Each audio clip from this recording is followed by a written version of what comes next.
Good morning, everyone. Welcome along to this morning's BCP Planning Committee. My name is Councillor Dave Kelsey and I'll be chairing the meeting this morning. First of all, we will go straight over to Democratic Services Officer to read out the housekeeping notice regarding how this meeting is going to be managed. Jill. Thanks, Chairman. Please note that this meeting of the Planning Committee is being recorded by the Council for live broadcast and will be published on the Council website for a minimum of 6 months. The meeting may also be recorded or streamed for live or subsequent broadcast by members of the public, although ultimate discretion in this matter lies with the Chairman. Please could everyone present follow these ground rules. Only speak when invited to by the Chairman. Please use the microphones on your desk when speaking, and please remember to turn them off when you are finished. If accessing the meeting via Teams, please turn on your video function when invited to speak. Again, if you're accessing via Teams and would like to speak on an item, please do so by using the raise your hand feature in the bar at the top of the Teams window. When voting on a move, the Chairman will call out each committee member's name in roll call style and will ask the member to respond with a vote for, against or abstain. Unknown participant is now joining. If the fire alarm sounds, please exit the building by way of the nearest available signed fire exit route and make your way to the ground floor of the multi-storey car park. Finally, please ensure background noise is kept to a minimum and mobile phones and other devices are turned off or switched to silent for the duration of the meeting. Please note that this includes members' laptops. Please turn off laptop cameras and microphones and turn the volume all the way down to ensure there is no disruption or feedback during the meeting. Thank you. Thank you, Jill. I will now ask each person participating in this meeting to introduce themselves and their role. As I say, my name is Councillor Dave Kelsey. I represent Eastcliff and Springbourne wards and I am the chair of this meeting. Councillor Johnson. Thank you, Chair. Councillor Toby Johnson, ward member for Alderney and Bourne Valley and Vice Chair. Thank you. Councillor Stephen Barron. Councillor Steve Barron, ward councillor for Parkstone. Councillor Steve Bartlett. Good morning, Chair. Steve Bartlett, member for our Red Hill and Northbourne ward. Councillor Malcolm Davies. Councillor Malcolm Davies, member for East Southbourne and Templeton. Councillor Brian Dion. Councillor Brian Dion, Penhill. Councillor George Farquhar. Councillor George Farquhar, proud to represent Boscombe East and Puxton. Councillor Peter Hall. Christchurch Town Centre, Peter Hall. Councillor Paul Hilliard. Councillor for Muddyford, Stampy and West Highcliffe. Councillor Marion Lepedevin. As the chair says, Marion Lepedevin, I'm councillor for Newtown and Heatherlands. Councillor Tony O'Neill. Tony O'Neill, councillor Penhill ward. Councillor Anne Strubley. Anne Strubley, Parkstone ward. Councillor Tony Trent. Tony Trent, councillor Bourne Valley. At this moment in time, Councillor Simon McCormick is not with us and we have one apology from Councillor Simon Bull. Mr Perrins. Good morning all, Nick Perrins, Head of Planning, BCP Council. Artemis Christophe. Good morning, Chair. Artemis Christophe, Development Management Manager for BCP. Mr Hodges. Morning, Chairman. David Hodges, Team Leader, Development Management. And we have several other planning officers. We have Claire Moir, Lee Smith, Robert Firth, who's Senior Solicitor. Robert. Morning, Chairman. As you said, Robert Firth, Senior Solicitor. And we have several other planning officers who will be joining in later in the meeting and are here to help us. I'll just give Councillor McCormick a couple of seconds to set himself up. Good morning to you. You okay? Councillor McCormack, Burton and Grange ward. Thank you very much. Okay, we will now move on to the agenda for this meeting. First item is apologies. Do we have any apologies, please, Jill? Thank you, Chairman. We have an apology from Councillor Simon Bull and item 2 substitute members. There are none. Thank you very much. Members, do we have any declarations of interest for any items on this agenda, please? Councillor Hall. Thank you, Mr Chairman. I have a declaration, and thanks, Jill, for having the list of speakers. On 6D, one of the objectors was my running mate for the council elections in 2019, but we haven't discussed anything to do with the applicants, the application that's on the agenda now. It was just that he was someone that stood with me in 2019. Thank you for that, Councillor Hall. Councillor Barron. Thank you, Chairman. Item F, 7 Buckley Road. I'm friends with the owner of number 5 next door, so I'm not entirely comfortable sitting on that item, so I'll leave the room for that. Absolutely fine. Thank you for that, Councillor Barron. Any further declarations? No, so we will move on. Minutes. Can I confirm with the committee that they are contained minutes from the previous meetings? Agree. Thank you very much. And please note that Part A of the new protocol for public speaking is being used for this meeting. This allows people to attend and speak in person if they wish, but in light of the current guidance, to work from home if you can. I have exercised discretion as chairman to allow people to attend and speak virtually or on Teams if they prefer. We'll move on now to item 6, which is schedule of planning applications. Members, I'm going to make a move, and I will look for a seconder on this move, to defer the item at 6A, which is 30 to 34 Panorama Road. During the course of Monday to Wednesday, we have received several applications and letters and comments about this application in regards to deferrals, legal issues, notices saying we want to hear it, we don't want to hear it. And I don't feel, in my opinion, that it's given my planning officers time to go through all of those comments suitably and also to counteract any claims that have been made about falsehoods in the report. So I'm therefore going to offer to defer this item for the cycle so that we can have clarity on this. I would not like the council or anyone else to be put in a position of making claims and counterclaims against anything in the report. So do I have a seconder to move that, please? Chair, Councillor Johnson. could I please make a comment? No, sorry. There is no, sorry. Chair, your officers have had 72 weeks to consider this. We've Excuse had 7 me, days. I'm speaking, not you. Okay, this is for me to decide as chairman of this meeting. We had deputations from people up as far as Wednesday from both objectors and applicants on this, and therefore I am moving to defer it, and that is my decision. There is no chance for you to come back to me on this at this time. Okay, thank you very much. Members, do you agree to defer this or not? I will call you each in turn. If you agree, please say yes or no. Councillor Johnson. So myself, Councillor Kelsey, I am in favour of a deferment. Councillor Johnson. For. Councillor Barron. Reluctantly for. Councillor Bartlett. Against.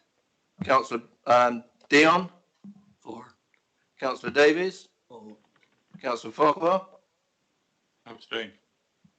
Councillor Hall. For. Councillor Hilliard. Against. Councillor Pedevin. Reluctantly for, but I think this is getting a bit farcical, frankly. Absolutely agree with you, Councillor Pedevin. Couldn't agree more. Councillor McCormick. For. Councillor O'Neill. For. Councillor Stribley. For. Councillor Trent. Against. Thank you. Could I have the numbers, please, John?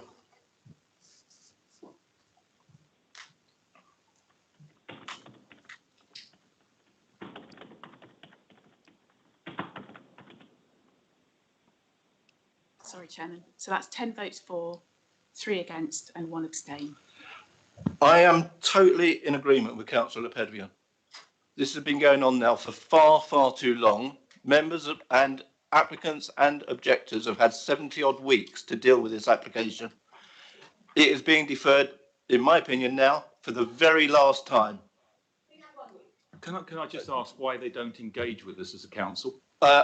That is for you to take up with the legal officers afterwards, I'm afraid. Over the last year and a half. We know. I don't get a response. We've had arguments back and forth from both sides, from applicants and from objectors on this. It's been an ongoing saga. Chair, everyone has no engagement with objectors. Everyone has had far too long to deal with this. That's not true. Can I ask for some quiet, please? We've been given 1 week to comment. Your officers have had 72 weeks to go through this. This is why I'm going for the deferment and now. It's never you been have discussed one with cycle to get this sorted, and then it will be coming back, and we will hear it no matter what. We don't get any comments back. Well, you will need to take it out. I suggest you write to the head of legal about it if you have a complaint about it.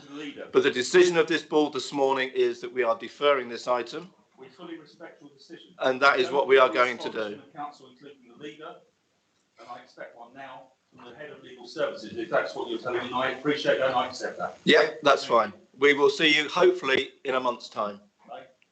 Yeah, no, May, sorry, there's no room for comment. Sorry. That's it. The decision is made, May. The decision is made. It is a deferral. Could you confirm the exact date? Because there's a number of meetings. No, I can't give you an exact date at this moment in time. I would hope it's one cycle, so a month. I would hope.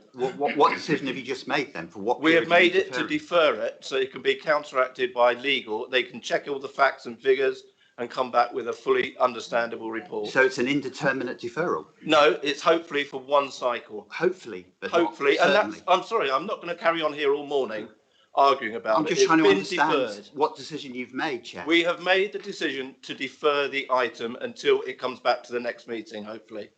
The It might next not be the meeting next is on one, the it might be 2nd the of- one after. Your next meeting is the 2nd of February, is that what you're saying? No, our next official meeting is not until the end of February. We have a meeting scheduled for other applications for the 3rd of February. So that's the decision to defer to the meeting at the end of February? Yes. Thank you Yeah, for that hopefully so. clarification. Hopefully so. Well, hopefully or not, or is it? I'm What's not the- saying whether it will be definite, okay? End of. I can't give you a definite answer. Chairman, I wonder if it would assist if I had a quick. That's Could not I- a proper decision. Quiet, please. Thank you. Mr. Firth.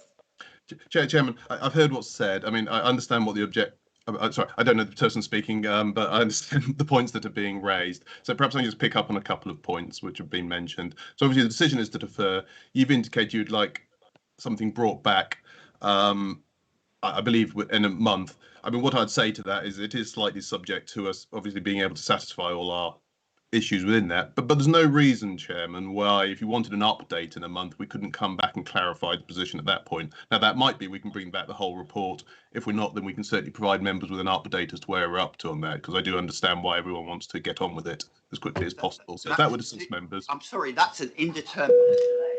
This is a matter of national Chairman, can I finish? interest. It's in the media. Could I ask you to be quiet for a second while the officer is speaking? Thank you.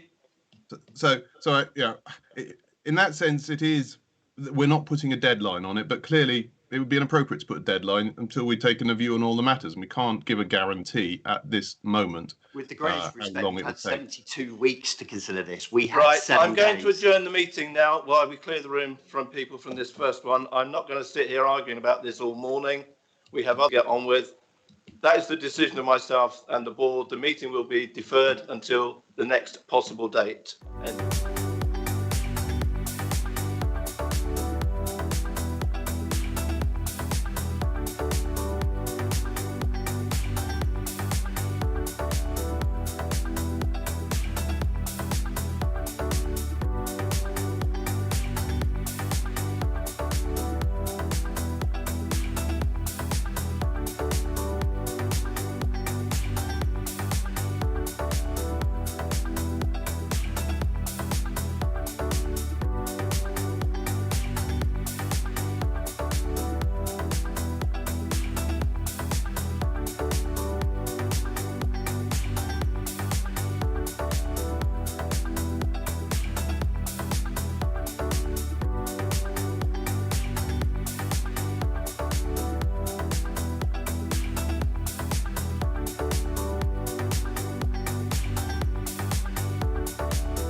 turn back to the schedule, and the next item on the agenda is item 6B, and that is land off of Neville Gardens and Neville Gardens to the west of Wheelers Lane in Poole. Mr. Hodges, could you prepare to present your case, please? Yes, thank you, Chairman. Hopefully, are you seeing the slideshow? Yes, we are. Excellent, thank you. Yes, Chairman, this application for development of land off Neville Gardens. Neville Gardens is access is part of the Camper Paddock development, currently under construction, and this scheme is for the erection of 45 dwellings and public open space. So the site, just to give you sort of broad bearings, Camper Paddock development being developed over to the west here, Bearwood Primary School just north of the site, and it's this area in here. Just showing a little bit more detail, you can start to see to the west the development of the adjacent new housing estate and the primary school adjoining the site, and north to south through on the eastern side is Wheelers Lane. Looking at that as an aerial view, you can see a couple of features that are mentioned in the report, principally this tree belt on the western side, and also the route of Wheelers Lane, tree belt, trees bounding Wheelers Lane, which is also a public bridleway. Just to put it in context in terms of planning policy, members will be familiar with the UE2 allocation, which has been to this meeting before and been approved. The U2 allocation is the site under construction, which is known as Camper Paddock, as also part of an employment allocation here as well. And apologies before I skip on, just to confirm that the site lies within the urban area and outside of the green belt. So site location, so the site will be accessed through the new estate and then out onto Magna Road through the existing road network approved under that application, and will feed into the site here in the bottom of the site. So just taking you through the layout with a couple of issues just to highlight on here. As I say, you'll enter the site, single road in. From the Camper Paddock development, you have the tree belt on this western side. So you've got a couple of properties fronting on as you come into the site. These are, you'll see from the designs a little later, these are dual aspect, so they have frontages over to the west and then also towards the road. Small dogleg into this area here where we have one area of public open space, and again these properties will be fronting onto that open space in here. As you come through the development, you see the properties fronting onto the main road through, with some parking courts at the frontage on here, and then into further part of the site up here. I'll just show you a little bit more detail in a second, and a further open space in this far corner here adjacent to Wheelers Lane. Just to show you this a little bit more detailed in case you couldn't see it from the layout plan, these show the affordable housing units will be provided on site, a mixture of shared ownership and rented, and the flats which form part of the scheme are in these units here and here and here, and then in effect one up, one down units with a flat ground floor, flat first floor, as part of a terrace of properties. So difficult to distinguish actually when you start to see the house types, so they're actually flats. But you can see where the affordable units will be arranged in the scheme. Just the one issue also to highlight, you'll see that we've referred to the omission of originally proposed link as part of the scheme, which was going to be in this area here down onto giving access to the school and to Wheelers Lane. And as you'll see from the report, we've gone into some detail as to why it was necessary to omit that link in order to bring the development forward. Showing this as a coloured site plan sort of overlaid with the aerial views, you can see it sort of relationship to the adjacent housing estate and the school, and the general feel of the suburban-like density that this scheme will deliver. Landscape master plan. Scheme incorporates the retention of a lot of the trees on the site. You'll notice we brought attention to one tree which needs to be removed to facilitate the access going in. Majority of the remainder of the high quality trees retained as part of the scheme. Opportunities for significant additional planting around the open space in here and here, and in the bottom of the open space. And so just looking at the street scenes, this route AA is the main route through the site along the top of this part here, and then BB is the other side of the road looking to the south. You'll see in a photo in a while how these are picking up very similar to the designs on the Camford paddock, a mixture of red and buff multi-bricks, slate effect and plain tile type roofs, and some tile hanging on some of these units here. And then E is the far end of the site looking down on there, EE. Just to show you the detail, this is the tree which needs to come out to facilitate the access. It is a category A tree, and obviously where possible we're trying to incorporate, retain these trees into schemes. Occasionally it is a necessary effect of delivering development that we may lose a high quality tree, and we've set out our reasons in the report, and that's also been considered to balance that out, and there are opportunities for compensatory semi-mature planting within the scheme to make up for that. And just skipping quickly through the house types, you'll see, as I said, these are very much of a style that's not dissimilar to the adjacent development. This top left one is the flats with one flat ground floor, one flat first floor. And the bottom two units are the units that in effect turn the corners on the junctions, so you can see that they're kind of dual aspect and have openings facing onto both roads and then onto the open spaces. And just a small play area, quite natural, low-key provision on the site, and meets our requirements for the scale of development proposed. Just as some site photos, this is looking at the site from the Wheelers Lane. Apologies, it's difficult to get a good view due to the levels and the Harris fencing. The nearest neighbour to the south is this property just on the left-hand side here. The tree belt on the western boundary, you can just see on the skyline here. And if you're looking at it in a much greater detail like I am, you can start to see the houses at Camford Paddock beyond there on this winter view when there's no leaves on the trees. Top left is a view down Wheelers Lane. That's a public bridleway and leads on to Camford Heath. Bottom right is the access into Eastlands, which is a neighbouring property here in the site, just along this area here. Top right is the view from the new estate. It's not possible to get close angry of the site because it's in effect a building site currently. But what you can see on this horizon is the tree belt on the western boundary. And then just bottom left is a sense of the development next door, which will be broadly similar, broadly comparable to this current proposal. So, Chairman, the site lies within the urban area. It's acceptable in principle. In terms of the layout, we're delivering policy compliant affordable housing. We're delivering a range of housing types, sizes across the scheme.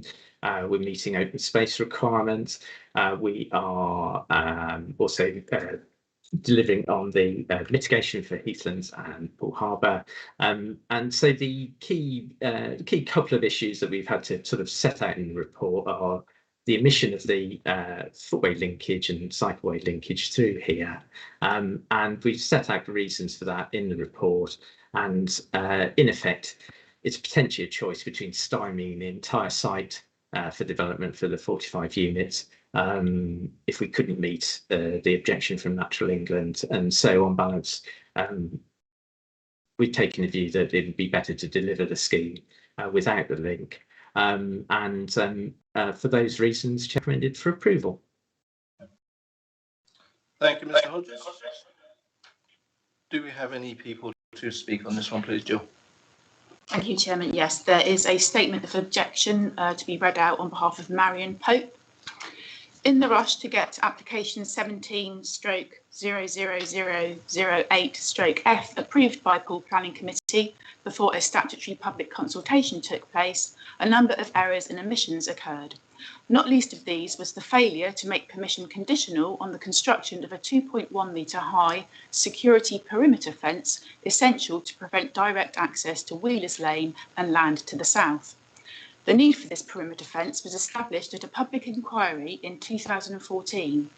Giving evidence on behalf of the Council, Natural England and the late Dr. John Underhill Day, an international expert on lowland heaths, explained to the inspector the damage which would be caused to Canford Heath SSSI and other internationally protected sites if workers and others had direct access through Wheelers Lane and the bridle routes which lead onto the heath. Although the inspector decided to allow limited development on the site, there were a large number of conditions attached, among which was the construction of the perimeter security fence to prevent direct access to Wheelers Lane and the bridleways. Access to the site was limited to a new Magna Road, Knighton Lane junction to the north. In considering this present extension, I noticed the absence of any perimeter fence to the original construction site. Through a Freedom of Information request, I learned that a plan existed showing the location of the perimeter fence, but it was not one of the approved plans referred to as part of the planning permission. However, a separate application for the business park, application 17-00007P, includes a condition for a secure perimeter fence. Poor planners clearly made an error in omitting a similar condition for application 17-0008F. The omission may not have been accidental. When I first scrutinised the documents for application 00620F, I noticed that pre-application advice, reference PREA/20/00041, had not been published on the planning portal, nor was it in the public domain. When available, I was surprised to note that the case officer welcomed the developer's proposal of a direct cycle pedestrian route onto Wheelers Lane, and that BCP Highways Department also endorsed the proposal. Although Natural England has objected to the application because of this proposed direct access, I am not convinced the provision of a security perimeter fence will once again be admitted. Unless the site off Neville Gardens is properly fenced by a 2.1 metre high security barrier, people will just cut through as they have done to the north of Wheelers Lane. I trust the committee will take the necessary action to ensure that Canford Heath, SSSI and the other international sites are protected from the potential damage of traffic from Canford Park. Second speaker is in support of the application, James Cross of Barrett David Wilson Homes, and he is attending in person. So Mr. Cross, if you'd like to... If you'd like to come to one of the microphones, Mr. Cross.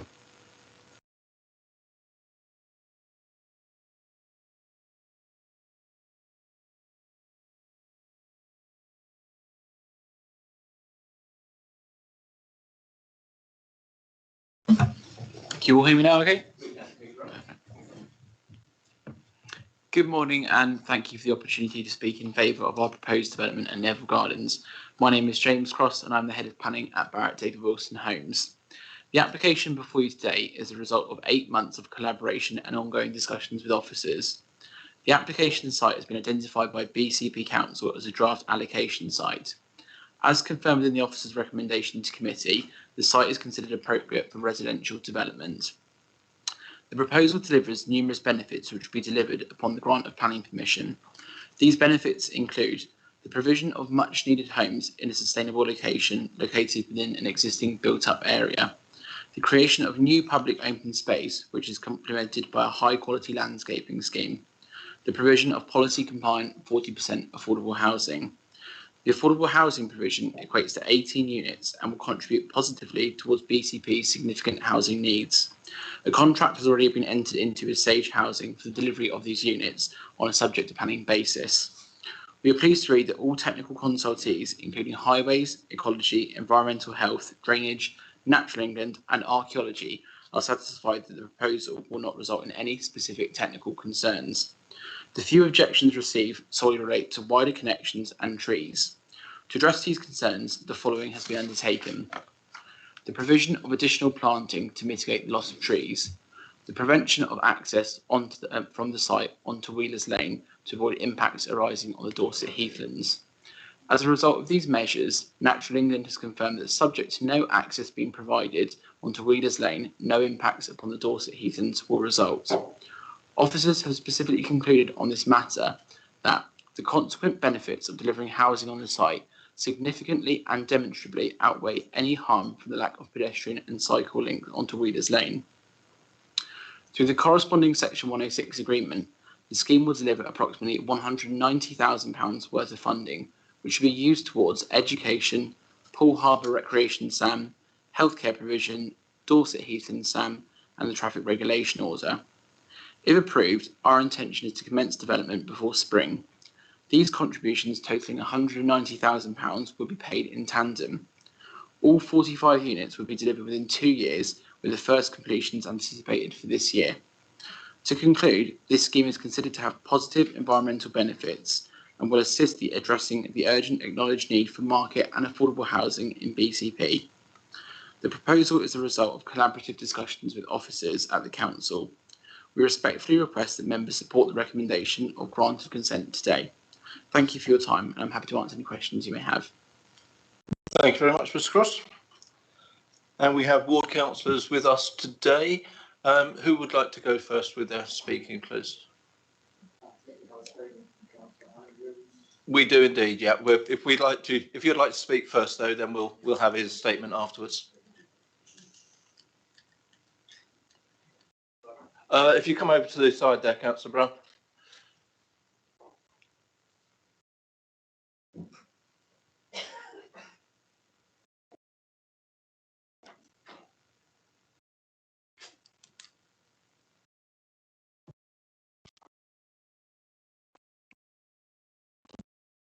Thank you, Chair. Right, yeah, I come to this with quite a unique perspective, probably, in terms of speaking on this application.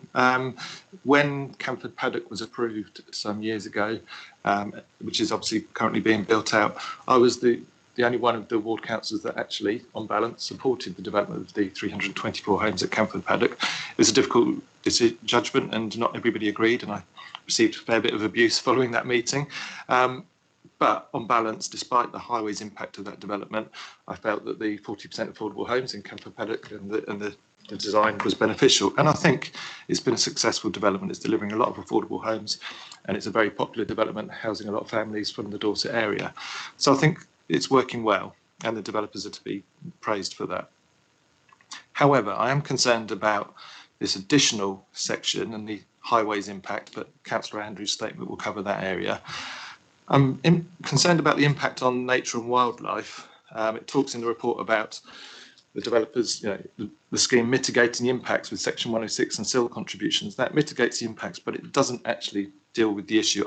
I for many years, well, for over 30 years, lived nearby this area, 20 years on Viscount Walk, backing on to this stretch of Wheelers Lane.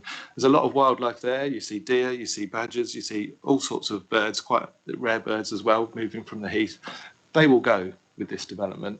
You can talk about mitigating the impact on wildlife, but you will lose that wildlife. They will move away. The principle of development, it talks about, well, the Camford Paddock site was allocated for development of some sort in the previous Poole local plans. This area wasn't ever talked about for development. It wasn't ever allocated in previous Poole local plans. It's been used as horse grazing, and it's been open for wildlife use and a nice buffer to the existing development of Bear Wood. So I contest the sort of principle of development on this site to an extent, but my main concern is around urban design. It talks in your report in paragraphs 24, 25 and 26, summarise the points about urban design, and it says about the scheme is inward looking. So the urban design within the development in itself, the 45 homes, it is acceptable. That's fine. However, my issue is with the relationship with the existing urban area is extremely poor. There is no permeability with the existing development of Bear Wood. It talks on your addendum sheet. I'll draw your attention to the fact that now it talks about a 1.8 metre close board fence at the back of the houses going onto that stretch of Wheelers Lane. That's really poor boundary as far as I'm concerned. This new development basically turns its back on the existing part of Bear Wood with that 1.8 metre fence, and that is on top of a significant bank of 1 to 2 metres. The officer in his presentation talked about it being difficult to get pictures because of the different ground levels. I've driven along that this morning, there this morning. you'll be having a 3 to 4 metre from ground level boundary with that close board fence on top of there. This stretch of Wheelers Lane is a bridleway, and it's a key pedestrian route used for people going to the school. It's used by hundreds of people every day, walkers, cyclists, horse riders. We need to encourage walking to school, but this boundary treatment and turning Bearwood will in effect darken and close this part of the lane. It's poor urban design. It's very poor for urban safety. It will discourage people to walk along there. There's the absence of the details and of the footway and the pedestrian access, I think, is really poor to have got to this point that actually that's not been sorted out because of different land ownership issues, etc. And I just draw your attention in the report to what it says about urban design, and it says actually if that isn't decided, then BCP's urban design people wouldn't recommend this for approval. I think if you read those paragraphs, it's quite clear that actually it thinks it's poor in terms of urban design and the relationship with the existing area. The scheme is inward looking, and BCP urban design actually say in the report they would not find it acceptable because of if you haven't sorted out that pedestrian cycle link because of sort of wildlife and environmental concerns. So I think that is my major issue with it, that actually it doesn't respect the existing population of Bearwood. It's not got no active frontage along there. It is detrimental to urban safety along that section of Wheelers Lane, a very popular walking route. We need to be encouraged walking. We don't need to be having large urban development turning its back on that area and darkening it. So I'd encourage you to refuse it, and I'd encourage the developers, if this is to go ahead in some form, to look at the plans again to improve the design and improve the relationship with the existing development of Bearwood. Thank you, Councillor Brown. Councillor Burton.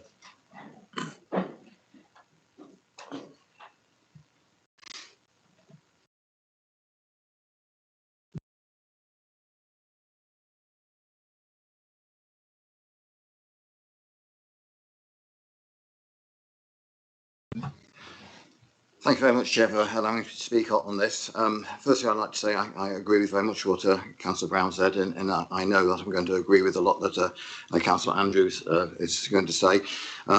I do need to highlight, which I know Councillor Andrews is going to talk about, but one thing that the residents of this area, in fact the whole of Bearwood and Murley, talk about all the time is the amount of traffic and the impact of traffic onto the roads. This extension is going to feed traffic onto a road which you've just had the agreement for another 600 houses to be put onto. Plus, of course, areas which aren't covered by the jurisdiction of BCP, Dorset, are also extending just across the river, which is going to have impact onto this road as well. Coming back to what Councillor Brown was talking about, looking at some earlier paperwork for this application, the link provides an access for people in this part of the application and the part which is already developed to access the school, the shops, the surgery, and other parts of Bearwood. They put the walking times from this area to the school, and it's minutes. It's 1 minute to the school. It's a few minutes to the shops. If you then don't have a link in place, it adds about, using Google Maps and trying it myself, adds about 15 minutes walk. So you could be well in the situation of family houses, which these are designed to be, backing on to a school, with children going to that school, which are a 1 minute walk away, but therefore requiring a 16-minute walk to get there by walking down through various roads round to the main road and then back in down the other end of Wheelers Lane. Now, one of two things are going to happen if it's left like that. Either over time the fence is going to be breached and people are going to access across to Wheelers Lane by one means or another. Actually, in the development which is there at the moment, there is evidence of that. I myself walked through one of these breaches only a week ago to have a look what it was like. Or, of course, people are going to take the option of getting in the car and driving around, which is going to add more traffic to the road and take away from any idea of active transport. And of course, once somebody gets into a car, to go to the shops to buy a bottle of milk, which would have been about an 8-minute walk by foot. Adding 15 minutes of that, their decision will probably be to go further afield to all the larger supermarkets, and therefore, as Councillor Brown says, removing the feeling of community, which I'm very keen on. I do believe that if an extension like this is built, it does need to integrate well to what is there at the moment. Thank you very much for your time, Chair. Thank you, Councillor Burton. Jill, would you like to read the statement? Thanks, Chairman. This is a statement from Councillor Marcus Andrews. As a ward councillor, I am objecting to this application on behalf of my residents on transport grounds, as the local roads cannot sustain the additional traffic from another 45 dwellings from a site with only one access point at the Knighton Lane Magna Road junction. This site was never part of the Canford Paddock consent for 324 homes. The Highways Department at BCP say that the impact of the highways on the highways of vehicle trips generated by the proposal, set against existing network trip levels, would not be such a significant increase as to warrant refusal of the proposal. No explanation for this advice is given. That's disappointing. How was this opinion formed? We are not told. Instead, you are being asked to confirm by granting consent that the national and local planning policies are complied with based on what seems to be unproven assumptions. Assumptions that the new residents of the 45 houses will choose to walk, cycle or take the bus instead of using their private cars. Or, even more of a leap, that the residents will simply not travel at peak hours, will stay home or will choose to not undertake the journey at all. Like UE2, this site is in a peripheral location, not close to major facilities.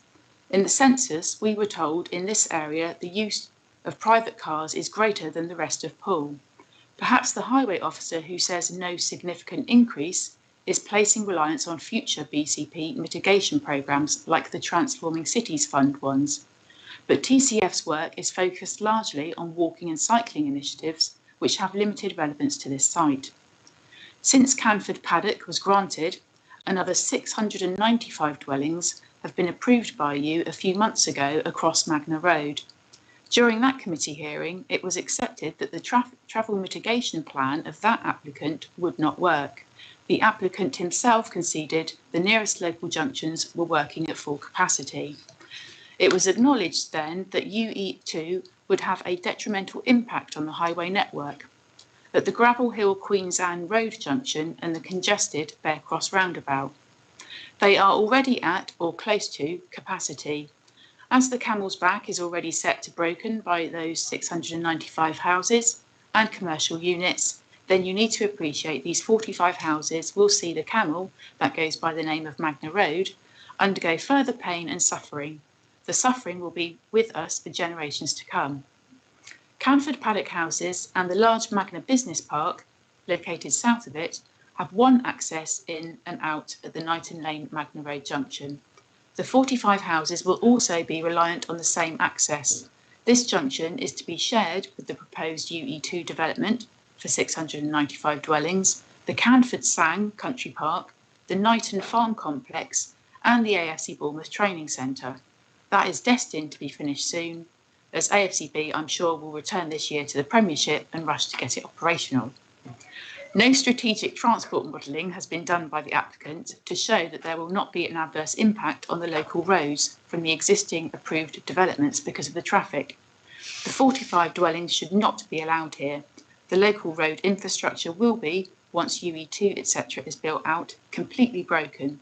The 45 dwellings would just be adding to the delay. I ask you to refuse the application. Thank you, Jill. Members, before we come to members, I'm going to ask Lee Smith, the Highways chap, if he'd like to come on and just clarify some of the points that have been raised so far. Mr. Smith? Morning, Chair. Can you hear me okay? I can indeed, thank you. Okay, thank you very much, yes. There's obviously a couple of points in the objectors' comments there. I think, first of all, we cover the traffic generation on the network. The applicant did actually submit a detailed transport assessment with regards to the application, which analysed the impact of the 45 dwellings, the traffic from expected traffic from that, and its impact on the new junction onto Magna Road, which was constructed as part of the development that's going ahead slightly to the north of the site, and looking at the UE2 application, which was recently approved. And the result of that transport assessment, which we analysed, was that the level of traffic from this development wouldn't be such that it would significantly impact on those junctions. The junctions would be able to cope. And when we look at the background traffic of Magna Road, which is obviously many thousands, and you look at the impact of 45 dwellings, again, the level of traffic from 45 dwellings wouldn't be such a high percentage impact that we could refuse the application. Just on the other, perhaps I could go to the background of the fence and pedestrian cycle link, which has been referred to by a few comments there. So yes, in early discussions with the applicant, we requested, the highway authority requested a link through the site to the land at the end of Barron's Road there near the school. On the application, we were looking for a pedestrian cycle link, and the applicant was quite keen on providing that link.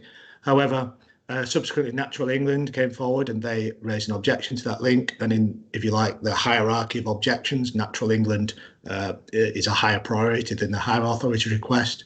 So as a result of that, the link was removed from the application. So what's before members today, there is no pedestrian cycle link. There's a boundary fence proposed, and indeed condition 15 on the application, members will see, says there shall be no pedestrian or vehicle access to Wheelers Lane from the site. So that's how we've got to the position with regards to the pedestrian cycle link. So that clarifies a few points, Chair. Thank you, Mr. Smith. I wonder if you could just sort of stay on to the hearing of this. I'm sure there'll be other questions needed to be asked of you. Mr. Hodges, is there anything you would like to come back on from what you've heard so far? No, thank you, Chairman. Happy to answer any questions, though. Okay, in that case, we'll go over to members and Councillor Stribley. Thank you, Chairman. I do know this area particularly well. I use Magna Road on a daily basis, sometimes several times a day for over 30 years. A friend of mine actually lived either on the site or within yards of it. And the daughter was a school friend of my daughter's, so I am particularly. The bottom of Wheelers Lane was blocked off with a junction to King John Avenue to prevent access to Magna Road because of the difficulty of that junction. But the new junction at the bottom of the dip with Knighton Lane has traffic lights and isn't a problem. On this occasion, I agree 110% with the ward councillors. It is a nonsense that we have a small development like this right adjacent to the Bearwood development, very close within yards of the school, a development to encourage young people and families with no pedestrian access to the school. I couldn't possibly support this application without a pedestrian cycle link to Wheelers Lane. An extra 42 houses aren't going to mean hundreds of people cycling or walking over Canford Heath. Remember the development we have to the south of Canford Heath and all around it. There are a few people who like to walk to the Heath. There was no restriction put on the 600 homes to the north of Magna Road that they shouldn't use these routes or take their walks in this direction. We are looking at a development, and I have to say some of the properties look a bit mean and peculiar, but I guess they're built to keep the costs down.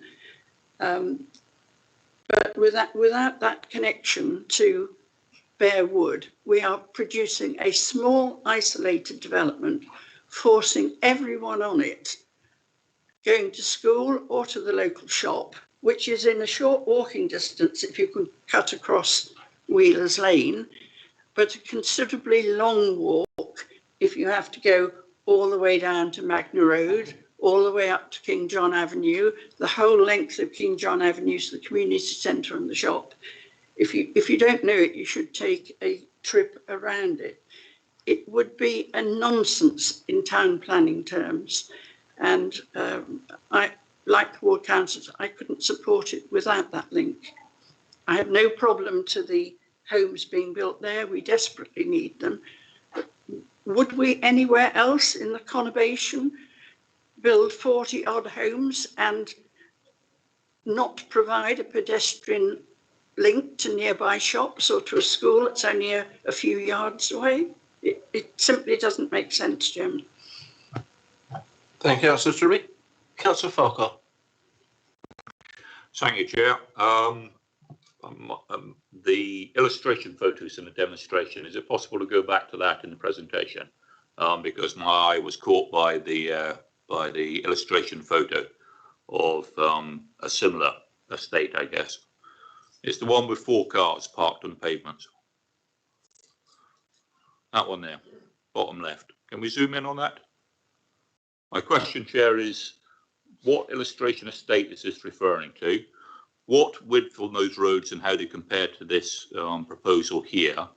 And what was the calculation for the number of parking spaces suitable for that habitation? Because what I see here, if it's to be replicated in this proposal, is parking on the pavement, which denies people with accessibility needs, cuts down visibility in a residential area with children, etc. That doesn't seem like a sensible layout for a residential enclosure. So that's my question. What is this illustrating and how does it compare to the proposal that we have?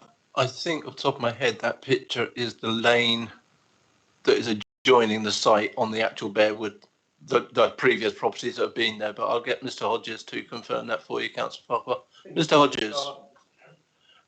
Yes, thank you, Chairman. So the picture is of the camphor paddock, so the new housing estate being built adjacent to the proposed site.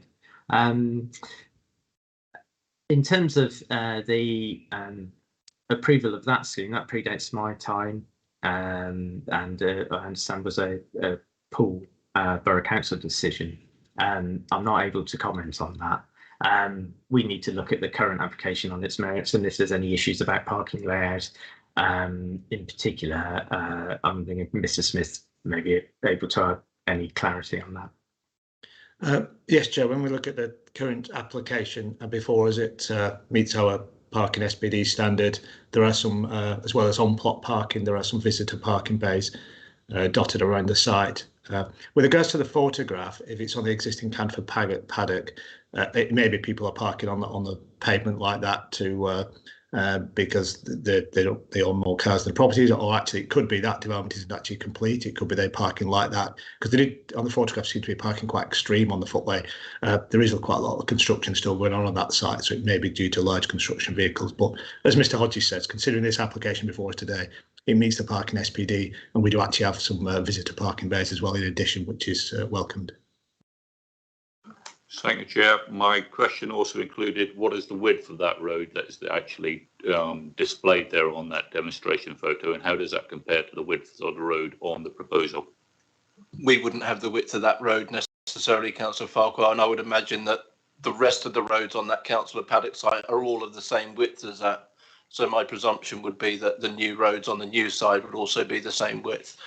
Having gone up there to view the site the other day, I did get confronted by a rather large digger coming back down the road, so I would imagine that is why they are parked up on the pavement like that. But I understand where your point is on that one. Councillor Trent. Yes, thank you, Chair. In my attempt to site visit the site, and quite frankly, I didn't get anywhere near the site. I went through Neville Gardens, and that looked like Neville Gardens to me. And that was pretty oppressive. And as you pointed out, you were confronted almost immediately by heavy lorries or diggers and stuff like that. And I hope that because even the bits that have been completed still seem depressive to me, and I hope, and it's difficult to tell from that map, but I hope what's proposed is going to be a little bit less oppressive than Neville Gardens appears to be. As I say, I found from an attempt to site visit it that it's kind of it's out the way and difficult to access. And if something like that's going to be built into it and that you can't even get to the local school, then that strikes me as getting off on the totally wrong foot. So, you know, I'm also concerned about what's proposed. Thank you, Councillor. Any other members wishing to speak? Councillor Bartlett. Thank you, Chair. I welcome the affordable housing on the scheme, which is desperately needed. I agree with Councillor Stribley in that, you know, this is effectively a brownfield site. It's not in the green belt. And if you were designing an urban site, then you would provide sufficient access, not force people around routes that they would normally have to go around. So I think that is, just for clarity, would it be possible for the officers to show us exactly where the fence will be on the site, and you know what point it starts and what point it finishes. I welcome that if possible. Do we have that picture, Mr. Hodges, please? Chairman, if I can try and show you in some detail, because this is slightly zoomed in. The applicant has confirmed that the boundaries for these properties backing onto Wheelers Lane would be 1.8 close boarded fences.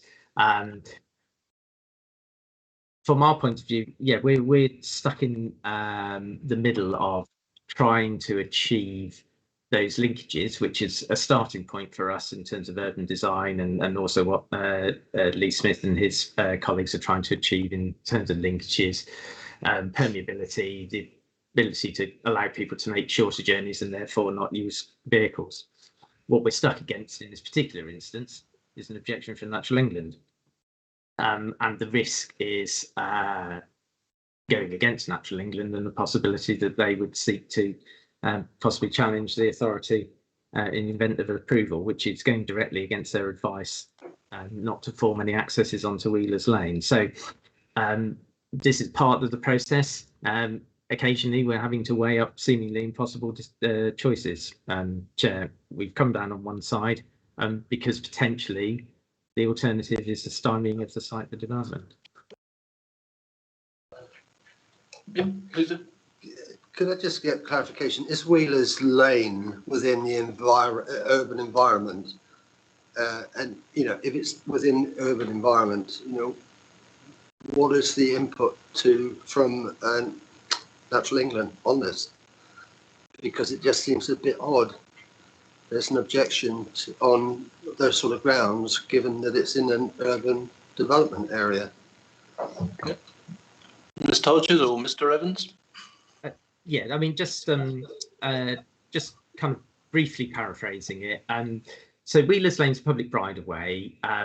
If you follow it up, you will lead yourself onto the onto the heathland, so onto all of the protected areas of SSIs. Where Natural England are coming from is the ease of access, and therefore a likely increase in pressure on the heaths and the effects that cumulative impacts has on the biodiversity interests of the heaths. What in effect they're trying to achieve is to minimise that impact by providing on-site open space, the Sang, which you'll be able to see to the north of Magna Road, and in effect to direct that pressure for recreational use onto the Sangs and to the open space. So Natural England's position, paraphrasing it, is in effect, if it's easy to get out onto Wheelers Lane, that gives you a direct route onto the heathland, and therefore their position and their concern, and also this is agreed by our own ecologist, is that that's a potential significant impact on the heathland, whereby the scheme then fails to adequately mitigate its impact on the heathlands, and we're looking at a refusal. So this is the unenviable position we're in, Chairman. Yeah, just one last point. The traffic issue, which is, we're very familiar with that, and I've just worked out, I think, that if you take into account the current approved developments, that results in 1,019 additional traffic movements, properties. So this would add effectively another 4.4% in properties. and you know that would correlate then to the amount of additional traffic movement, I guess. So whilst it is an impact in the overall scheme of the increase that you're going to get in the area, it is small. I mean, the issue is still a difficult issue overall, but you know, this wouldn't have a huge impact on it. So I on that basis, I couldn't object to the scheme on the basis of the traffic, because it isn't going to make much difference to an already bad situation. I think, broadly speaking, given the rationale from Natural England, I would support this proposal, and I would move to grant. Thank you. Thank you, Councillor Bartlett. Mr. Hodges, just a question from me, if I may. Why have we chosen, or why has the applicant chosen for a close board fencing as opposed to a more amenable type of border, if you like bushes or shrubs or something along those lines? I would have thought that would have been much more acceptable in that area than having some horrible stark wooden fence put up. Is there a particular reason for that? And Chairman, I suppose it's a balance. Natural England are insistent on a condition for preventing access to Wheelers Lane. The issue may be around having a suitable boundary which deters a resident from then forming an access onto Wheelers Lane from the side. We could look at a different form of boundary treatment. Clearly, we need to enclose those gardens for the privacy of the occupiers, and they will want to do that in any case. But whether you could choose a different form of enclosure, we do need to have some form of enclosure for those residential properties. In terms of just looking at this layout plan, Chairman, in terms of the open space, the intention is to plant native species hedges along these boundaries to enclose those, which will clearly be characterful and in keeping with the appearance of Wheelers Lane.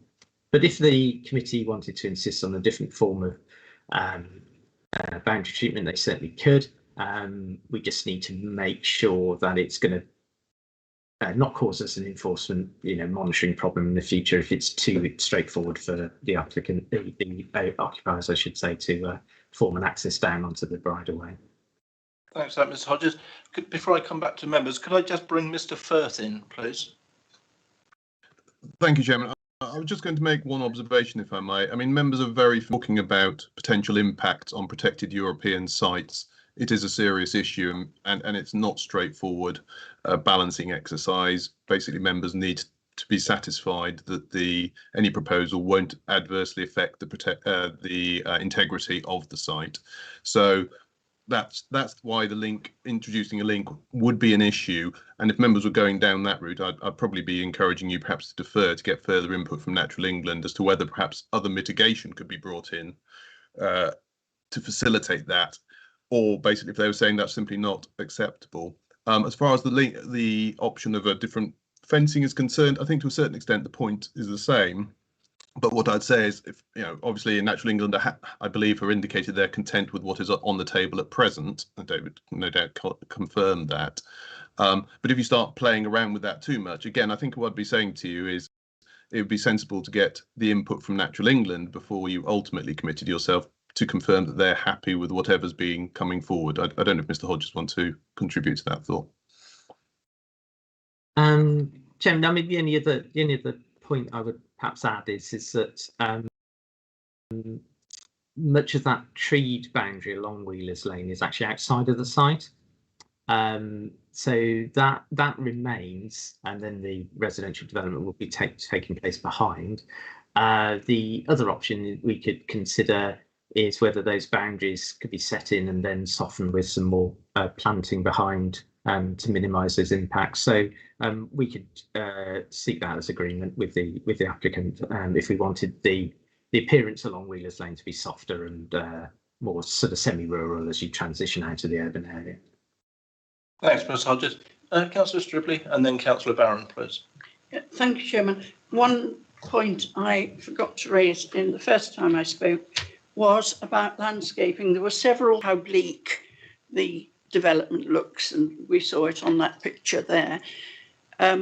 We've heard about sort of surrounding screens, but there seems to be virtually no landscaping within the development to assist the green corridors we all look for. So I would like to see a bit more landscaping within the development, trees or shrubs in the gardens, or the odd street tree included. But I was going to suggest that perhaps we defer for further consultation with Natural England, because I really cannot see that this relatively small development is going to significantly or even noticeably increase the access to Canford Heath. We have a huge development in Bearwood at the moment. We have another 600 homes going in just north of the Bearwood, and there is very little pedestrian traffic going very far up Wheelers Lane. It is a public right of way. You do get people horse riding along there on occasions. You do get people taking a long walk along there on occasions, but they are few and far between. I really cannot see that this development would make a significant impact on the heath, and that because of that, to prevent people having reasonable access to the shops, which are not far away if you can walk to them, and to the school, which is only yards away if you can walk to it, but probably the best part of a mile away if you've got to go all the way back to Magna Road and around St John's Avenue and then back up Wheelers Lane. I would propose defer for further consultation to see if we can actually talk to someone else at Natural England, or maybe rethink the whole thing as has been suggested there. And I don't know if there's a seconder for that. Yes. Members, may I remind you that before we go into moving and seconding for a deferral, that we do have a move on the table to grant the application. It hasn't been seconded yet, but then I didn't ask for a seconder at the time. I was still waiting to hear. If I could go to Councillor Barron, please. Thank you, Chairman. Yeah, we all know awards, and Councillor Brown obviously knows his, so thank you for that. I agree with Councillor Brown. I don't think that a 6-foot post-wall fence is appropriate through there. I would much rather see a chain link fence and indigenous hedging, to act as a screen and a green corridor. I'd be very surprised if Natural England were to object to that over a stark 6-foot timber fence, but that remains to be seen. But could that be added as a condition? We can. Yeah. So a chain link fence and indigenous planting such as hawthorn and species like that. Yep. Thank you. Councillor O'Neill. Thank you, Chairman. Yeah, it's an interesting project. I think we have to also not lose sight of the fact that it's an extension of the paddocks. In reality, it is an estate. It actually offers a number of advantages through affordable housing. I did have some concerns, most of which have been alleviated, I'm pleased to say. First of all, no vehicle access or egress to Wheelers Lane itself, which I think would have been detrimental, it being a narrow lane. The fence, I'm satisfied that the fence is all but 1.1 inches short of 6 foot, offers a sufficient barrier from the homes and for protection of the homes and access to from Wheelers Lane. The paddock development itself has changed the dynamics of the habitat in the area, and there being a corridor clearly defined for wildlife. And I don't think you can put that back. This piece of land sits between a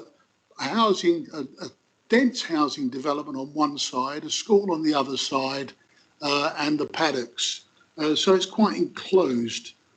And I think The only thing I would add is that it's a shame the development itself didn't encourage walking and cycling from the paddocks and this development onto Wheelers Lane for ease of access to the school and shops.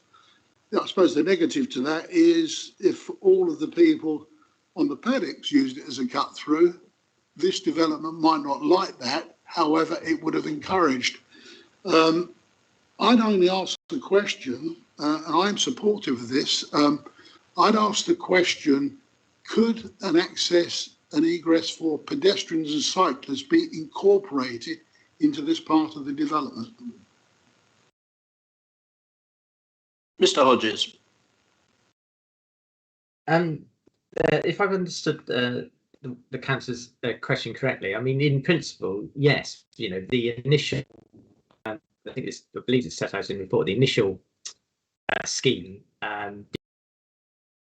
did include a link at this point. Hopefully you're seeing my cursor on the site, in effect, for precisely those reasons that have been brought up, because we wanted to facilitate that access and the ability to access local services without making an enormous detour. So in principle, yes. However, as you've heard from Mr. Firth, we met with an objection for Natural England. So the only way to satisfy Natural England on these European level sites issue and the habitats regs was to omit that link and ensure that there's no vehicle access or pedestrian or cycle access onto Wheelers Lane. So we are to delivering the site any other way, I'm afraid, Chairman. Thank you. I'm going to bring in Councillor Johnson and then Councillor Bartlett and then Councillor O'Neill again, if I may. I'll come back to you in a second, okay. Councillor O'Neill. Councillor Johnson. Thank you, Chair. This one, I think we've got to remember what this is offering, the benefits of this scheme. As we have seen over the past months, it has become increasingly difficult to have schemes that satisfy the need for affordable housing, schemes that satisfy RSPD and all the members that there is enough parking on this site. The general need for homes and for larger homes, the family homes that we have all been clamouring for in previous meetings. And I think it would be absolutely beneficial to have that cut through, but I don't think the lack of it is enough to warrant a refusal. As Councillor Bartlett said, in terms of the traffic, it is a negligible increase on what's already going to be going through that junction. It's 45 homes when compared to what is going to be upwards of 1,000 already going there. I do think it is, it really is a shame that there isn't that access, but I just don't think it's enough to refuse what is a very good policy compliance in every single other area. And I think, I disagree with comments about the way it looks. When we went out there for a site visit, I thought it was, quite a good looking development. There are certainly more offensive things within our conurbation and outside of it.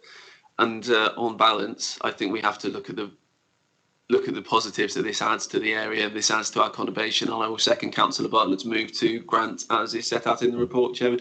Although I would ask for a little bit of clarification if the officers feel free and the mover is happy to look into Councillor Barron's proposal to soften up that fence, pending Natural England still being happy that it provides an impenetrable enough barrier to the protected site. Thank you, Chairman. Thank you, Councillor Johnson. Councillor Bartlett. Yeah, thank you, Chair. Yeah, the cut through that was proposed was in the northeast corner of the site. That wasn't putting direct access onto Wheelers Lane. It's actually putting it next to the school. And, it's difficult to conceive that the majority of people exiting at that point would then turn right and head up towards the to the heathland. So it does sort of make a nonsense out of it, because people will have to wait and find another way round to the same spot effectively. So I think it really is a great shame, and I don't know if there's a mechanism of challenging that in a condition, or whether we could ask for it in a way to be looked at, subject to granting this subject to a condition requiring, say, head of planning to examine further the potential for putting that access-way in, because I think that would be really handy if we could do that. And in terms of softening up the Wheelers Lane boundary, I do agree.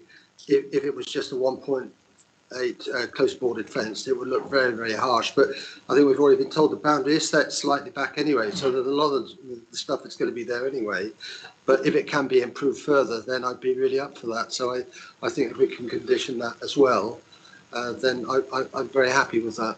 I'm not sure. I'm not sure that we will be able to grant and then ask the head of planning to look at it again. I think that would rule rather than an out and out grant. I mean, I think, bearing in mind the applicant is sat in the corner, that he has heard that in general terms we are accepting of this as a development. But there are some minor things that we're really not happy, and bearing in mind also that the applicants originally did put in that that gap to be there. So I don't think they would be too miffed if we said we really wanted it there. And I think, you know, we're supposed to be a healthy area, encouraging people to walk and get out their cars, and to take that walkthrough away, in my opinion, is absolutely ludicrous. And I appreciate that we have to go along with Natural England, but sometimes I wonder whether they're actually looking at the benefits, you know, or just trying to protect their own little bits of heathland. And I don't mean to sound harsh about that, but it does seem contradictory when we're trying to get people out to use fresh air in the countryside, and then we're saying, yeah, but we don't want you walking on the heathland because you're going to ruin it. I mean, where are they coming from? I do struggle with it. So in my mind, I would be supporting a deferral of this to get further clarification from that, because I really do think that Councillor Brown is absolutely right. Why are we making people walk and encourage them to use their cars when they can actually turn out their corner of their house and take a 10-minute walk, which for the children going to the school is going to be a much healthier, you know, objective from all of our points of view. I totally welcome the development because I think it's really good. And driving around there with the vice chairman the other day, I think it's a nice development. I think the properties look great. I think they're a nice design. It's been well laid out, and I think the developer's done a really, really good job. And I think even the developer wanted to put that gap in. So you can rest assured that this board is not against what you originally proposed. We're actually going against what Natural England are saying. Even our own officers originally wanted that gap put in there. So this is a case of us disagreeing with Natural England, not with our officers and not with you as a developer. So I would prefer a deferral to try and get more clarification, but you have made a move, Councillor Bartlett, and I'm happy to go with that move. Yeah, just to come back then, in view of what you've said, then the move would be to grant, subject to a condition regarding the softer landscaping down Willers Lane, and that would be the move. Yeah, and I would still go with that. Okay, that's fine. Thanks. Thank you, Councillor Stribley. Chairman, we seem to be all on the same page here, and I agree. I have no other objections to the development at all, except there should be this connection, and people will make it there. If we put a chain link fence, which I would much prefer to see with shrubs rather than a close boarded fence, people will make a gap in it and they will use it, and that is a nonsense.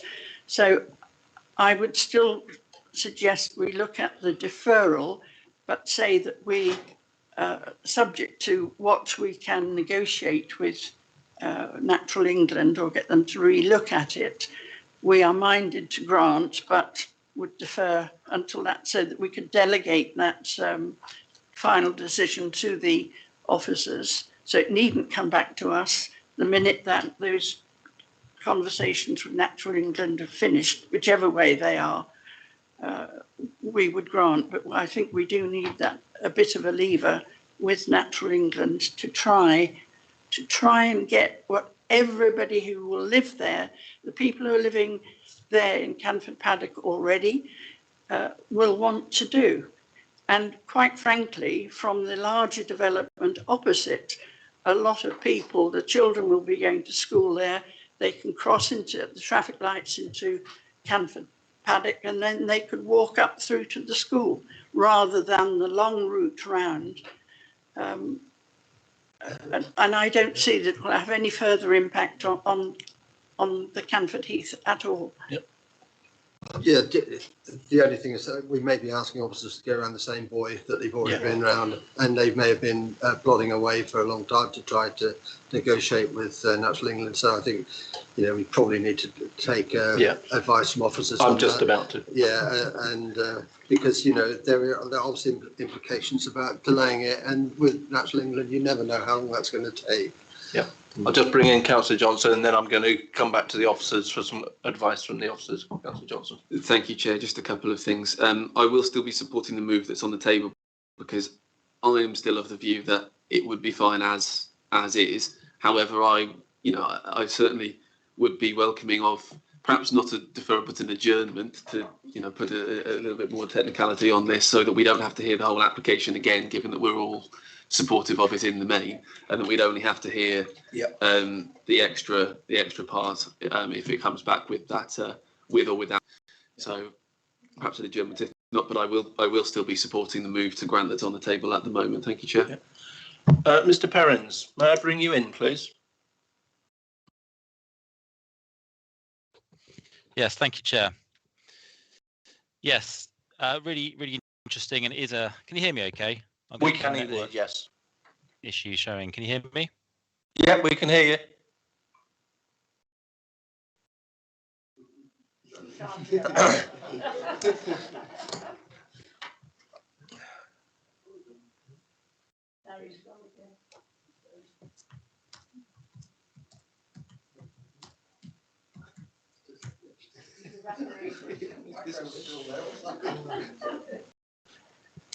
Chairman, sorry, can you hear me okay?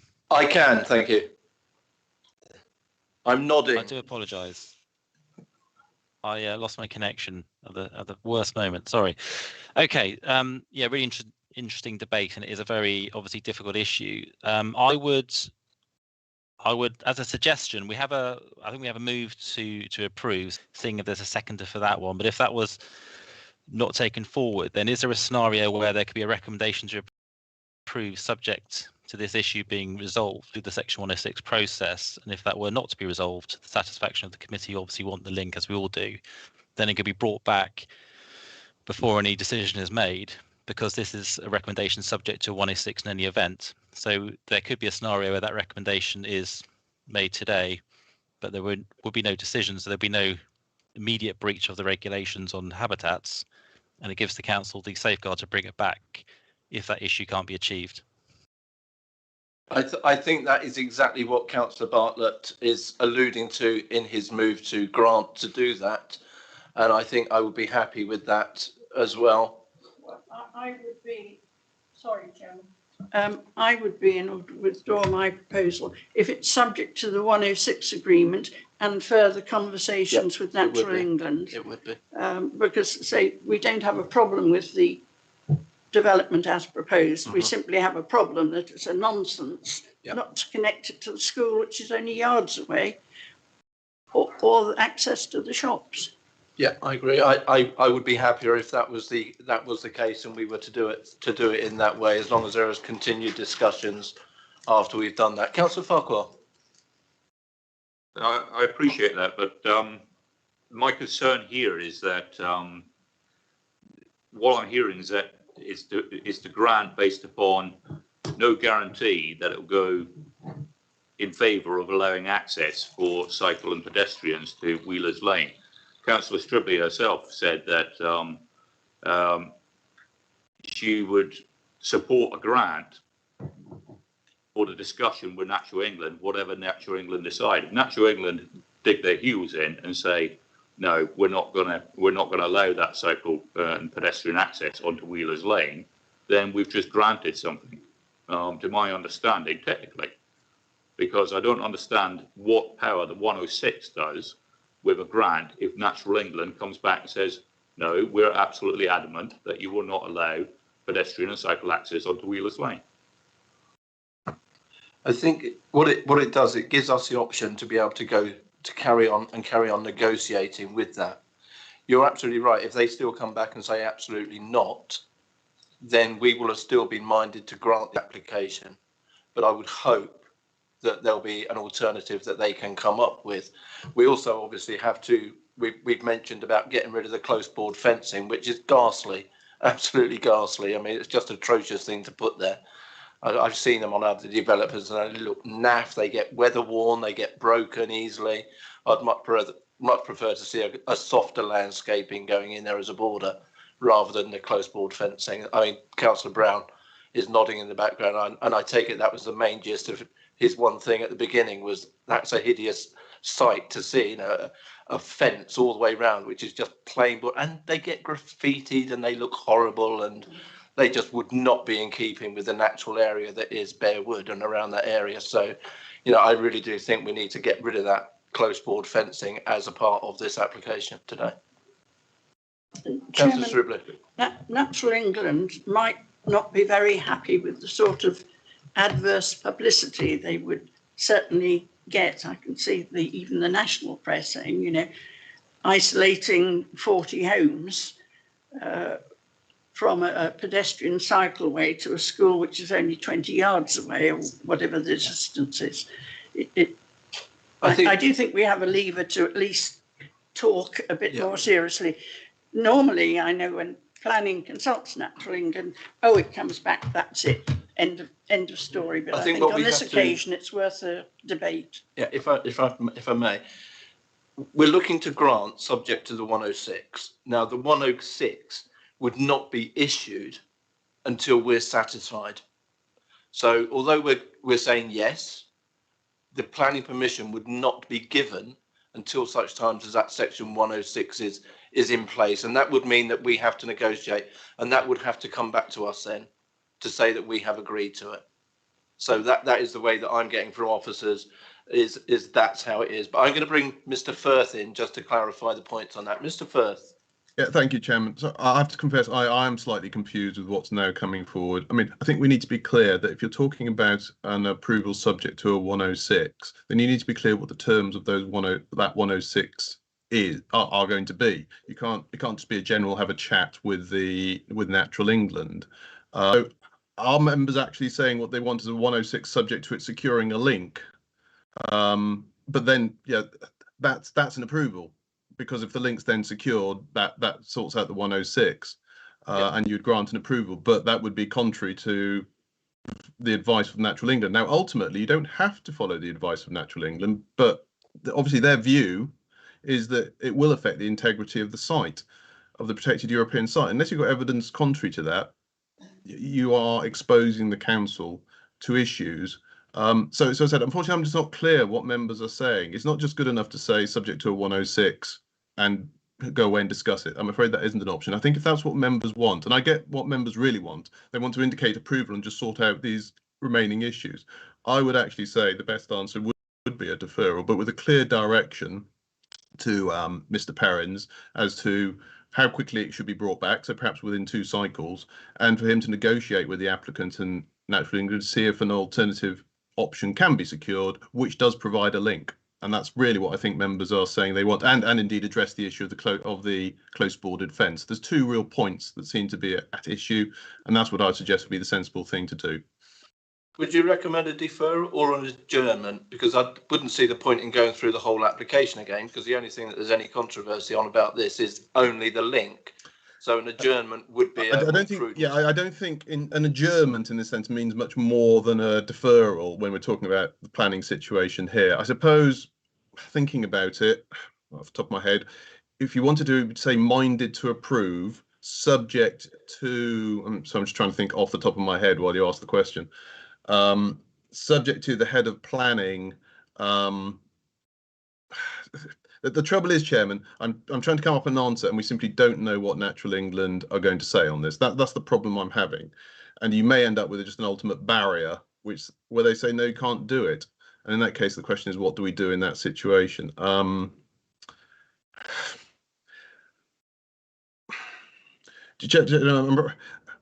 almost tempted to say I need a couple of minutes to think about it, to reflect on this point, because I'm struggling to come up with wording that would secure what members want, other than what I indicated earlier, which is essentially a deferral, but get it to be brought back, although I understand why members don't want it to be brought back. So if you're prepared to give me a couple of minutes to reflect on it, I'm happy to do so. But at this moment, I can't think of an easy way of doing it, but I may just be missing an obvious point. Right, no problem. Councillor Neil. Yeah, it's just a thought. There are two things we want. We want pedestrian cycle access and egress to the lane, and we want softer landscaping. Yeah. Can we not agree or vote on that and then pass that to the officers with the acknowledgement that if they resolve those two issues, it goes through, but if they can't resolve it, then comes back? But only for the issues highlighted. So we wouldn't discuss the whole plan again. We would discuss the fact that National England had been negative to the proposal. Yeah, yeah. Yeah, Mr. Perrins.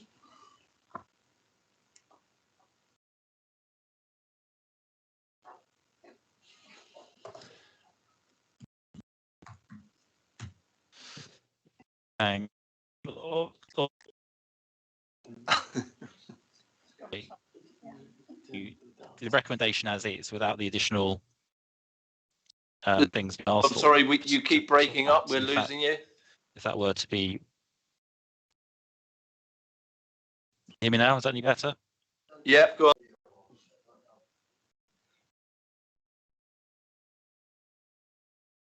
Can't hear you at all. I'll come back in, Chair. Okay, thank you. Somebody raised their hand then. Who was it? Yep, Paul. Thank you, Chairman. Could Mr. Hodges, obviously looking at, I think, U2, where is the access? So it's from Magna Road, but obviously one of the fears is that this development will then use any access cycle lane from the development we're looking at now. And obviously that's what Natural England will say, well, yeah, if you open it up for this estate, others from the other estate will use it and intensify it that way. So, Mr. Hodges, where have we got it that someone on the UA estate, how would they access the school, please? The UA site, sorry, it's not that one that they're concerned about. It's the Camford Parks one, which adjoins this site. Yeah, yeah. The UA site is actually on the other side of Magna Road. The Camford Park, how would they access the school? Yeah, Camford Paddocks, yeah. Chairman, yeah, I mean, my understanding is they would have to go out of the development onto Magna Road and then back up Wheelers Lane. Obviously, at the point that this site was approved, this wasn't available as an option as a link through. It wasn't part of the site. But I'm not aware personally, and I'm happy to be corrected. I'm not aware of any link from here. In effect, hopefully you're seeing my cursor, through the site, through this way to get in. There's private other properties certainly in this area here, in between there and the school. So, no, I believe you would have to go out of the site along Magna Road and then back up Wheelers Lane. Yeah, thank you for that. Because I'm thinking, that's if you open up what we're looking at now, others will use it, and Natural England will look at that. The other thing, and I read it a weekend, I'm trying to find it now, but I read somewhere that to add a condition that the existing houses at the bottom of a development, to have a condition to stop them, in effect, one of them being sold and that creating an access onto Wheeler Road. But I couldn't see the condition, I couldn't see where that was referenced. David, do you recall that?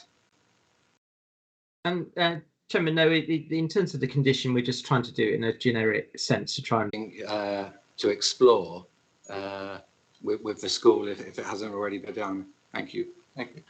Mr. Firth. Thank you, Chairman. I was just trying to write something out to capture my thoughts as your debate was continuing. I'm thinking along the following as a possible way of addressing the issue, but obviously I'm happy to, I may have misunderstood what members have said, but if I can say it, and I'll say it slowly because I'm actually sort of still formulating it in my mind as I speak. I think so long as we can be clear what link we're talking about. So are we essentially talking about the link that was originally envisaged, having a link reinstated there? Then I'm wondering what members could do is they approve with a provision of a link in the original location shown, so whatever it happens to be, and the condition securing a scheme for chain link fencing and landscaping in substitution of close bordered fencing, but that would be subject to the head of planning being satisfied in discussion with Natural England that that can be secured without and while still maintaining the integrity of the protected European sites. Something along those lines, Chairman. Is that what you have in mind? I think that quintessentially is exactly what we're asking for. I think that is exactly the point that we're trying to make, that we want the border fencing changed and we want that link. And we would like to grant the application subject to that being approved. That, to my mind, is exactly what members are asking for here.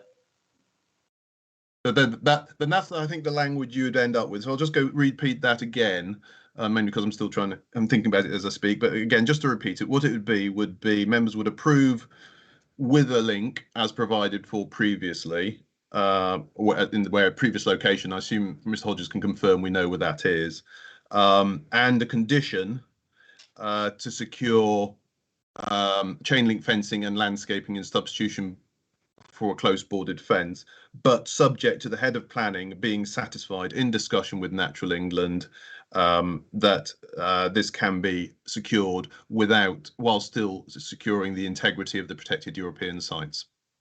Correct. I think that would be exactly what we'd be asking for. Councillor Bartlett, it's your move.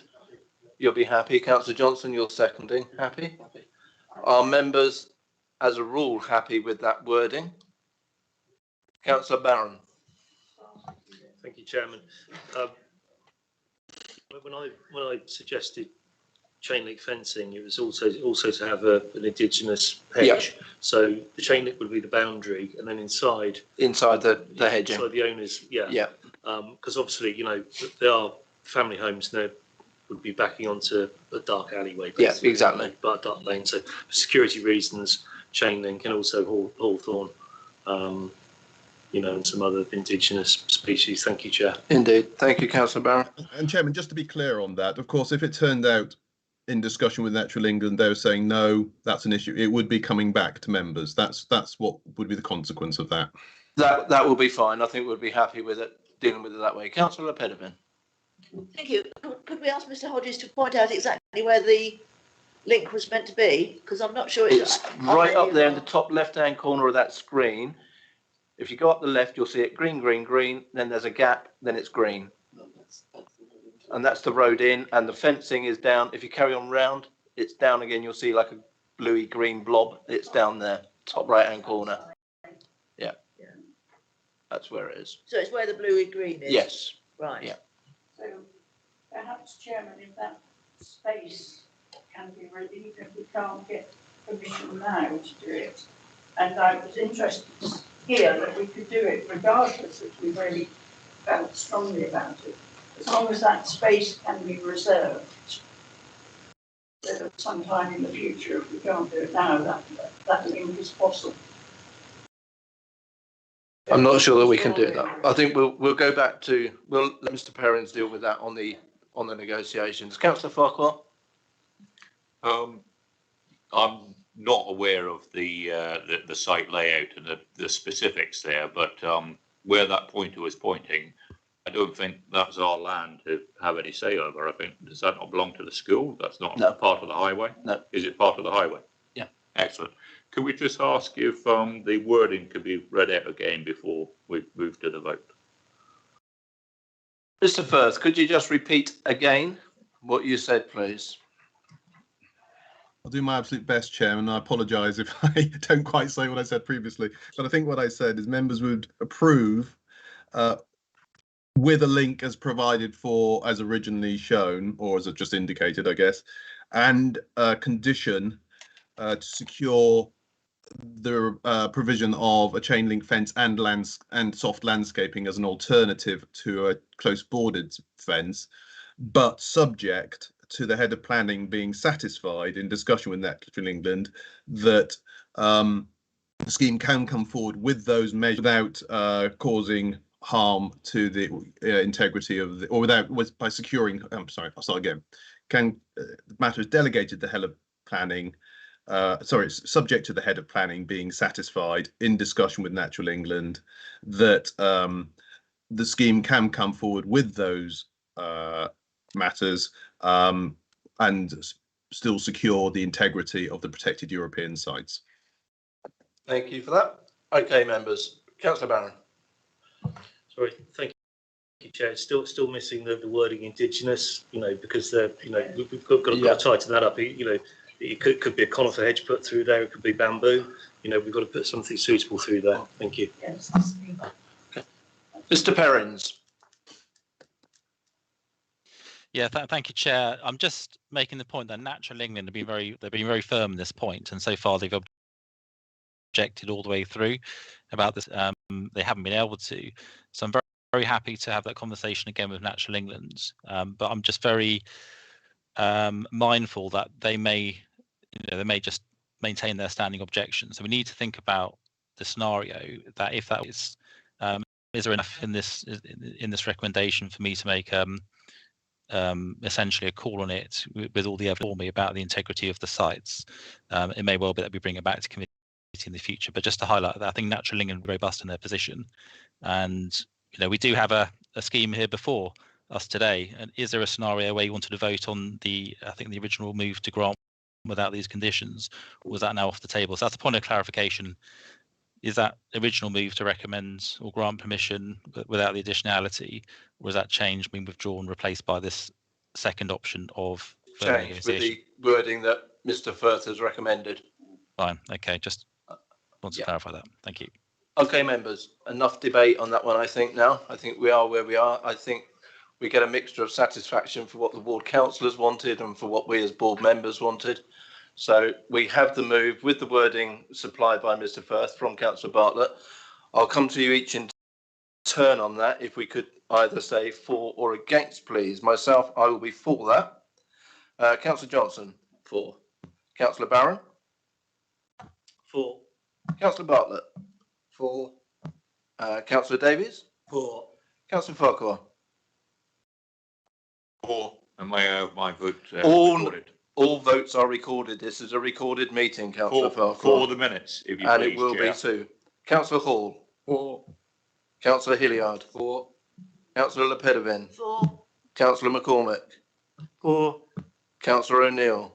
For. Councillor Stribley? For. And Councillor Trent? That therefore is unanimous. So that application is granted with the added wording from Mr. Firth for the inclusion of that. Thank you to the applicant. Thank you very much to the ward councillors. It's been a hard debate. You can see that we are happy with the scheme. It's just that Natural England want to try and boss us about. And I think sometimes we have to say no, and we have to stand our ground on these things. We can't always be bossed about by these outside bodies, I think. That's my personal opinion, of course, but I think the ward councillors are absolutely right. Having that walk around is a ridiculous situation. The heathland is there for people to use, and we should be free to use it. But the development is really good. I went to look around, so thank you for that. So we will now move on, members. Yeah, I'm just going to adjourn because we have to deal with the screening and people moving about.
in session again now, members of the public, welcome back. We're now going to move on with item 6C, which is land adjacent to 147 Lower Blandford Road in Poole.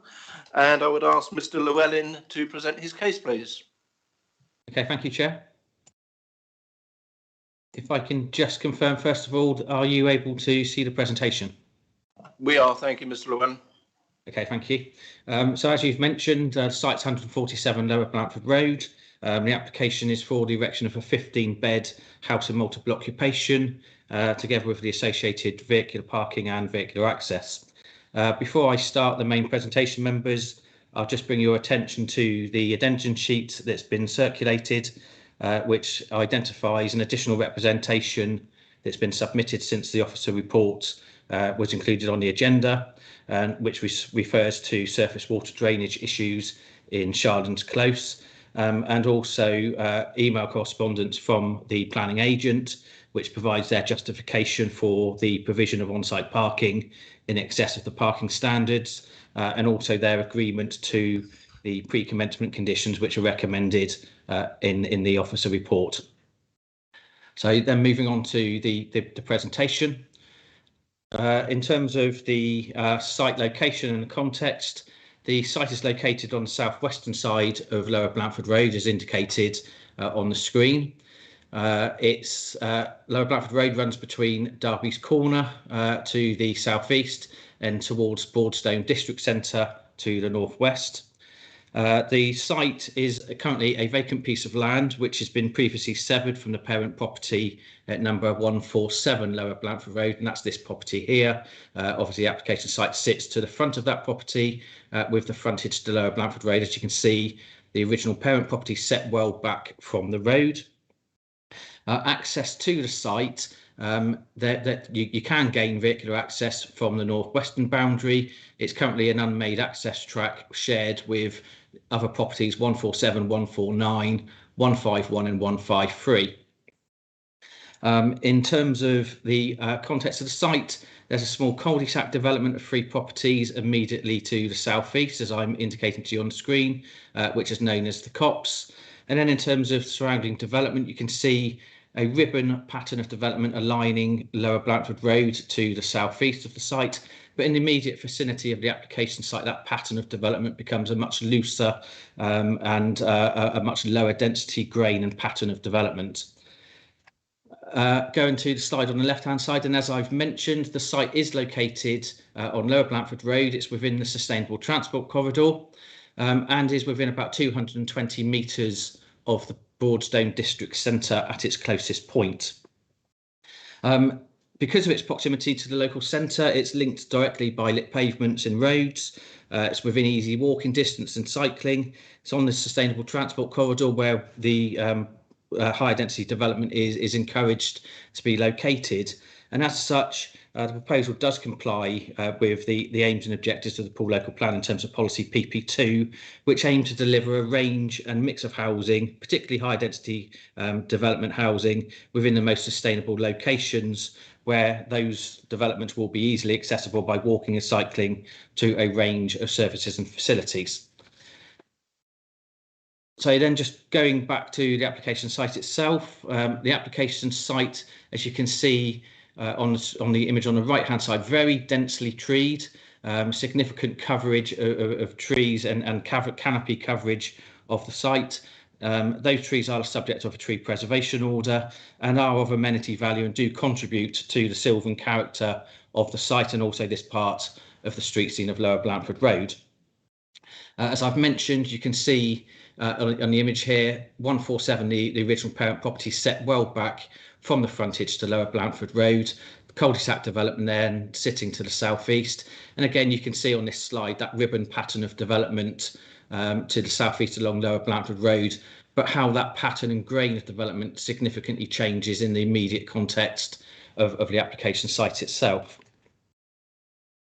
So just to give you a quick feel for the site, the top 2 photographs are views looking up the hill towards the district centre along Lower Blandford Road. So this is the application site frontage to Lower Blandford Road. You can pick up on that top left image You can just see filtered through screen of the a view of the original parent property at 147.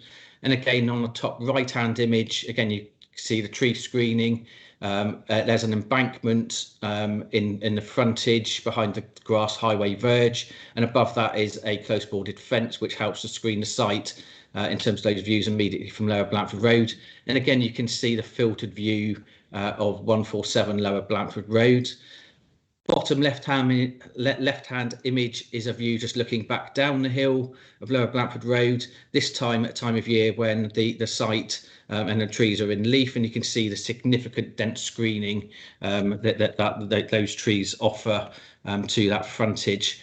And then the bottom right-hand image, this is a view from the unmade access track. And you can just see there is a small opening in that laurel hedge along that northwestern boundary of the site, which provides access into the site. Okay, just moving on. So these are some photographs then within the site itself, and you can see the photos are all numbered. You can see the views that they're offering within the site itself. So top left-hand image, the site is undulating in terms of its levels, and you can see on that photograph there is this raised embankment which sits towards the northwestern end of the site, and it's quite well treed.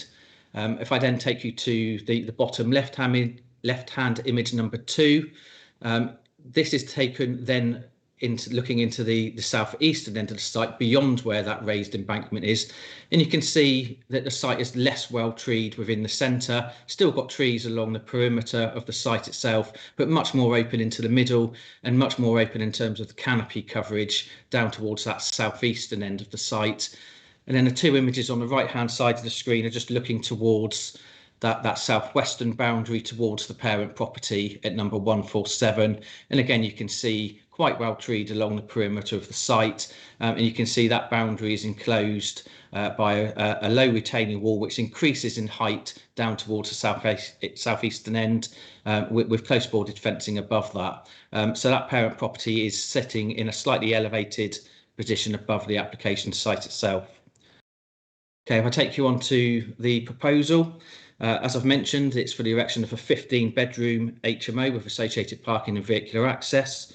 It's the latest in a series of applications on the development site. Previously included a series of applications for single detached dwellings, and most recently has been an approval for a block of 5 flats. The proposed building itself would be 2 stories, and I'll come on and show you the images of the elevations in due course. It's a traditional style of architecture, and almost an identical design to the block of flats previously approved. As you can see, in terms of the actual development itself, the building would sit fairly centrally within the plot towards that southeastern end, as I've indicated from those site photographs, and would be of an identical footprint to the previously approved block of 5 flats. Proposed includes the formation of a new vehicular access off of Lower Blanford Road. Again, that is a vehicular access previously approved by the block of 5 flats, and that would lead then into an internal access road which would run parallel to Lower Blanford Road frontage towards the northwest, and then would provide access to 5 parking spaces at that northwestern end of the site. The proposal includes a 6th parking space in front of the proposed building, and then there's also an enclosed bin and cycle store providing a total of 15 parking spaces, bin store providing 2 1100 litre bins, and then 2 further cycle parking spaces located immediately adjacent to the entrance of the proposed building.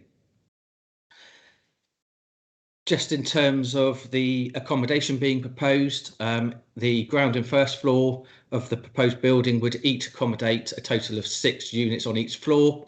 They will all have their own ensuite shower rooms within that, and then each floor would have a communal kitchen, living and dining room to be shared by the occupants on each of those floors. And then on the 2nd floor, there would be a further 3 bedrooms, and again, a shared communal kitchen, dining and living room accommodation on that floor as well. Okay, so in terms of principle of development, as I've mentioned, the site's located in the sustainable transport corridor in close proximity to the Broadstone district centre, and it does constitute a form of high density development, which is appropriate in that location. And in terms of the policy context, the proposed development in this location is supported in policy terms because of its sustainable location. In terms of housing delivery, as members be aware, obviously we've got housing delivery requirements. We are currently failing in terms of the housing delivery test, and this proposal would deliver and contribute towards the council's housing delivery targets. The Broadstone Neighbourhood Plan also seeks to address the need to deliver not only housing, but also ensuring that the right type of housing is delivered in the right locations over the lifetime of that plan, and also seeks to deliver the provision of flexible and a balanced housing stock. And in doing so, the Broadstone Local Plan identifies 2 areas for development, and it indicates there's the inner zone and the outer zone. And in the inner zone, that's where it suggests that high density development should be located, which is in closest proximity to the district centre. In this particular instance, the application site is within the inner zone, and it would provide 15 smaller units of residential accommodation that are likely to be much more affordable types of housing, and would provide a greater choice and potentially meet the needs of people who might otherwise be unable to afford to rent or purchase a flat or house within this location. As I've mentioned, the proposal would also contribute to the council's housing delivery targets, as well as contributing towards the provision of that flexible and balanced housing stock that the Broadstone Neighbourhood Plan seeks to achieve. And therefore, the proposal and the principle of development in this location is again considered to be acceptable and in accordance with the policies of the Poole Local Plan and Broadstone Neighbourhood Plan. In terms of the street scene and layout issues, as I've mentioned, the site's located on the southwestern side of Lower Blanford Road. It's in that an area in the immediate vicinity where you've got that looser and lower density grain and pattern of development. And then to the northeast and the southeast, there's that more then extending along either side of Lower Blanford Road. In this instance, the proposal would inevitably alter the character and appearance of the site. There's no getting away from that fact. It is introducing a form of built development where currently there is none. However, in terms of the layout, I think on the image on the right-hand side, I think it's quite clear to see that the proposed plot would be of a comparable size to other plots in the immediate vicinity. And in terms of the actual coverage of the built form, again, it would be of a similar size of building to those which are evident in the immediate context of the application site. As I've mentioned previously, it's an identical overall size of footprint to that previously approved for the block of flats, and it's also of a identical scale, bulk and massing. In terms of its location, it would sit centrally within that southeastern end, and that enables sufficient gaps to be retained to the neighbouring properties. So you've got about 16 metres to 147C, as I'm indicating on screen, 25 metres to 147, the parent property, and then to the northwest, it's about, well, it's in excess of 50 metres then to the property at 153. So those separation distances clearly retain that spaciousness and the characteristics of that lower density and loose grain of development. And it also allows, as you can see from the left-hand image, the larger site layout image, you've got a series of trees which are retained along that frontage. So you retain the sylvan character not only of the site, but also you retain the filtered and screened views into the site so that the proposed building wouldn't appear unduly prominent in terms of the street scene context when looking into the site from Lower Blanford Road. And again, just draw your attention, members, back to the photograph on the bottom right in terms of those filtered views and how those views clearly are filtered in significantly screen the views towards the parent property at 147. So that just gives you a feel of how the views into the site will be screened and filtered. So having regard to those factors, it is concluded that the proposed building would be of a proportionate size, would sit comfortably within the plot. It would preserve the wooded setting of the site and the contribution that it makes to the sylvan character of the area, and it would respect the spacious character and the loose grain and pattern of development in the immediate vicinity, and therefore it's considered acceptable in terms of that street scene context. Just moving on then to the designs of the building, as I've mentioned, it is almost identical to the proposed block of flats previously approved. There's only some very minor alterations, and I'll just highlight those to you. So this is looking at the bottom image, looking at the rear elevation of the proposed building. There's the proposed, sorry if I've lost my cursor, so proposed insertion of a dormer window, and then 2 roof-light windows are now approximately 0.3, 0.4 metres lower down on that roof slope. So that's 2 changes to the ventilation arrangements on that rear elevation. And then on the side elevation facing in a southeast direction towards number 147C, Lower Blandford Road, again, the window in that elevation at the 2nd floor level, it's been increased in size slightly, as I'm indicating to you on the screen.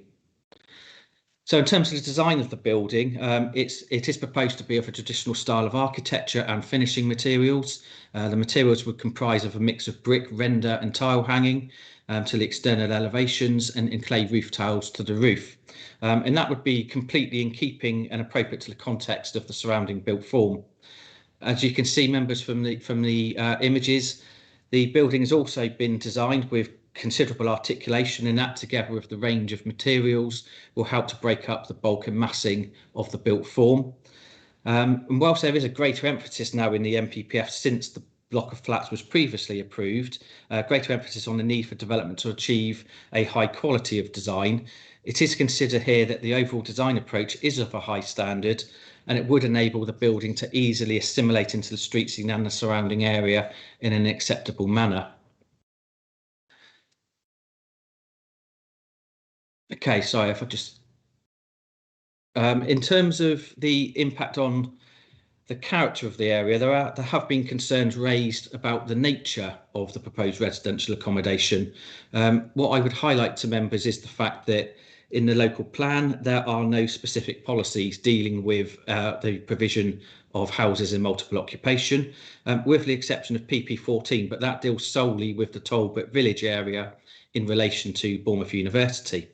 However, supporting paragraphs to policy PP14 do acknowledge that the proliferation of HMOs, and I do emphasise the proliferation of HMOs, can result in an imbalance in the demographic profile of the local community and can have adverse impacts on the character and amenity of an area through problems such as increased noise and disturbance, on-street parking and antisocial behaviour. In this particular instance, the proposed built form, as I've already taken you through, would appear as a single detached building that would visually integrate and respect the built character of the area. So there's no concerns in that respect. Concerns have been raised that the proposed HMO in this location would be out of keeping with the character of the area, and concerns have been raised that it would lead to issues of antisocial behaviour, perception of crime, increased noise and disturbance, and on-street parking issues. What is clear is that the proposed HMO would introduce a form and a more intensive form of residential development compared to that which currently exists. So as you can see, the surrounding pattern of development is predominantly detached single residential properties. A little bit further to the northwest as you come towards the edge of the local centre, there are examples where some of those larger residential dwellings have been converted to flatted development. So it will introduce a more intensive form of development, but that in itself is not harmful. And despite the concerns that this would lead to noise and disturbance, perceptions of crime and antisocial behaviour, there is absolutely no substantial evidence to suggest that that will be the case. And it can't just be assumed that that would be the case with this type and nature of development. And there's no indication why that should be the case in this particular location. It's also clear that the proposal would not result in any over-proliferation of HMOs in the vicinity of the application site, or lead to any adverse impact on the balance of the local housing supply or the demographic of Broadstone, or undermine the availability of single dwellings for owner occupation. So it's concluded that the proposal wouldn't actually have an adverse impact on the character of the area. And in addition, by itself, the introduction of the additional residents, it's not considered that that would put undue pressure on local community facilities. So I'll turn now to residential amenity issues. As I've mentioned, there's some changes to the proposal in terms of the design. The proposal will obviously, again, inevitably alter the relationship of the application site to the neighbouring properties by introducing the built form and activity where there currently is none. However, if I take you to the image to the right hand side, you can see significant separation distances both to the boundaries and also to the neighbouring properties. And given those separation distances, it's not considered that the proposal would result in any overbearing impact or give rise to any material loss of outlook, loss of light, or cause any shading that would be harmful to any of those neighbouring properties. And in terms of privacy, I've already indicated, members, to you that there is the insertion of a dormer window, 2 roof lights which now sit slightly lower on that rear elevation, and the enlargement of a window in the side elevation. Dealing with the window in that side elevation facing towards 147C, so that would be actually in this gabled end here. That window is proposed to be obscure glazed, so that would protect the privacy to that neighbouring property. And whilst we've got now the introduction of the dormer window and a slight lowering of the roof lights, it's not considered that that would give rise to any greater levels of overlooking towards the parent property at number 147 than those which could already occur from the previously approved schemes in terms of the windows at the first floor level, and also given that separation distance of 25 metres together with the intervening screening that's provided by the trees, again it's not considered that that would cause any material loss of privacy. One thing that is different between the proposed HMO and the block of flats that we've previously approved on this site is, of course, the internal layout of some of the habitable accommodation. And it is acknowledged that bedrooms in an HMO, may well be used more intensively than those in a single dwelling or in a flat.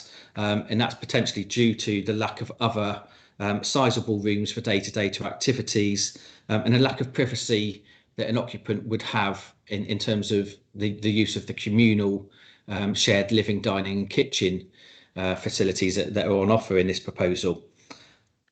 However, it's not possible, whilst it's not possible to control the internal layout of bedrooms, and it could be possible for occupants to put sitting arrangements close to the windows in the bedrooms of the HMO. Equally, it's not possible to control those arrangements in a conventional dwelling. And for that reason, it's not considered that the proposal would give rise to any greater or materially greater levels of overlooking towards any neighbouring property than the previous scheme. And again, I bring you back to the separation distances that are retained to all of those neighbouring properties, and again, those intervening tree screens that are provided. So again, it's not considered that the proposal gives rise to any material loss of privacy. In terms of the living accommodations for the future occupants, again, as I've mentioned, each room would have its own ensuite facilities, and then there's the communal facilities of the living, dining and kitchen arrangements on each of the floor levels. And it's considered that's quite a good standard of level accommodation, significantly better than offered in a number of HMOs, and potentially better than the sort of typical arrangements for HMOs, which tend to have bedrooms and potentially shared bathroom facilities, but not as extensive in terms of the communal kitchen, living, dining rooms. Again, the proposal also offers the opportunity for some external sitting for people, future occupants, to sit out, and it's also in very close proximity to nearby areas of public open space at Pocket Park and the Broadstone Recreation Ground. And as such, it's considered that the proposal offers acceptable living conditions for future occupants. In terms of the highway issues, as I've mentioned, the proposal includes provision of new vehicular access off of Lower Blanford Road. The width of that access would allow two-way vehicle movements at the entrance to the site, and that would ensure that vehicles are able to pass each other without somebody having to wait on Lower Blanford Road or to reverse out onto Lower Blanford Road, which is important given the volume of vehicular movements that take place along that route.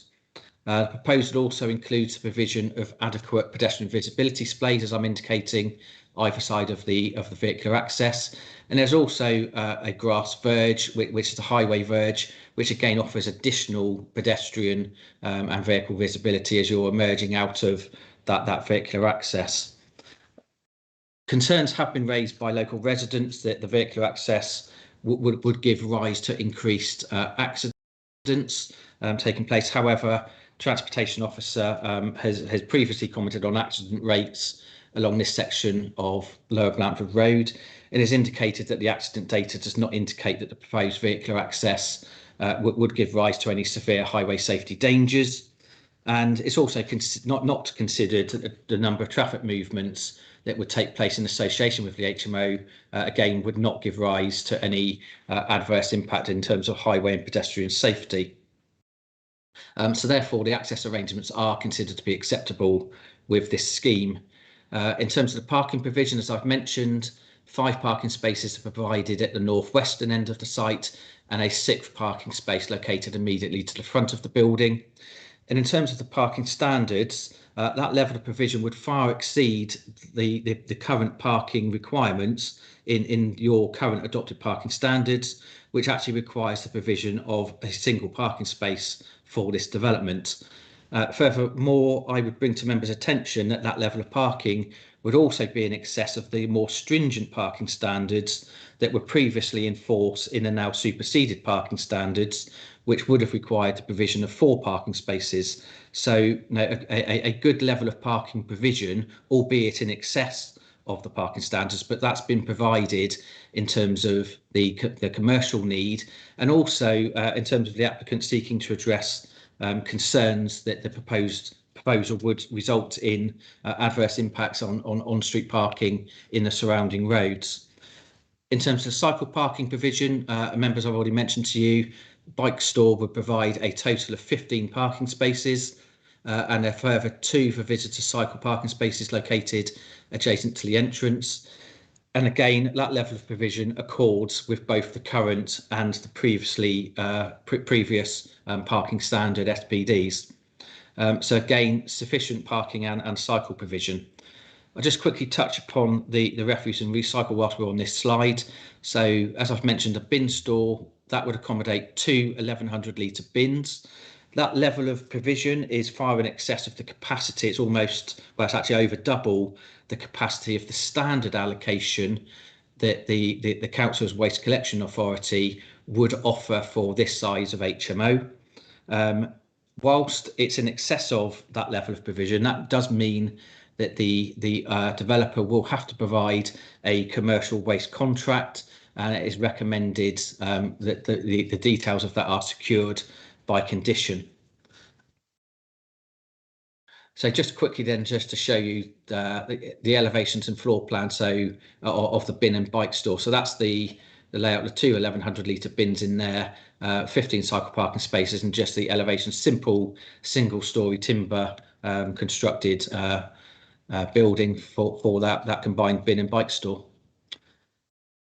Okay, then in terms of impact on trees, again in the report, just to highlight, the proposal does result in the need to remove 6 trees within the site. They're indicated and highlighted in yellow. All of those trees are either of a poor condition or, in terms of their location within a site, are not considered to make any significant amenity contribution to the wider street scene and surrounding area. And all of those trees have previously been agreed to be removed under earlier permissions for the development of this site. So again, there is no objection to the loss of those trees, and their loss can also be compensated for by replacement planting, and a condition is recommended to you to that effect.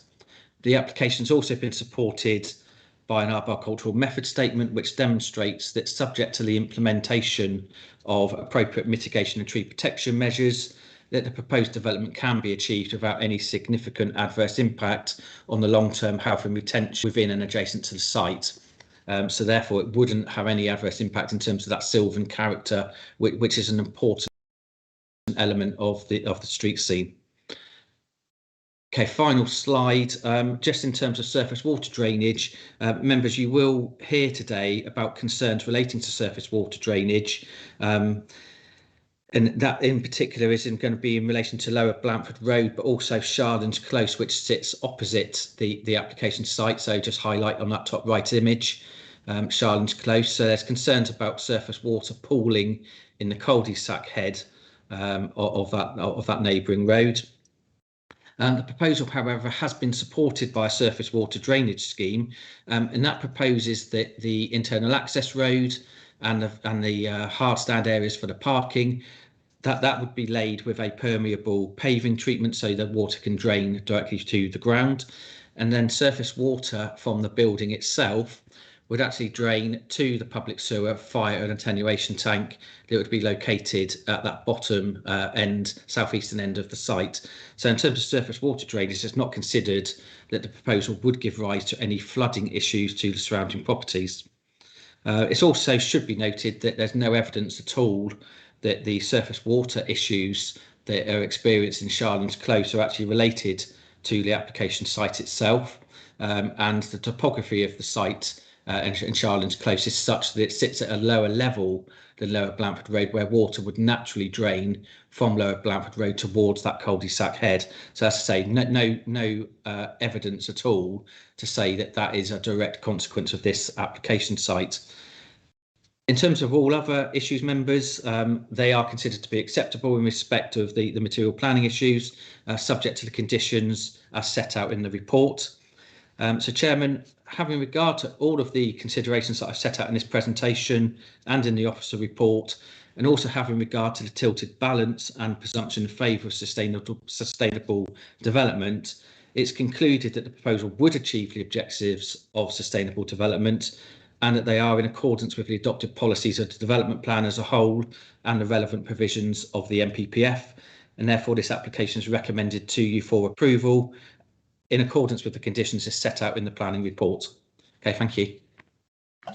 Thank you, Mr. Rowland, for a very formal and very robust report there. Do we have any letters of objection, please, John? Thank you, Chairman. There are no objectors registered, but we have Mr. Neil McKeon of Pure Town Planning attending in person to speak on behalf of the applicant. Please go ahead, Mr. McKeon.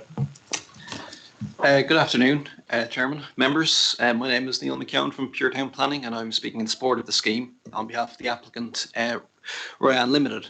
As you've heard, the application seeks permission for the erection of a 15-bed HMO with access and parking on land adjacent to 147 Lower Blanford Road, recommended for approval from all respective officers.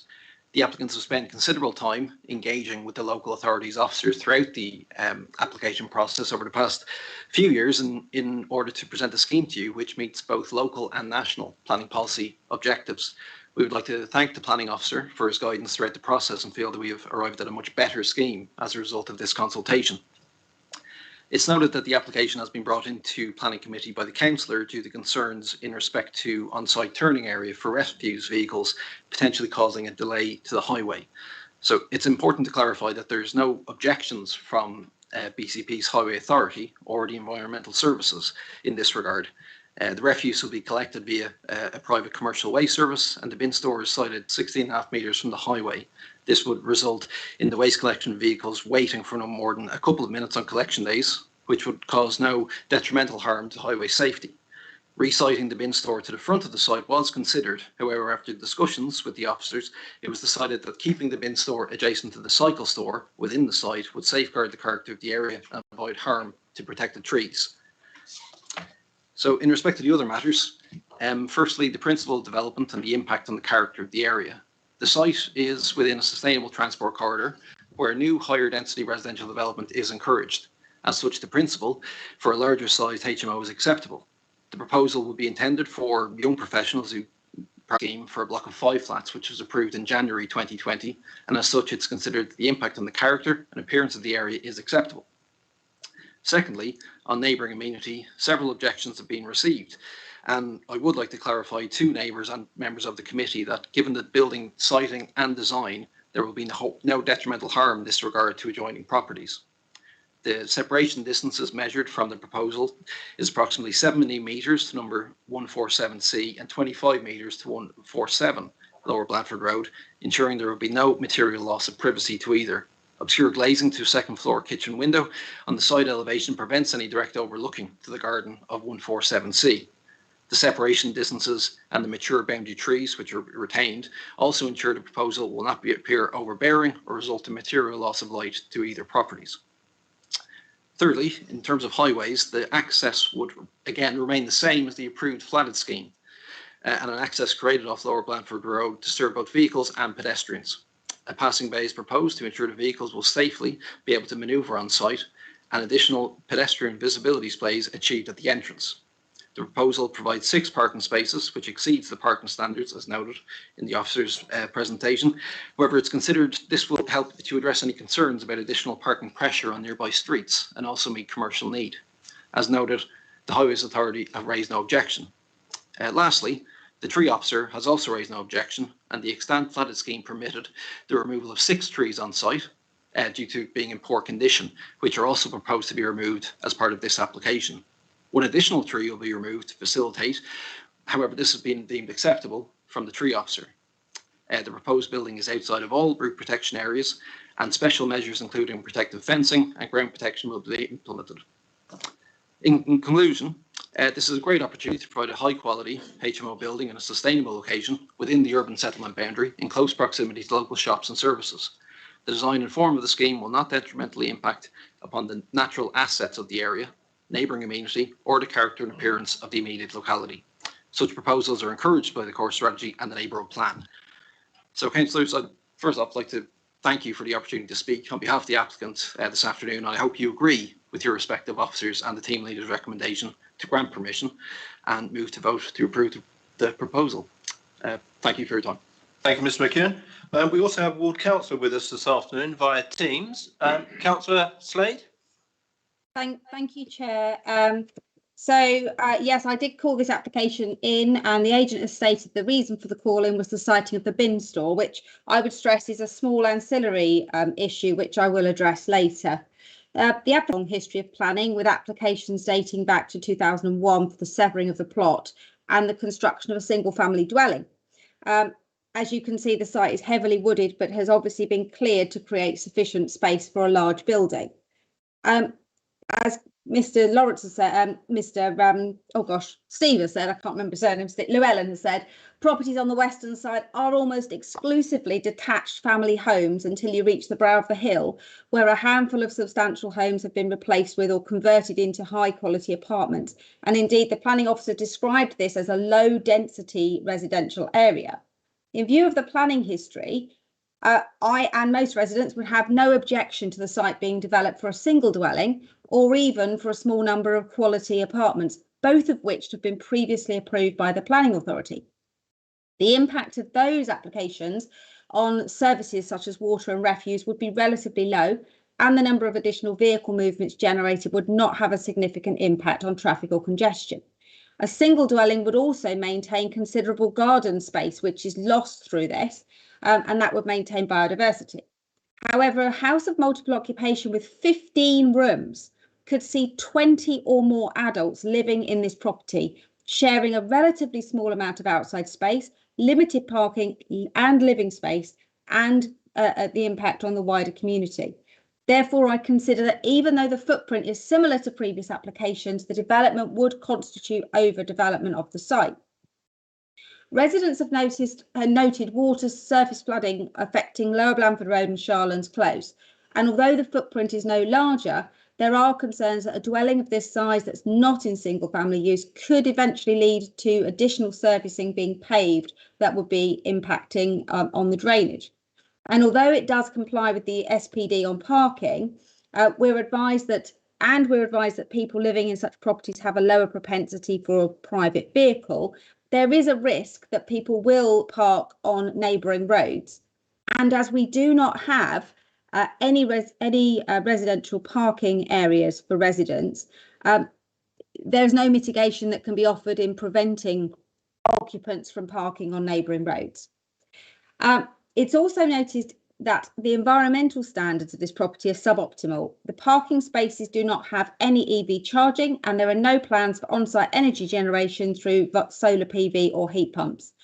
As you know, HMOs are those with 2 or more unrelated households of 3 people sharing facilities. And whilst it's very possible there are small HMOs within Broadstone, large HMOs of 5 or more people are typically in town centres and high employment areas or close to universities, attracting young professionals and students or transient employees such as those in hospitality.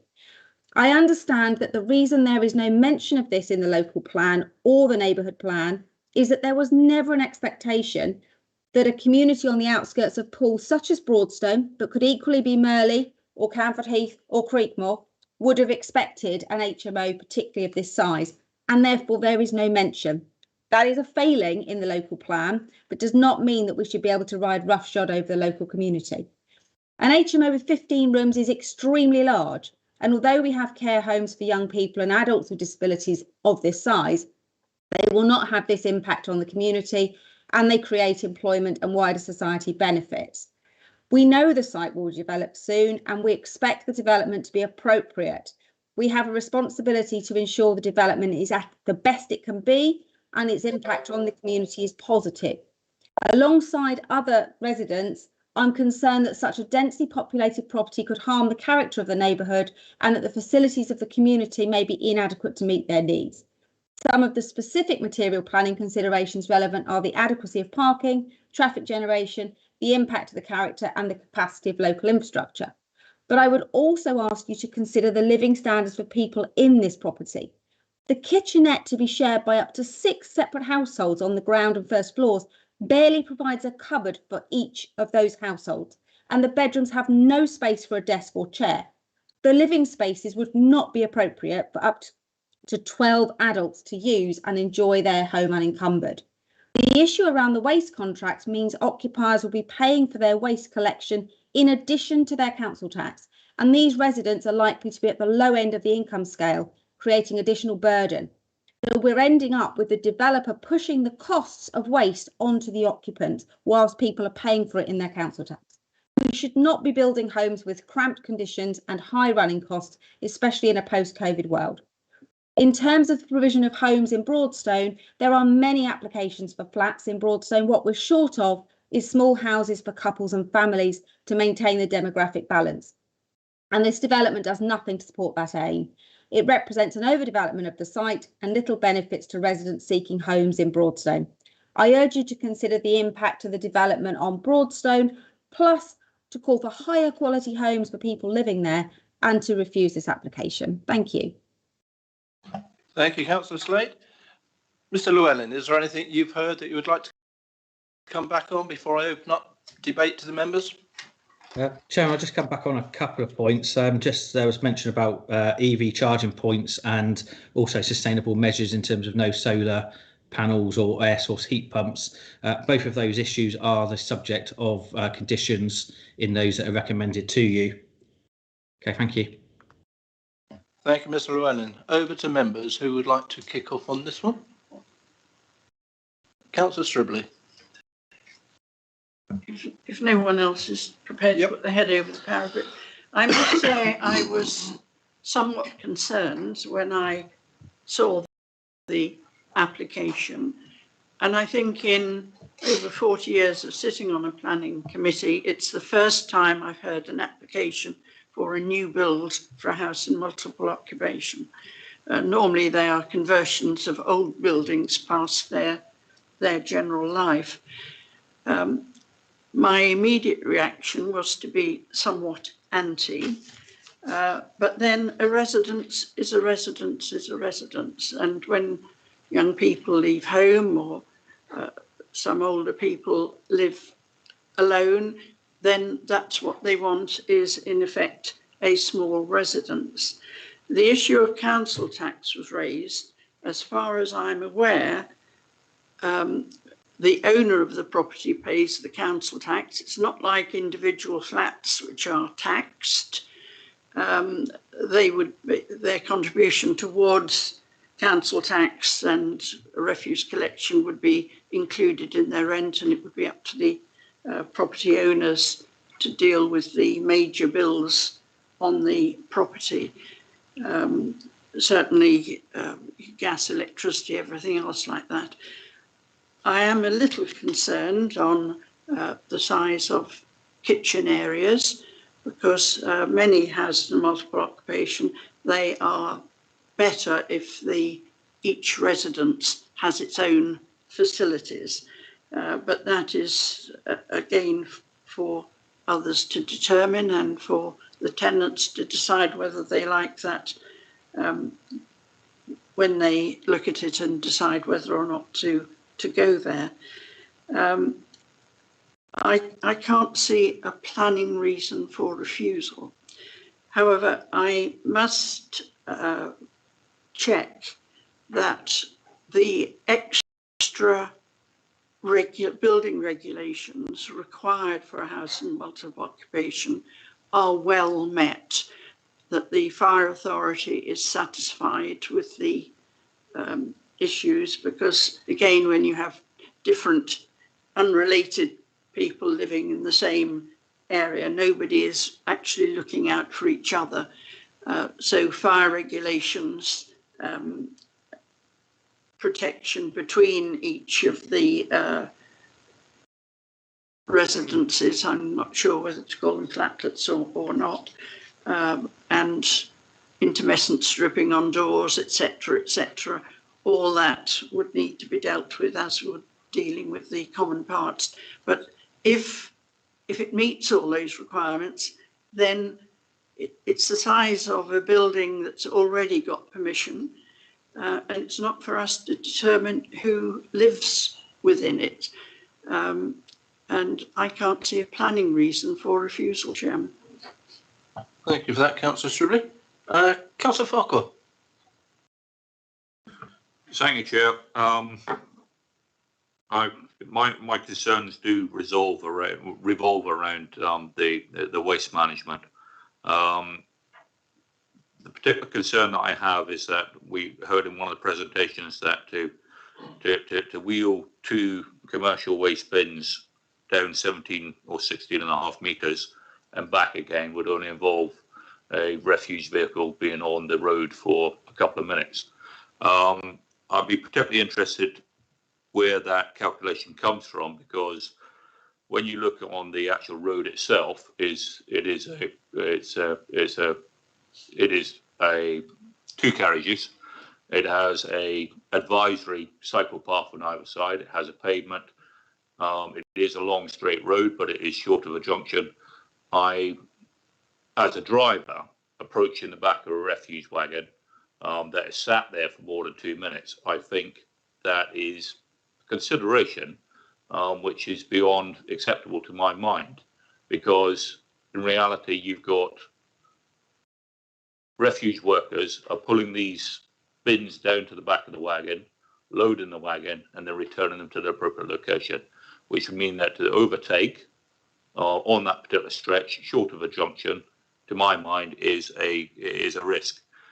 This comes on to Councillor Slade's presentation, is that the expectation would be that the refuge wagon would actually pull off the road for safety and then have the ability to turn around and do its loading operations actually on site.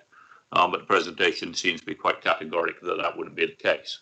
So on that particular grounds, I don't think that I would be minded to accept this as a proposal, because there is no guarantees as regards the frequency of the waste collection, nor the calculation that's been offered that it only takes a couple of minutes to actually load and carry out that operations. The second part on the waste side of things is that looking at the recommendations from environmental services for one 240 litre bin and one 180 bin for refuge, 240 litre bin for recycling and 180 litre bin for refuge, is that is for 6 or more permanent residents. I don't think that the bin capacity itself is suitable for this 15 bedroom development. So that's my input. Thank you, Chair. Thank you, Councillor Clark. I will just remind you that the bin collection waste management is subject to a condition that does have to be approved and adhered to by the local authority. Councillor Barron, please. Thank you, Chairman. Well, I've got to say it's the first I've heard of water running uphill before, but it's new every day. I'm really positive about this, actually. I think as HMOs go, it'll be the best I've seen. You know, the residents there will have a secluded garden to sit in, something you don't see very often. And I think it's sort of snobbery to presume that future residents will bring crime and disorder to the area. And that doesn't sit well with me. So I'll support this application. Thank you, Chair. Thank you for what you said, Councillor Barron, and I'm totally in concurrence with you on that point. Councillor O'Neill. Sorry, Councillor Trent. The wrong Tony. Yeah, thank you, Chair. I know ours is not the reason why, but if this had been on Bournemouth Road or something like that, I would think it's sort of, you know, somewhere that's got direct access to the university. I would think, well, this is student accommodation, or if it was for a specific purpose, you know, such as looking after a protected group of people or something, it would make sense. But the reasoning behind this doesn't make sense. But it's one of these things that there doesn't seem to be grounds to object to it as an application because it has the same footprint as previous applications. There's question marks over bins and so on, but it seems that the tree lot has already been accepted. But it does puzzle me as to why this is sort of being proposed. But, you know, ours is not to question why. Thank you, Councillor Trent. Councillor Johnson. Thank you, Chairman. I'm going to echo the thoughts of all previous speakers. There's absolutely no planning reasons to refuse this whatsoever. There's absolutely nothing wrong with it. I think all the concerns are coming from the rumours of all the problems that HMOs cause when there's lots of them in a very dense area. For example, Winton, where occasionally there have been concerns over it, and it's mainly students, and I will not comment on my involvement in that in my previous life. But here, there's just absolutely nothing wrong with it. The size and shape has already been determined as acceptable, and you know, I will propose that we move to grant as set out in the report. Thank you, Councillor Johnson. Second that, Councillor Strubley. Thank you very much. Councillor Bartlett, please. Yeah, I mean, if you're proposing a 15-bed HMO in a town centre or something, you know, people would be complaining, you know, it would be the end of the world. And here we've got an opportunity where someone's proposing to put one where it's completely surrounded. You can't see it, more or less, you know, and it's private, and, you know, it's the other end of the scale. And yet there are still objections to it. And it's difficult to understand, you know, why the objections are quite so strong, particularly in the area of parking. This actually is far in excess of the SPD, which requires one parking space, and yet, you know, even though it's sort of 600% more than required, yet, you know, it's you know, the solar is covered in the conditionings, as are electric charging points, etc. It does provide nice amenity space for the people that can be living there. It's also within area, the Zone 2 area, which is encouraging higher density development, and that's exactly what it is. And it's only 200 metres from Broadstone shopping area. So people want to, you know, and there is, you know, there is a scale of accommodation for people. This offers an appropriate, affordable level of accommodation for people on lower earnings that may well be working in the Broadstone area. So, you know, I agree, and I would support the application. Thank you, Councillor Bartlett. Councillor Hilliard. Thank you, Chairman. I was just looking at section 73, which references the Broadstone Neighbourhood Plan. So this plan was, I think, done in 2018, adopted in 2018, and the paragraph is saying that in essentially that the proposal in front of us are smaller units than the neighbourhood plan specifies. So if the officer could just add some background really, so people take the effort of doing the neighbourhood plan, specify units in which inner zone, outer zone.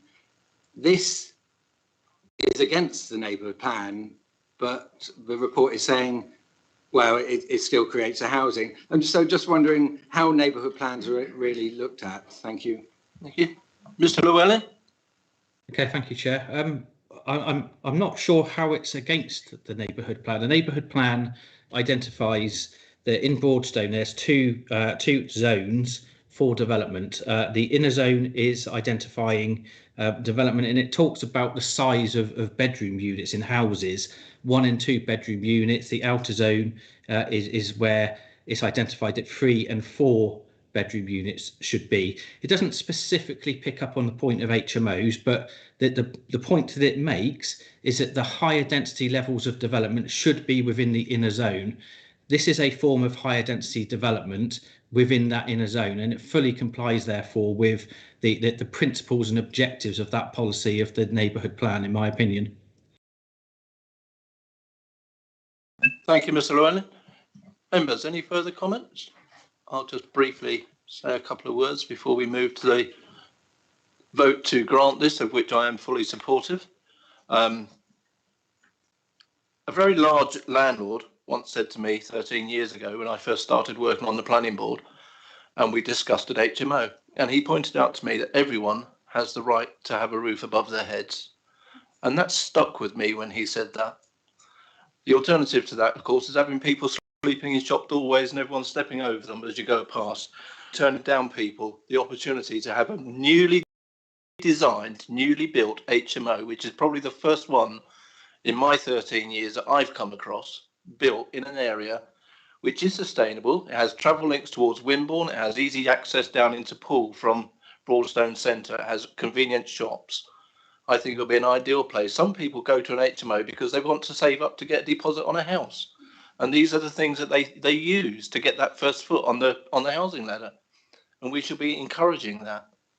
The thought of disruptive behaviour doesn't come into my mind when I think about these things. It's purely the fact that everyone has the right to live somewhere and have a decent roof over their head and a decent quality of life. And I think this application gives them exactly that. So I will be supporting that, and I thank everyone for the comments they've made this morning. So I will go to the vote, and I will call people's name in turn. If you can say for or against, please.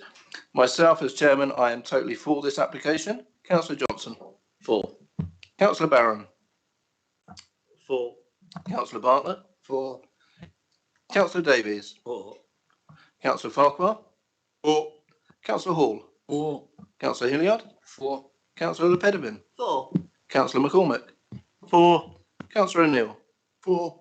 Councillor Stribley? For. And Councillor Tran? Abstain. Thank you very much. Therefore, that application is granted. And I thank everyone for their participation in that this morning and for coming along. And I'm going to adjourn now. It is now 10 to 1. I see no point in starting the next application before we stop for 1 o'clock for lunch. So could I have you all back here, please, sharp 1:30, ready to start with the next application?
Okay, thank you. Welcome back to everybody for this afternoon session of the BCP Planning Committee.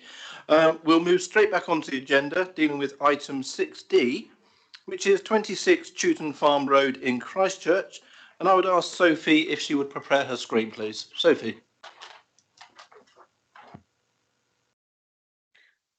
Thank you, Chairman. Can everybody see my screen? We can indeed, Sophie. Thank you. Sophie, could you just speak up a little bit, please? Yeah, sure. Let me just turn my volume up. Is that better? We'll hear you. Thank you. Okay. Okay, thank you. So this is the application for 22 Chewton Farm Road. It's a full application for the demolition of the existing dwelling and the erection of 14 flats with parking. The plot is currently occupied by an individual dwelling in a large plot, which you can see outlined in red. The area has a sylvan character, and there are 2 TPO oak trees on the front boundary of the site and the 2 front corners. Members will see that recall that the planning permission has been granted at number 20 on the adjacent site, which is this property here, for a similar form of development, and that proposal came before committee last year. The couple of photos showing the existing property and from the road to the front showing the wider street scene. And here we have the proposed site plan. As you can see, the proposed building does have a greater footprint than the existing dwelling. However, given the size of the plot, it's considered that the development can be accommodated on it without appearing cramped or intrusive within the street scene. Like at number 20, which is this property here, parking is being provided within the basement with 3 spaces on the surface, just where my cursor is. There's a provision of 20 spaces, which is above that required in the parking SPD for 1 and 2 bed flats. And there's also 24 cycle parking spaces being provided within the basement. The access and ramp to the basement parking would be along this boundary here. And if number 20 is redeveloped in line with the permission, then the 2 access ramps will be sited adjacent to one another. From the earlier photos, you will have seen the existing extent of hard surfacing and the number of vehicles that can be accommodated on the existing site. The proposed layout at the front of the site is considered acceptable and is not considered to harm the spacious character of this plot and wider area. You can see on the plan in front of you that I've annotated some of the separation distances to the adjacent properties. It's considered that these distances and the building relationships are acceptable. We have the front elevation and the northeast side elevation, which faces number 24. The proposed architectural style and the appearance of the new building is considered to be acceptable. Whilst the form and the scale of the building is very similar to that approved at number 20, there are differences with the fenestration detailing and the chosen materials. And the character occurring from the individuality of buildings along Chewton Farm Road will be maintained. Proposed materials for this development comprise stone, brick and New England boarding and a slate effect tile. And this elevation here shows the access to the basement parking and how the rear section of the building is set back and down to reduce the overall bulk of the building. Here we have the proposed basement showing the parking layout, and you can see there's 17 parking spaces and the cycle parking. In terms of accessibility, we have 2 external staircases and a lift within the centre of the basement. And there are 5 flats proposed on the ground floor level of the building. Moving on to the first and second floor plans, all of the flats meet the requirements of the housing quality indicators in terms of unit sizes as stipulated by policy LM1. Unfortunately, there's no affordable housing being secured as part of this proposal on viability grounds, and you can see that outlined in the committee report. These plans show the proposed street scene, and you can see the relationship between the approved development and number 20, and this residential dwelling is number 24. The impact of the development on the existing bungalow at number 20 is still being considered, and you can see this assessment within the report. The overall built relationship between the proposed development and the adjacent dwellings is considered to be acceptable. Moving on to the proposed landscaping scheme, as mentioned earlier, there are 2 TPO oak trees, T11 here and this one here in this corner. However, given the existing in and out access arrangements on the site and the extent of hard surfacing, they're not considered to be compromised by the proposal. Additional planting is being proposed across the site. You can see 4 new trees located here. We have 2 silver birch being positioned on this boundary, and an additional holly tree on the north side. The proposals are considered to maintain the sylvan and verdant character that Chewton Farm Road provides.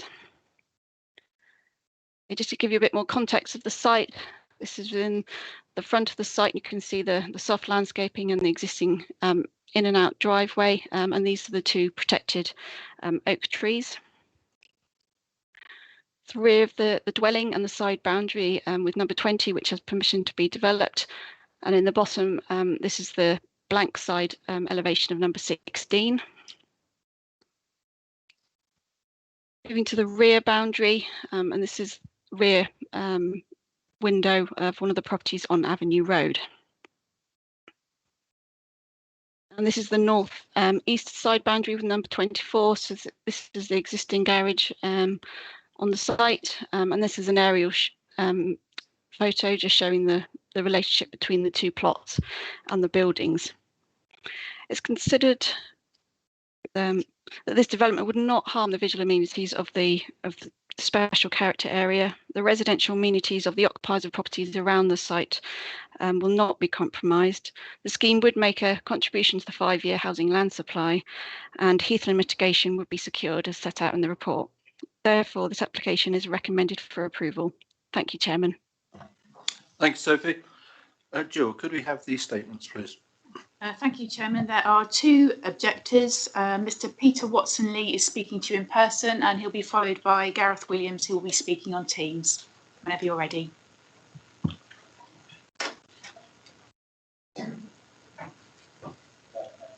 Yes, please, Mr. Lee. Thank you. Thank you. This application is not about the design of the frontage of this building. This application is whether the adverse impact of building a second block of 14 flats in Chewton Farm Road significantly outweighs the benefits. Firstly, when you look at the benefits, I have to say the benefits are few. Again, no affordable housing, no contribution even to affordable housing.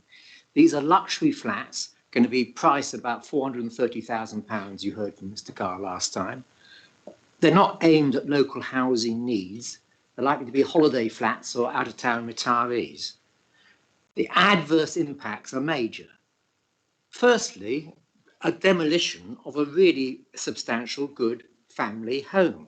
These are exactly the sort of properties that are in short supply in this area.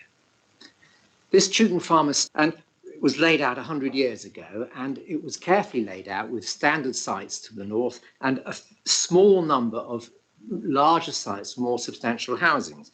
This concept of planning and a mixture of housing was one that the Christchurch Borough Council understood. They've got this policy H9, it's in the papers. It says, and the preamble is important to read because it says there is one area in the borough of Christchurch of particular character which requires protection and a special policy. One area in Christchurch, and it's this road. This will just devastate the character of this area. I'm sorry when the officer showed you your pictures of this, she only chose to compare it with the illustration of what the next door neighbour's one is going to be. You should really look at the whole road. The size and mass of this development is totally at odds with the character of this road. It's going to increase the density. These 2 together are going to double the density of this area. Chewton Farm Road has no pavements, no parking on the verges. It's got restrictive weight limits. It's traffic calm to the current levels of traffic. no public transport services. People are going to have to walk up and down this road. The people who live here and us are going to have to walk up with this increased traffic. It's a danger.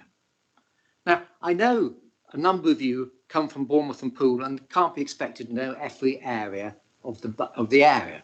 I like to thank Councillor O'Neill, because he did come across last time and he saw this road, and you may recall he spoke quite eloquently why it should not be here. Mr. Watson-Lee, sorry to interrupt you, just to let you know that you've now gone over the 2.5 minutes. So is your other speaker going to be speaking for less time? No, but I've got now just a paragraph to finish off. May I? It will mean he will have less time. But... Yes. Well, I don't want to cut my friend off, but there are two more points I'd like to make. I don't know, Chair, let me just make them briefly. Yeah. The first point was just please listen to the Christchurch councillors and to O'Neill, to Mr. Councillor Brooks, and please listen to the Highcliffe and Watford Parish Council and their report. And my final point is just this. There have been several applications for development on the Chewton Farm estate over the years, which have been turned down and refused. And on every occasion when a developer has appealed, that appeal has been refused and the inspector has upheld H9 and the refusal. So please just don't say we've got no option. You can refuse this. So please, Mr. Carr can build this flat somewhere else, like in Highcliffe Town Centre, which is going to be zoned for a change of character. Please don't let it be built here. Thank you. Mr. Williams, please. Hello. I hope you can hear me. I am the next door neighbour to this development. Paragraph 49 of the officer's report supposedly addresses the impacts I will suffer as a result of this overbearing development, but does so on false premises. That paragraph is based on errors, inaccuracies, assumptions and subjective generalisations, despite the information in my published objection of 2nd of September. You cannot permit this development based on known erroneous information. The material loss of privacy, light and intrusion I will suffer are totally unacceptable and fail to meet accepted code standards and regulations. The report wrongly states or assumes, 1, my garage runs the length of the boundary. It doesn't. Behind the garage is a habitable reception room with a window directly facing the development. 2, I have only one bedroom window facing the development. Untrue. I have 4 sets of windows facing the development. 3, the hipped apex roof runs the length of the garage. Untrue. The habitable room at the back of the garage has a flat roof allowing a direct view into my house, rear garden, patio and kitchen. 4, only flat 8 looks into my property. Untrue. Flats 3, 4, 8 and 9 have windows that directly face and look into my property and garden. 5, I will suffer a slight loss of daylight and sunlight, and this is not significant. That is unquantified supposition. Slight is meaningless, and a judgment causing me significant harmful impact that is based on supposition is wrong. 6, 5 metres and 8.6 metre separation distances are arbitrary figures and are less than required by specific codes and regulation. 7, the window on flat 8 is 5 metres from the boundary. Untrue, it is actually only 3.5 metres. The report fails to recognise that the existing property is barely visible from my side and has no windows overlooking my property, and the nearest residential wall is 10 metres away. The report is based on incorrect assumption and error. There are accepted standards that prescribe specific requirements and tests to quantify the degree of loss of privacy, daylight, sunlight, and legal infringement of right to light. This development is not in compliance with these standards and should therefore be refused. The basement parking forced vents directly face my property and will generate noise. The report states further details of these could be secured by condition. No such condition has been added. The vents should be relocated facing the equivalent vents at number 20, and I require a full noise analysis prior to any submission. Thank you. And Mr. Carr. Sorry.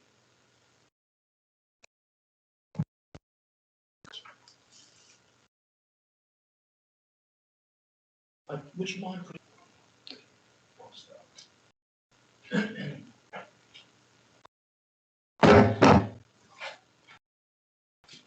Good afternoon, Mr. Chairman, councillors, officers. My name is Richard Carr, as you probably know, and Fortitudo. Firstly, I think I wasn't actually going to make many points today, but I am after listening to Mr. Watson-Lee. And on the poster, which is in my office framed on the wall, funny enough, it says that the reason this land is being sold for dwellings is because this area is a growing residential area. So this thing about character is really not true, because in 1912 it was farmland and now it is houses, and now I think that CGI shows 2 very substantial family homes. You wouldn't know that they're apartments. And quite clearly, we want to preserve the character of the road. It's the unique selling point for when we come to sell these flats. And we've had huge interest in these flats by all sorts of people.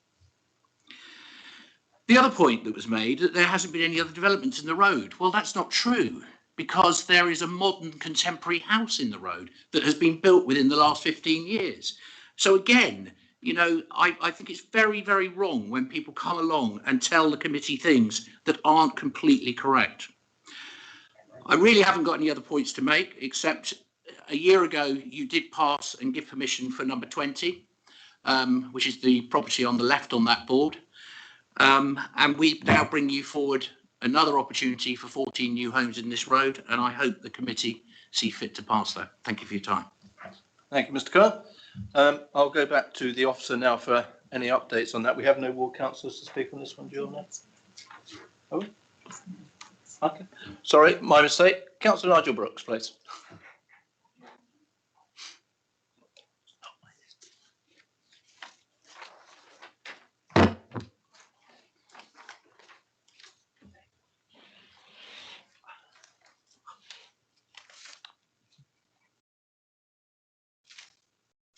Thank you, Chairman. I'm Councillor Nigel Brooks, the ward councillor for Highcliffe and Walkford, where this application relates. Could I please have the street scene on the screen, please?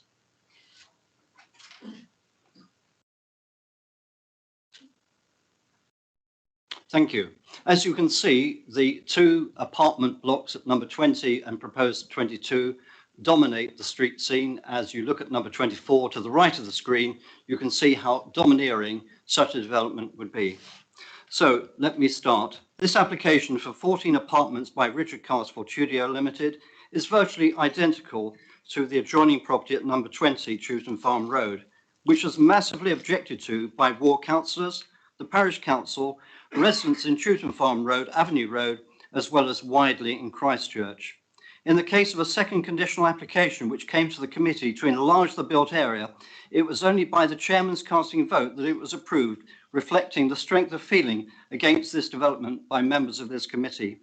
Coming to this application, which again has significant objection by the parties I mentioned earlier, the fundamental points of objection are: it is totally unwarranted flat development in a location and at odds with the character of this semi-rural location comprising individual dwellings in a landscape setting.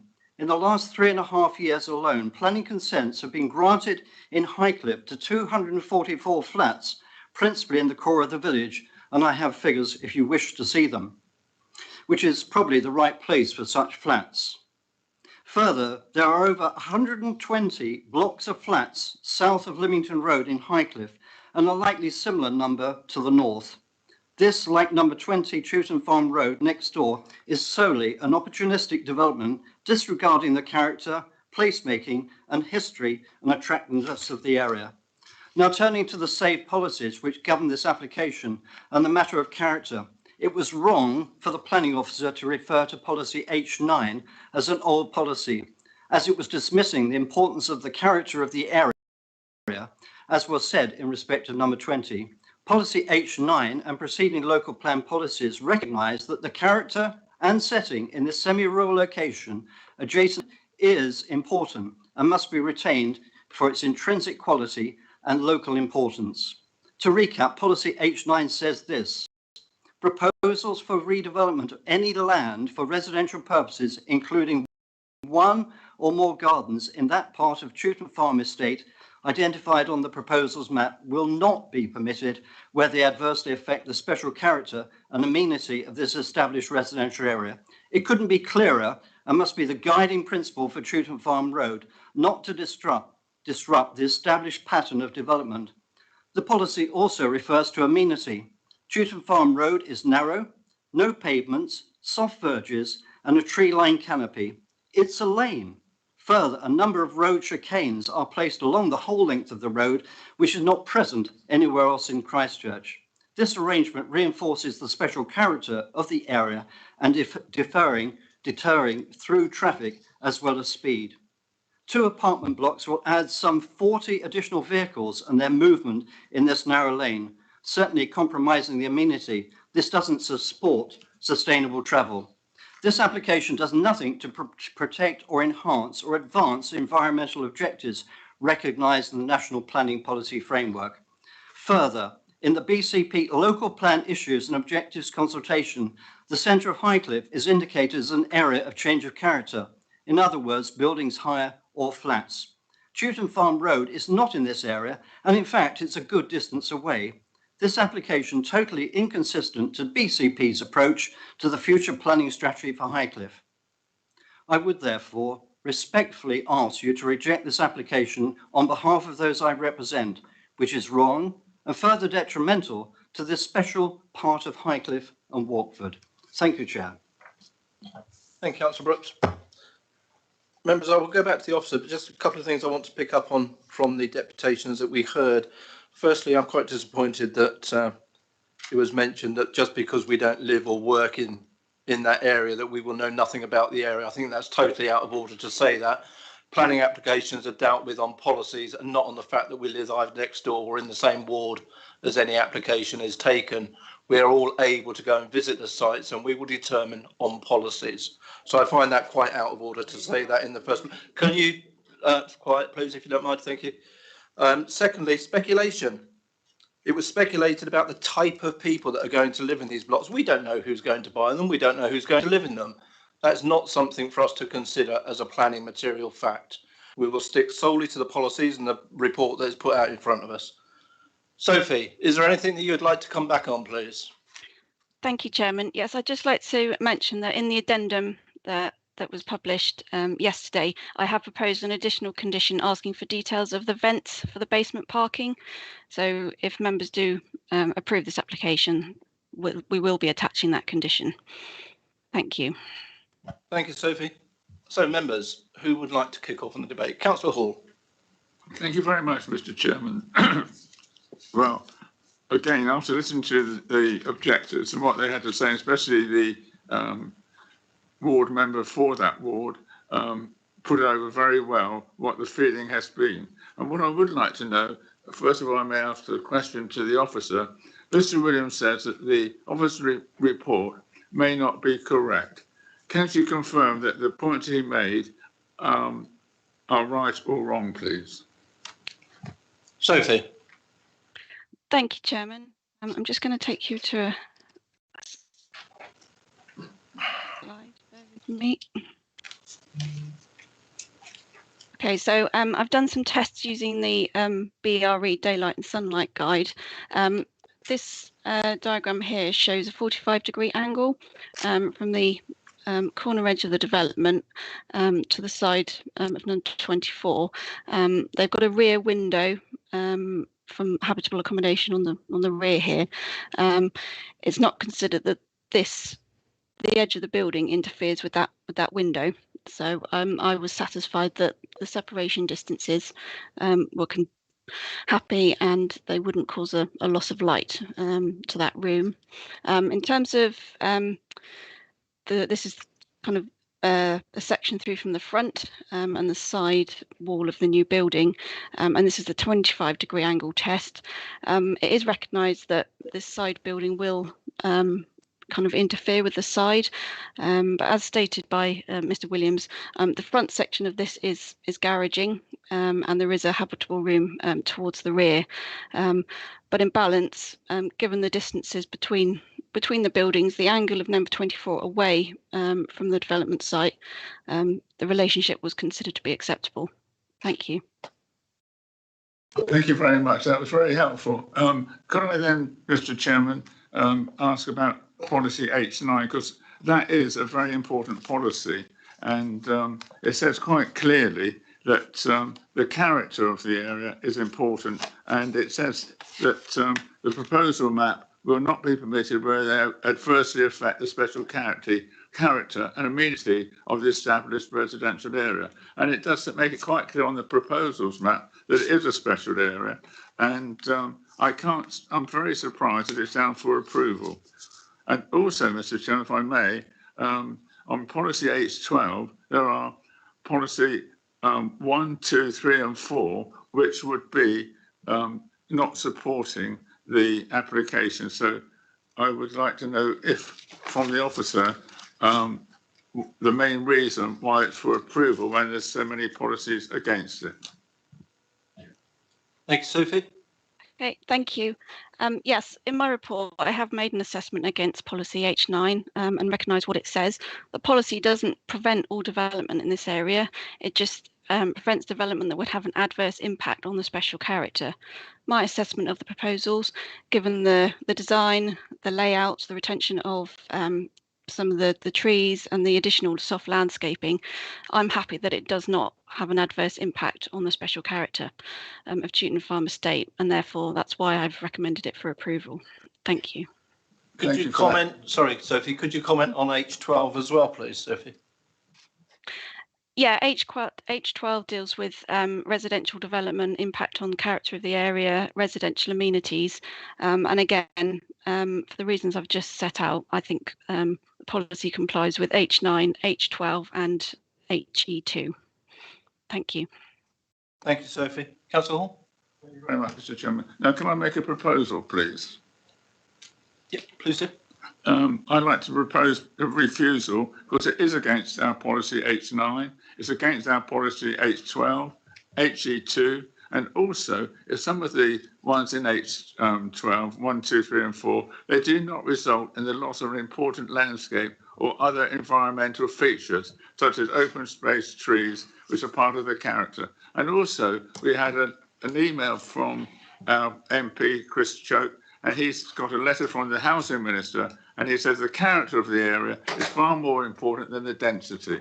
And I think in this case, the character of the area and the density that this site would be is just out of order and out of keeping. So the character, scale and design are very important. So I'd like to propose refusal. Thank you, Mr. Chairman. Thank you, Councillor Hall. Before I move on, do I have a seconder for that at this time? Councillor Hilliard, would you like to speak now?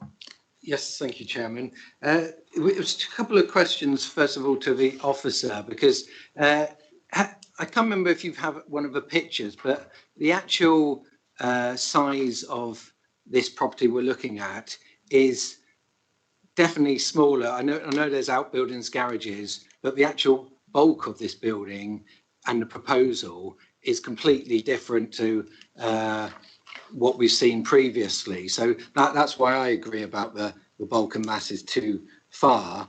The other points I would like to make is there is reference that one of the some of the underground parking whips don't meet our SPD standards. So again, I don't know how we can approve it if the parking doesn't meet our standards. It might only be a metre, but if we have our standards, then they've got to be followed. And to the point about the road, it's a country road, there's no pavement.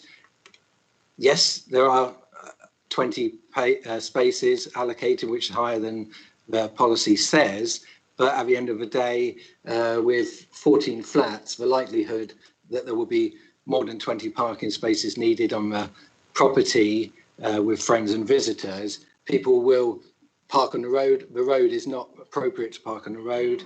Even round the corner in Avenue Road, there's not possible for that. So yes, there's several things which I support their refusal. Thank you. Thank you, Councillor Hilliard. Members, who else would like to speak? Councillor Stribley first, please. Thank you, Chairman. I've looked at the site and the adjacent sites and been to Chewton Farm Road on a few occasions. I would agree with the character of the area if this were a straight up, straight down, flat roofed block of flats. but in fact from the roadside it will look like a very large house set back in the grounds, as we can see there. I have a road in my ward that is gradually, and too fast for me, changing from large houses in grounds to flats, and the residents are all extremely upset. But regrettably, that is not a planning reason for refusal. A residence is a residence is a residence. This does look like a large house, so from the street scene, I'm sure that I'm content that it fits in. There seems some dispute over a couple of planning policies, but the planning officer assures us that it does meet policies H9 and H12. And yes, there isn't a footpath along there, but it is in effect a lane, a very quiet road. I think I saw one other vehicle while I was there. But the verges are extremely wide. So vehicles either can park on the verges, walk on the verges. And I would estimate the verge to be at least 3 meters wide and possibly more. Regrettably, I can't support the local councils on this one because I can't see planning reasons to refuse it, Jim. So I shall be voting against. Thank you, Councillor Stribley. Councillor Simon McCormick, please. Thank you, Chair. In my opinion, this is, and I use this very specific phrase, overdevelopment by way of density, in terms of the 14 flats is too much for this site. And the reason I say this is this question over character of this area is an interesting one, because the character of this area is technically a rural area. I mean, opposite this area, you have the Chewton Glen Hotel and Spa, which is a hotel based in a rural setting. To the north of this, about 400 metres up the road from this development, I believe, it's probably one of the largest working farms in the area. This is a rural development and a block of 14 flats in a rural area. Although it may not look like it's rural, it is.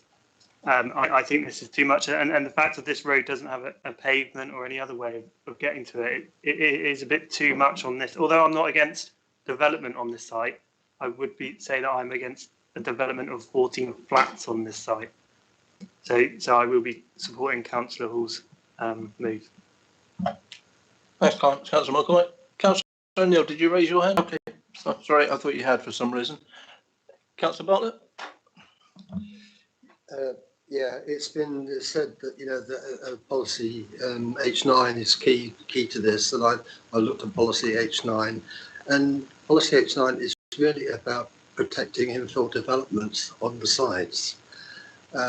This isn't an infill development. This is actually demolishing an existing house and then redeveloping that site. So, and the aim of H9 is to protect the characteristic of the area, and that's the whole argument here. Is will it adversely affect the character of the area? So, looking closely at that condition, I think I agree with the officer on this, that it does not materially affect the character of the area. And in fact, the developer's gone to great lengths to ensure that the building looks and will fit in nicely with the area. So in terms of its the visual amenity, it is in character. What's different here is the use of the building. And I think Councillor McCormick does make some very, but I think the assessment from the officer is that, can that site accommodate that quantum of development? I accept her analysis on that, and I would agree with her. So I will not support the proposals to refuse. Thank you, Councillor Bartlett. Councillor Johnson. Thank you, Chair. No, I have to agree with Councillors Bartlett and Stribley. In terms of the density issue, and one thing I will make very clear before this is there is no precedent in planning, and number 20 does not enter into anything other than, in my opinion, it demonstrates that in terms of planning policy, the number of people on a site is acceptable. in terms of principle and in terms of our consistency and our decision making. If next door we believe that a similar size site can accommodate this many people, I believe it only shows consistency if next door on an almost identical plot, we can't then say this plot cannot handle this many people. I think that the way it's been designed, it does not have an adverse impact on the character of the area. It will look, in my opinion, and this is an entirely subjective personal opinion, it will look fantastic. And I don't see how that can be said to harm the area. It might be slightly different to what was there before, but different doesn't necessarily mean worse. It certainly doesn't necessarily mean it will harm things. I can certainly understand the objections of the next door neighbour in terms of it will be certainly a lot more visible to him, and it may cut out some of his light. But in terms of the overall scheme, I don't believe that what impact it will have is enough to refuse the application on balance. And I think the officer's done a very good job, and I agree with her interpretation of all the policies in this case. And so, like Councillors Bartlett and Stribley, I will not be supporting the move that's on the table at the moment. Thank you, Chair. Thank you, Councillor Johnson. Councillor Barron. Thank you, Chairman. Is the tree officer available? So I'm not sure. Sophie, do we have the tree officer there at all, please? No, sorry, we don't today. Are you able to answer questions on the tree situation that I'm sure Councillor Barron is just about to ask? I will do my best, yes. Thank you. Okay. So I had initial concerns about the fine oak tree at the front there. And I feel that within the tree protection plan, that the reach should be protected by heavy sheeting. If heavy plant's going to be taken over there, concrete lorries and that. I just wondered if that could be written into the conditions. The natural thing to do, I don't know, if this is proposed, if this is approved, whether both sites will be built together, but because next door is a separate site, I can't see how we can put a condition that access would have to be through a more straightforward route to avoid the tree. But that's sort of my main, it's not really changing the soil level. So as for residential movements, I really don't think it's going to be a problem. And that, and there's going to be the protection put in there too. But I'm a little bit concerned during the construction stage that those routes aren't adequately protected. I couldn't actually see anything in our report saying they would be. So that's just that small sort of point. Yep. And I also noticed on the site visit with Councillor Stribley that there wasn't a footpath, and I didn't see anybody walking along there. And to be honest, I think most people drive along there, and I honestly think that if you drove along there in a car, you at a glance you would just think it was another. And I don't think it's out of place in the street scene. When these places are new, initially they can look a bit sort of, a bit new, and it's a beautiful house that's proposed to come down, but it's not listed, so we can't consider that. I'm not going to be supporting the move to refuse either. Thank you. Thank you, Councillor Barron. Sophie, could you just confirm what is actually in the conditions with regards to the route protection schemes, please? Yes, thank you. I'm just looking at the tree protection plan, which, sorry, it's not in front of members. But yeah, so part of the area will have cellular confinement system to be installed to protect the roots of the tree. And they've got protective fencing around the trees during construction works.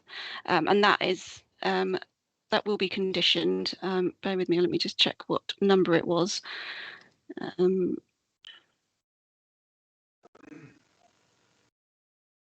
So condition 8, and then that condition 8 also refers to our tree officer going out on site to check all of the protection are in place before they start works.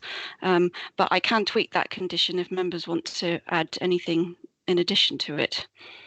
Yeah, I think were this minded to be granted, then I think what Councillor Barron is saying about ensuring that the trees are fully protected during construction would be a major point. I think if you can tighten up on that that condition, Sophie, I think that would be acceptable to all parties. I think to make sure that was happening. It is quite a common thing that you know, a lot of the damage done to trees and that is done during the construction period as opposed to afterwards. So if we could maybe tighten up on that condition slightly, I think that would be well worthwhile doing. But that is minded, of course, providing this goes through as a grant. Okay. Are you happy with that, Councillor Barron?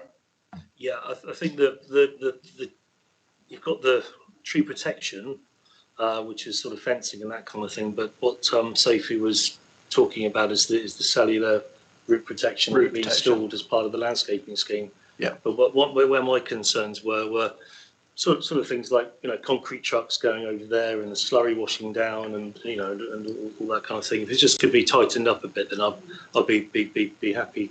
Fine. Thank you for that. Any other members wishing to speak? Councillor Hilliard.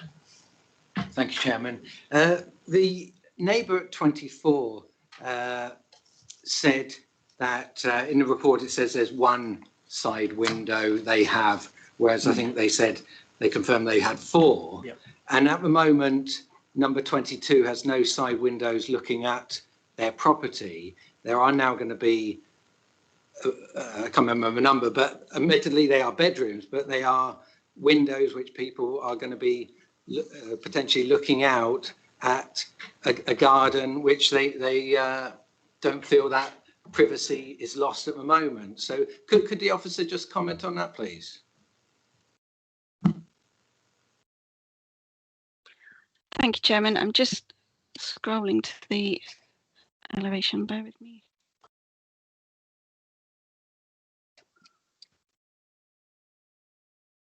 So yeah, so this bottom one is the one facing number 24. Obviously we have 2 ground floor, 2 first floor, and then 2 roof lights. If we move to the floor plans, this shows the bedroom windows here and then here on the first floor, and then we've got the roof lights here. So as you can see, they do serve bedrooms.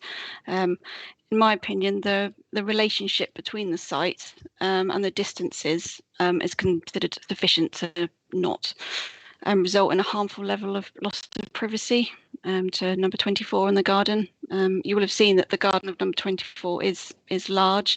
The main patio area is set. If I go to the aerial view,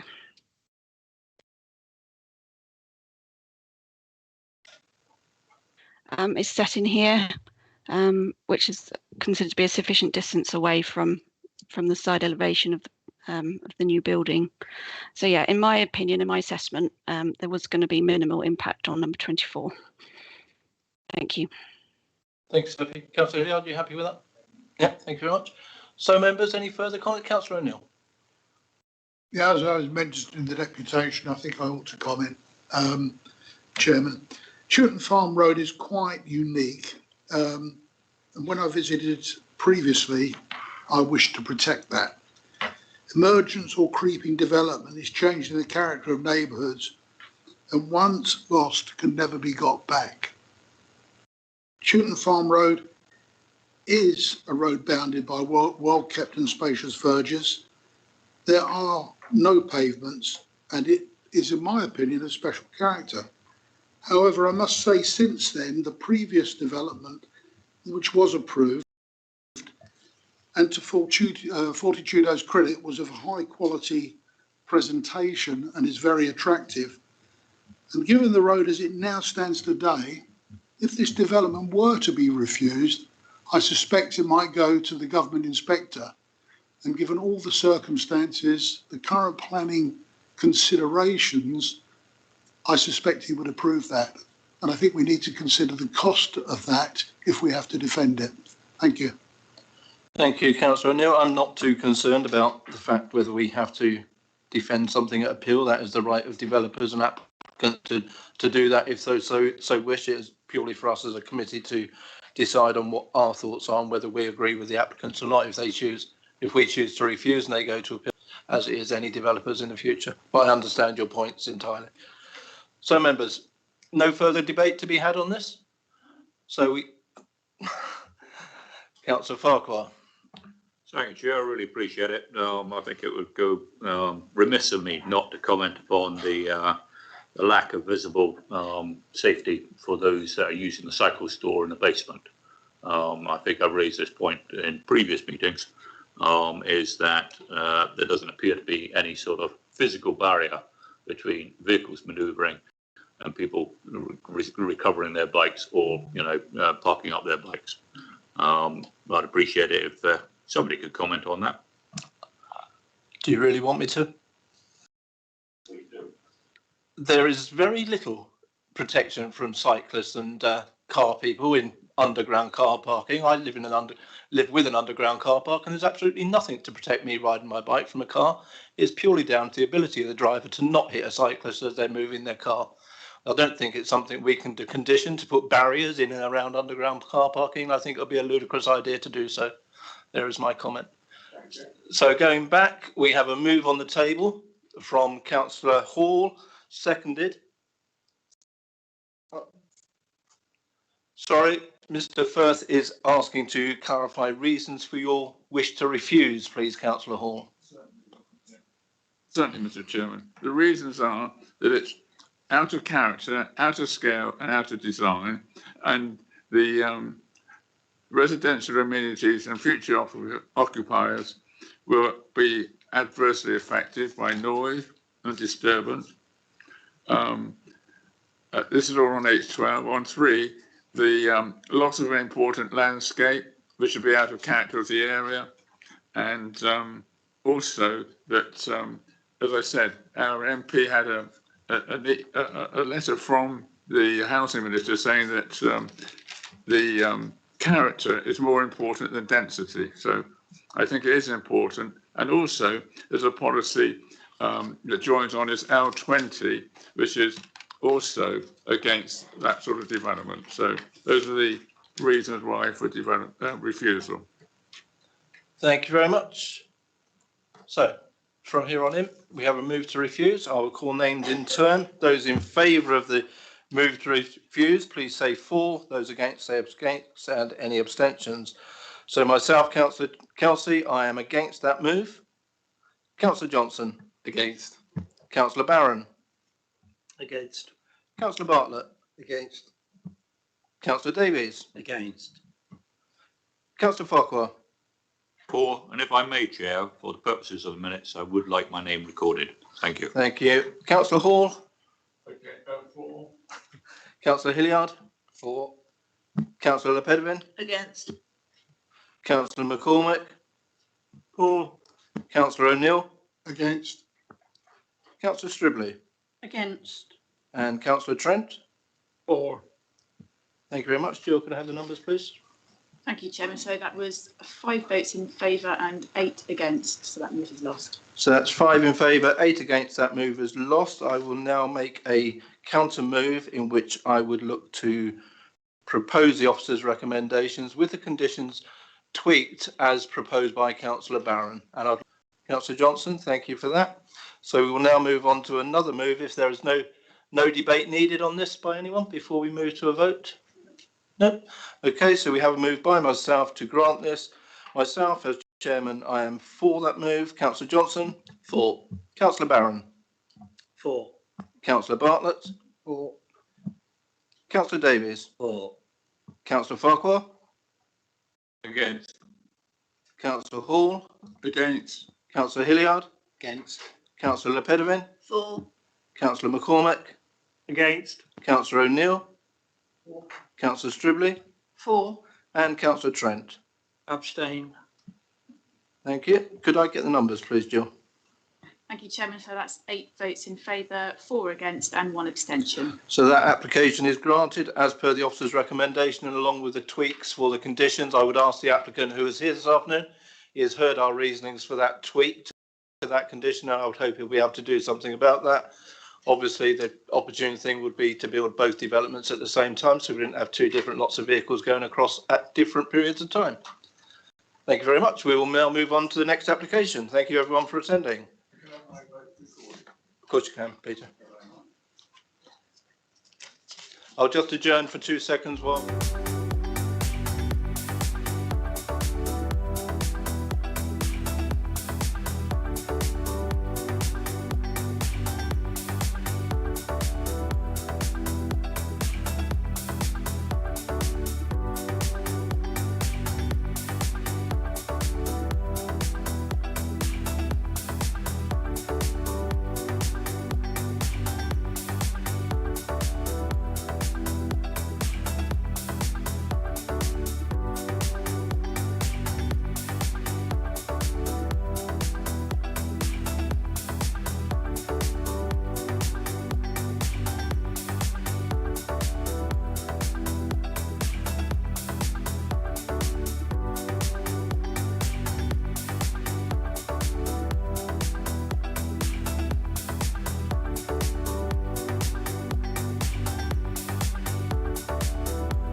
Okay, members, we will carry on now.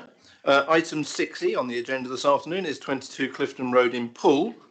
And I would ask Claire McCarthy if she would present her case, please. Over to you, Claire. Thank you, Chairman. So yes, this application is to demolish the existing chalet bungalow and to erect in its place 2 detached dwellings. The site is within the Penhill ward, just south of Penhill, running in a parallel direction off Camford Cliffs Drive and Spurhill Avenue, shown here. And this slide here shows you the general density of development around the site and the proximity of dwellings one to another. 3D view of the site itself here shows you the chalet bungalow, and there's an adjoining chalet bungalow at number 24, one of the objectors, and number 20 also objecting to the proposals. You can see on this shot a very large copper beech tree in front of the site, and you can see a large treed area in between all the dwellings at the back, and on this site there's a tree preservation order for those at the back. The site location plan here just shows you that the existing chalet sits centrally in the plot, slightly towards number 20, and the best space lying currently towards the number 24.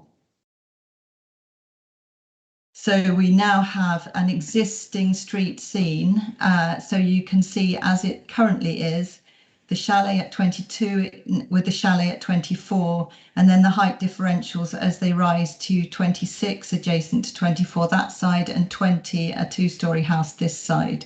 So there's the photograph of the chalet currently at 22 and the chalet currently at 24.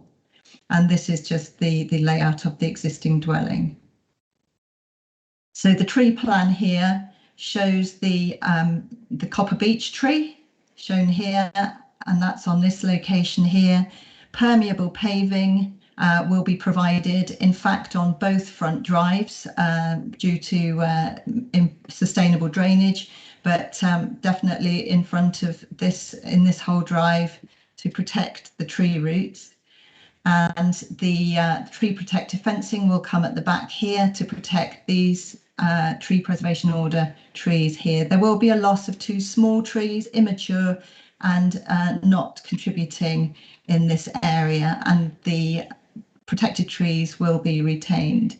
So you can see on the photographs that group at the back end of the garden of 22, and yeah, the copper beech on the front here in the street scene.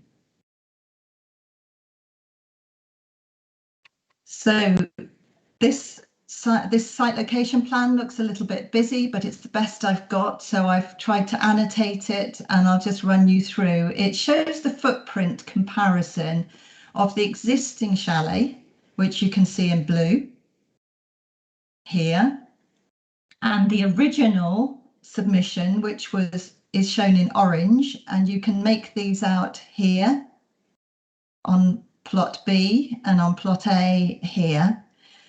And during the negotiation with the application, it was decided that this application, this plot A site was still too close to number 24 here, the chalet at 24. So it was moved a further metre off the boundary, and the black line shows the plot A as proposed and being considered by you today, members, and plot B also in black. And just to point out that the rear end of both properties is single storey, and that has been an amendment from the original plans in order to reduce the bulk and impact on both neighbouring properties.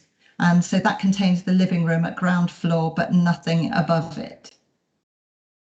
Also on this slide, you can see the access, and a traffic survey has been undertaken following objections from neighbours about the speeds in the road and the fact that this is on a bend.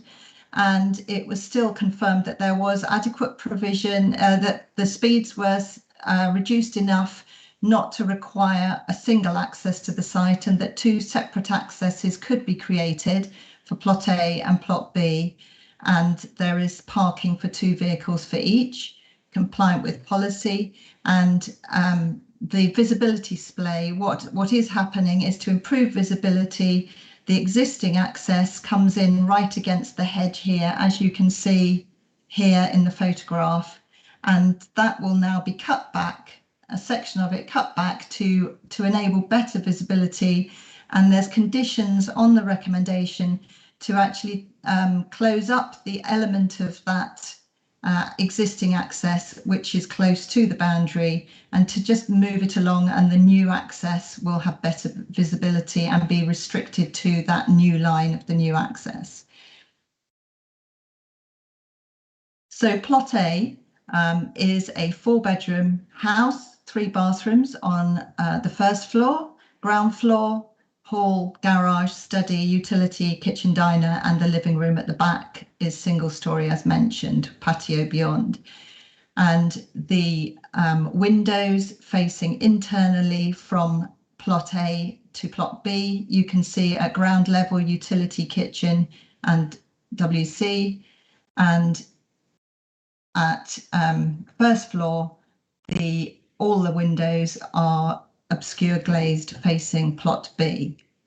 And this one here, which will first floor face number 22, plot number 20, well, number 22, Clifton Road, is an ensuite bathroom, and all other windows have been removed from that elevation. Plot A, the front and rear elevations, this shows you in bulk and scale terms the reductions that have been made between the original proposal at 8.5 metres high, reducing to 7.1, and the eaves higher as well at 5.5, reducing to 4.95 on the proposed building. The materials are considered to be appropriate, brick and some render on this one, and tiled roof, and it's the roof has been pitched so as to minimise any impact from light and overlooking. So the side elevation facing plot B shows all first floor windows, which are secondary windows to bedrooms, and then these are bathrooms. Here, ground floor windows can be screened at ground floor level if needs be, but these are also secondary windows. You can see the bulk again that has been removed when looking at the side elevation. And now this is the side elevation of plot A, which faces the bungalow at 24. And the next slide, I will show you a number of photographs from plot from number 24. But I needed this slide to be large so you could see all of the changes that have happened quite clearly in terms of the relationship with number 24. So this window has been removed, and this window and this window, so that instead of 4 on the side, there is only the 1 window on the side elevation. The eaves have come right down, as you can see, from 5.5 to 4.95. The roof is sloped away with a very shallow slope, as shallow as can be achieved.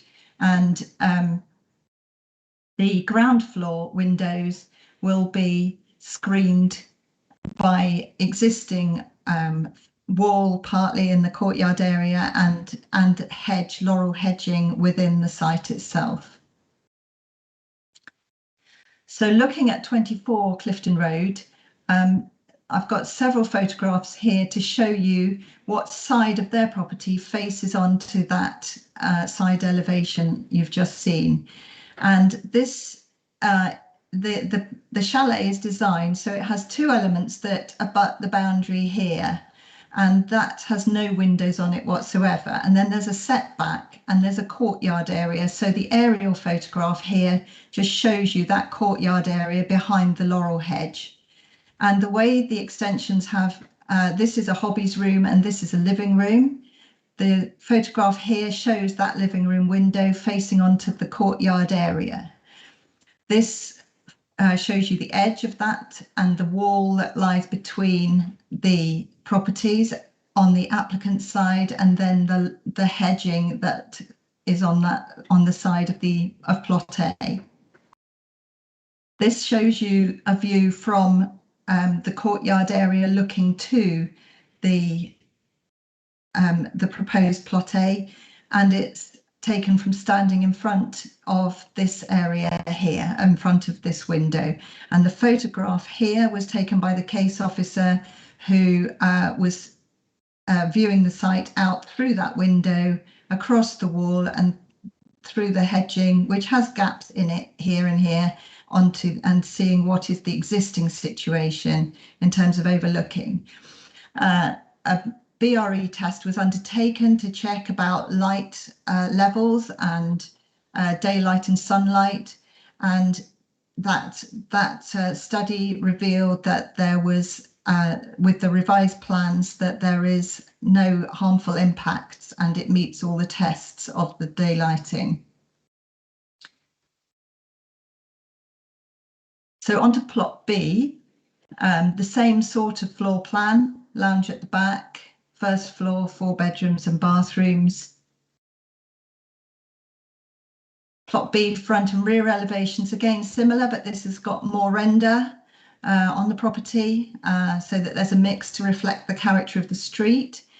You can see again the orange line showing the original and how it's moved away as well. So everything's moved sideways, so it's moved more towards number 20, but there is a bigger gap of 4.4 metres on the side with number 20, whereas plot A has 3.3 metres with number 24. So plot B's side elevation, this is the internal elevation facing plot A, will have 4 first floor windows. These are bathrooms, and these will all be obscured glazed, all the windows. And then ground floor level again can be screened internally, and there's no direct overlap of window to window with the internal ones of plot A. So number 20, this 20 has again also objected to the overlooking and loss of light and the positioning of the property in relation to their property. You can see there's a mature hedge here. You can see this large window here, and then there is another double window there and below it at ground level. This is a house, it's taller than this proposed elevation that faces it, and all these windows will be obscure glazed. And these will all be screened by the hedge. And again, you can see the result, the alteration in bulk and height and impact that would now have has been reduced down to a level which is found to be acceptable in terms of number 20. So views from 20 again, just so you can see a bit more of, from the side elevation, you can see this double window here that would be facing the side of the chalet, and also you can see from the front the distance between them, and there would be 4.4 metres with the proposed dwelling coming within a metre of the boundary here. And there would still be 4.4 metres gap, which is considered acceptable. So there's a street scene now. I've shown the bottom one before, but just to show it in comparison, I've done both on the same slide. So this you can see the 2 chalets that are there with the number 20 and number 26 there next to 24, another pattern of houses in the street scene. And on this one, you can see there's number 26, the taller property next to 24, which will remain as a chalet. And then you can see how these heights have come down in relation to 24. And really, they have significantly dropped. And the differential between the height of this chalet and the ridge of a 2-storey house is very minimal now. And the same here, you can see that the property at plot B is much lower than number 20, and its impact being set off by a metre off the boundary, you can see the space there. Also, you can see this 3.3 metre space here and the hedging along the boundary. And underneath in blue, you can see the height of the existing chalet there. So just to see that it isn't significantly higher than the existing chalet that was there. So then looking at the character of the street scene, the identity and pattern of the layout of Clifton Road street scene is emerging. Oops, sorry. There has been a number of subdivisions, and the principle of a subdivision is acceptable in accordance with policy, and the density in terms of the what the character of the area is complies with that policy. You can see here the application site with the copper beech tree at the front there, and the so start on the photographs here, we're starting at the far end. 47 has been permitted here, pretty close to number 22, and I'll just flip back again, and that was what was planned, and this has recently been built out as well, and shows again a relationship with two plots close together within the site. So just in terms of character, members, I would say to you that the application complies with that character of the area. So then just moving on to another issue which has arisen is the boundaries, and I'll probably come on to these once the neighbour has spoken, and I have a slide to show from the neighbour as well. So just to conclude on this application, the two plots sit comfortably within the site. They comply with planning policy. The character of the street scene is maintained, and it's an emerging character with more intensification, but with materials that are appropriate and protection of the trees and sustainable materials. And so subject to all the conditions proposed, plus one further condition that I've drawn attention to members, is that we would now like to also take off any permitted development rights to further increase the height of the dwelling or to extend it any further at the rear, given the need to protect the trees at the back and have an amenity area outside of those. So subject to that, the scheme is recommended for approval. Thank you very much, Claire. Jill, could we have the deputations, please? Thank you, Chairman. Yes, there are two written statements of objection from John and Angela Roberts, and then from Philip and Janet Pickering. They have nominated Mr. and Mrs. Roberts' daughter, Pippa Blackmore, to read them out. Thank you. The first objection is from Philip and Janet Pickering, who live at number 20. The two houses are too large for the plot width and will dominate and overshadow number 20 and number 24. Specifically, in regard to number 20, afternoon and evening sunlight currently had to the rear between April and September will be cut off by the proposed development. Specifically, in regard to number 20, windows in the proposed property adjacent to number 20 will be set right along the elevation, and the building line will be very close to the border between the two properties, therefore closely overlooking and directly into number 20. The proposed development is out of character with the rest of the road, being a gross overdevelopment of two very long, narrow, ill-thought-out houses on a small plot, even when compared to the other developments in the road, where two have been built on one plot. The sheer number of objections should be noted as an indication of how unpopular this proposal is. This statement is from my parents, John and Angela Roberts, who live at number 24. We own and live at 24 Clifton Road, a bungalow next door to the application plot, and together with over 20 other households oppose the proposal. A report we commissioned from a leading firm of boundary surveyors shows our boundary with number 22 is further east and wrongly marked on the application plans. Consequently, plot 22 appears to be narrower than claimed. There is no evidence of a certificate of ownership. The plot of number 22 is very narrow and tapers significantly from front to back. The proposal, with its narrow houses extending deeply into the plot, is out of character with the existing street scene, where shallow depth buildings extend across wider plots. It would create a destructive precedent. For plot severance, there is insufficient land to preserve the area's open character. The houses would appear excessively cramped and would not mirror the established build form of the street. The development is not compatible with surroundings and will destroy the open, spacious aspect from the road and block views of woods and rear gardens. Soft green landscape will disappear under hard surfacing, providing on-site car parking, further detracting from the character and appearance of the area.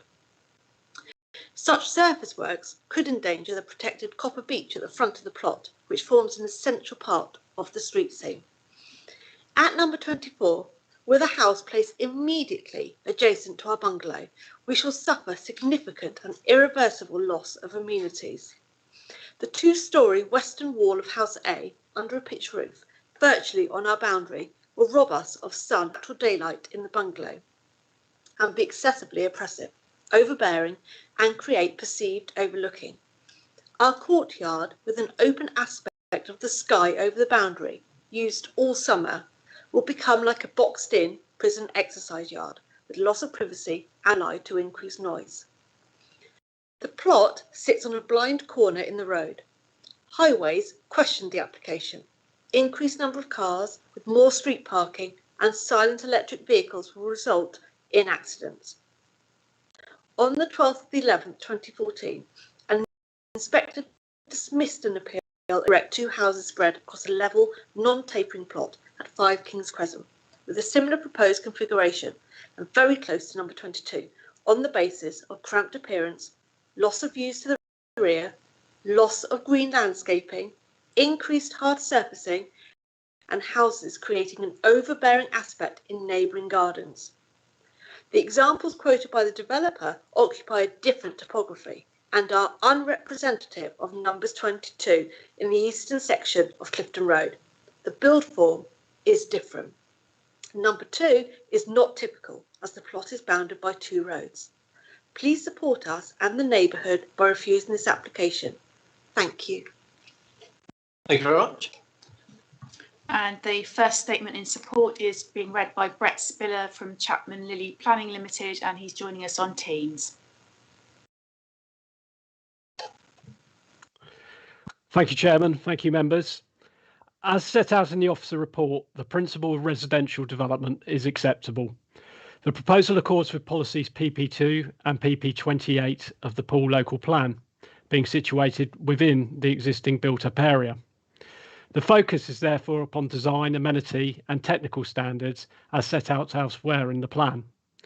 The carefully conceived scheme before you has been informed by site constraints and opportunities, an appreciation for the character of the area, a review of the relevant development plan policies, the findings of technical reports, and listening to the feedback from local residents and exploring alternative design solutions, but moreover, a desire to deliver 2 beautiful family homes. The prevailing character is presented by residential use, with 1.5 to 2-storey detached dwellings lining both sides of the street. There are numerous examples of similar schemes, and the officers run you through some of that, so I won't repeat it here. And the beech tree at the front of the property is undoubtedly an asset. And from the outset, the applicant has sought to retain it and safeguard its future health. There's no objection from the arboricultural officer. To the footprint, the siting of the buildings and the roof profile in order to ensure that future occupiers would enjoy a high quality living environment, and also that the amenity of neighbouring occupiers would be safeguarded. As you've heard, a detailed daylight shadowing model was commissioned by the applicant in response to objections. It did result in amendments, and the final model demonstrated that the amended scheme provides a comfortable relationship. The proposed materials are typical of the local vernacular, and the scheme incorporates attractive design features. The scheme before you would present a positive addition to the street scene and create 2 new family homes. You'll be hearing shortly from the existing owner-occupier that they intend to retain and live in one of those homes, so testimony to the design quality. The applicant has maintained an active dialogue with officers throughout the course of the application, and we're grateful for their input. It was fully embraced and ultimately resulted, as I say, in amendments during the course of the application. This enhanced the scheme to a point where it is recommended for approval, and for these reasons, I would ask you to grant permission. Thank you. Thank you very much. And the second statement in support is from Derek and Janine Hobbs. We have lived in Poole for 50 years and at 22 Clifton Road for 29 years and wish to continue living there. The property now needs much refurbishment and work to make it more energy efficient and eco-friendly. We feel the best way to achieve this is to redevelop with 2 new buildings built to today's standards, one of which we would occupy. The footprint of the proposed development loses only a small amount of existing green space, and we believe the attractive designs will enhance Clifton Road. It is in keeping with the other recent projects in the road, and we have worked hard over the past 12 months to comply with planning regulations. We are pleased that our hard work on the application has been recognised by the case officer in reaching her recommendation for approval. Thank you. Thank you very much.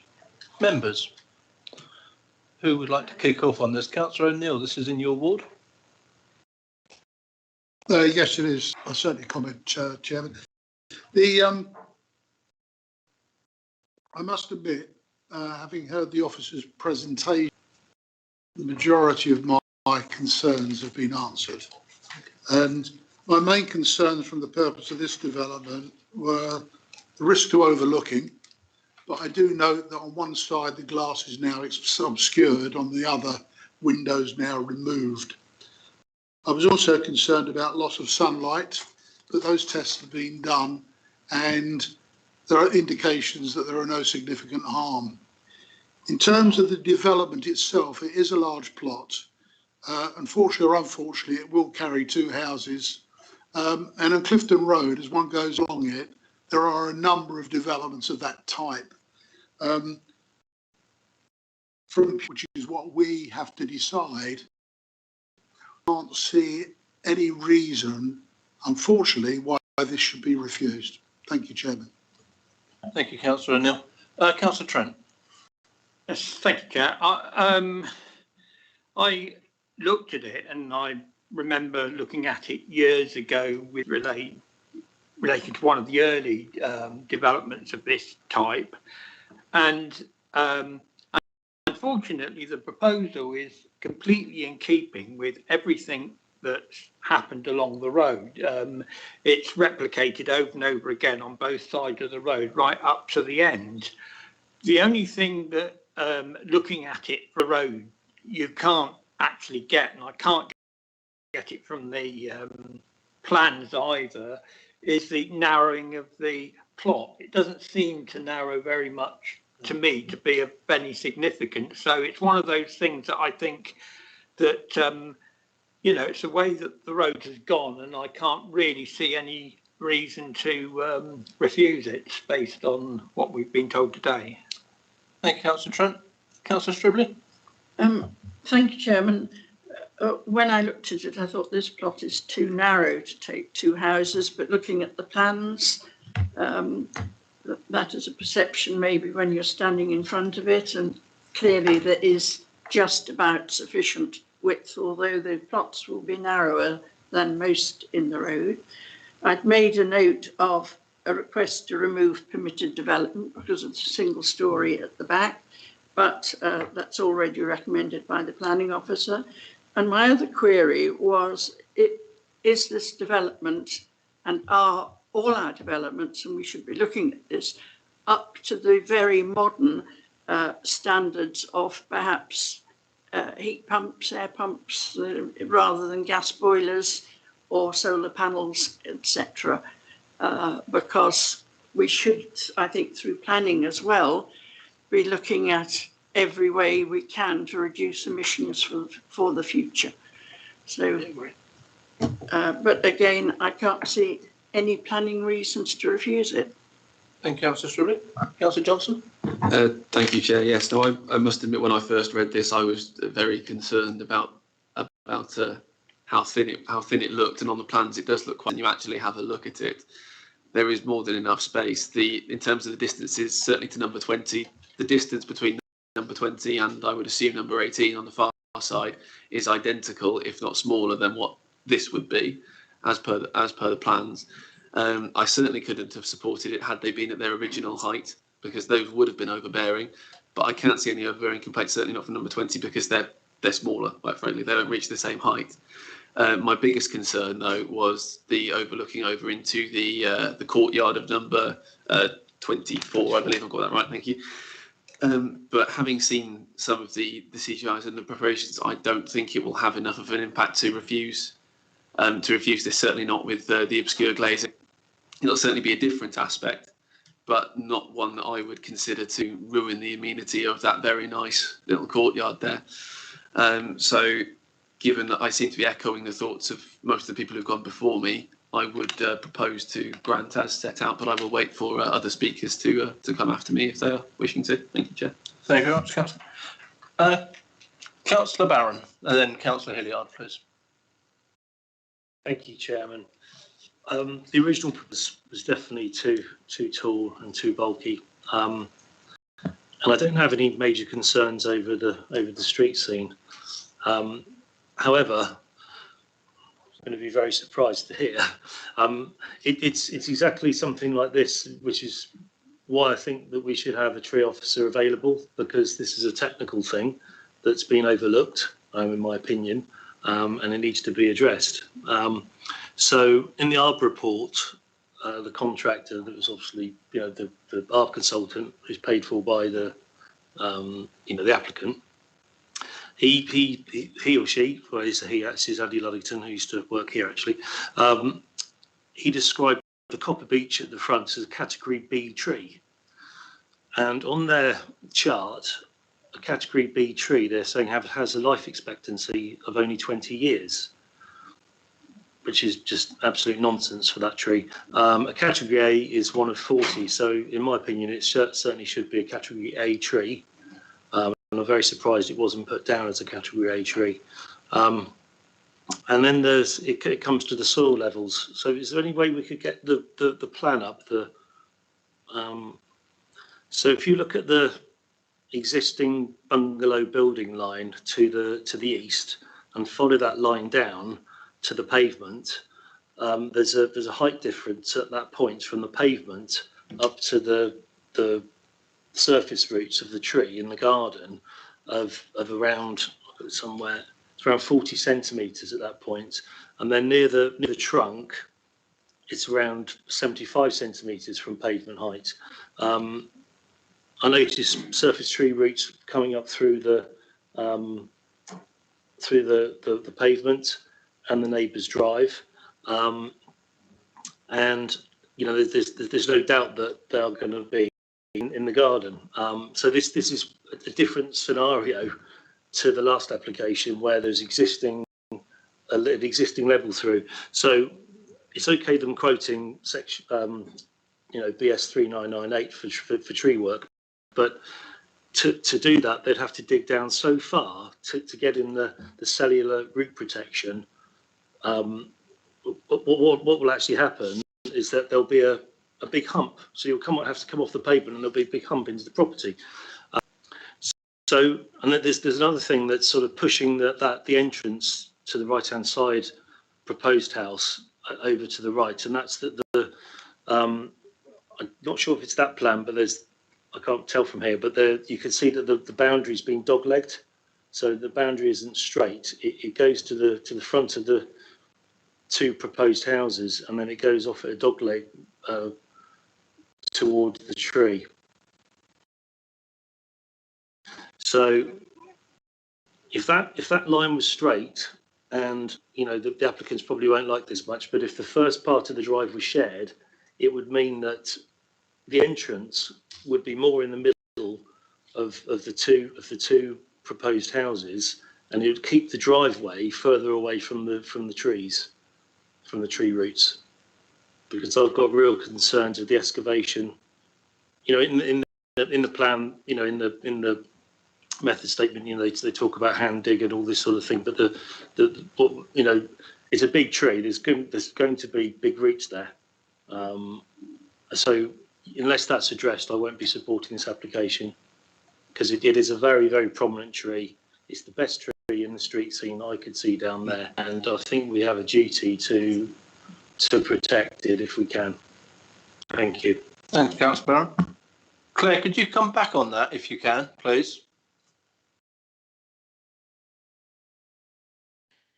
Yes, so there was a very thorough tree survey carried out by the applicant, which identified, and specifically for T1, the Copper Beech, and your tree officer here analysed it, and there were changes made, and then there were the conditions recommended, and obviously I can't comment in detail about the levels and the humps that were just mentioned and how that would have to work out. But I do know that the tree officer has worked out what the levels were. The levels for plot B have remained the same for the dwelling all the way through the amendments, and the dwelling is stepped back at the front because that's just to break up the building and in the interest of design, but also to give more room to the tree here. And so that the part that sticks out furthest, projects furthest, is where further away from the tree. So there's a combination of effects there in the consideration of the design. And the permeable surfacing will prevent the roots, will enable them to keep growing and will prevent any harm to them. So whilst one option was looked at one stage in highways terms to have a central access, it was concluded that the tree could be adequately protected with the permeable surfacing and with the tree protection fencing during construction. Thank you. Councillor Barron? That doesn't, no, that isn't actually correct. So if you look at what's proposed for the cellular protection, it's the layer of sand, and then there's the cellular protection layer.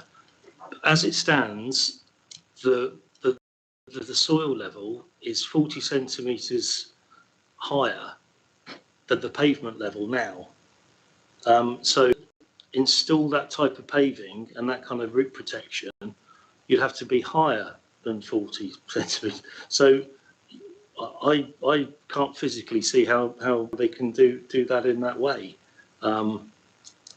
So yeah, I just can't support this application on literally only because of that. If the entrance could be moved over, and I could be satisfied that that the tree wouldn't come to any harm, then I would support it, but I can't support it. And if there's a tree officer here that was more knowledgeable, and it's no disrespect to the planning officer, but then they may be able to satisfy my concerns. Okay, thank you, Chairman. Thanks, Councillor Barron. Councillor Hilliard. Thank you, Chairman. Could the officer just confirm a couple of things? So you kindly showed us the loss of light for 24, but the side of 20, there is a high window, but also there's one midway. I think that's probably the stairs, but if you could just confirm that, please. Yeah. That I haven't been inside this property myself, so I'm presuming, like you, that it is the stairs because it looks like a large landing window centrally located, but I cannot confirm that to you. But it's whatever that, even if that were to be a bedroom at 4.4 meters distance, and then all the windows facing it are to be obscure glazed. There cannot be any overlooking, and in terms of loss of light to that room, I mean this property has numerous windows. It has very large windows at the front and the rear. I've got the rear, you've got other large windows. There's another double window here and one on the side here and here. So there is a lot of light entering this property on all sides, and so in terms of light loss, I don't think that there would be an issue with that distance. It's still a greater distance than many others along the road, and overlooking wise, that's been dealt with by the obscure glazing on the first floor here. Okay, thank you for confirming that. The main thing which concerns me is that at the moment, number 22 has no windows at the back looking outwards. There are now going to be 4 windows, two on each plot, looking at the back back gardens of the adjoining properties. Admittedly, they are bathrooms and bedrooms, but if you could make a comment on the overlooking and loss of privacy for that. And the other thing is we're talking about a condition for permitted development. All I was concerned is, would that cover, looking at the rear of both properties, it looks to be like a skylight on the ground floor, but it looks to be prime opportunity to be converted to a balcony. Would that condition stop that being converted? Thank you. Yes.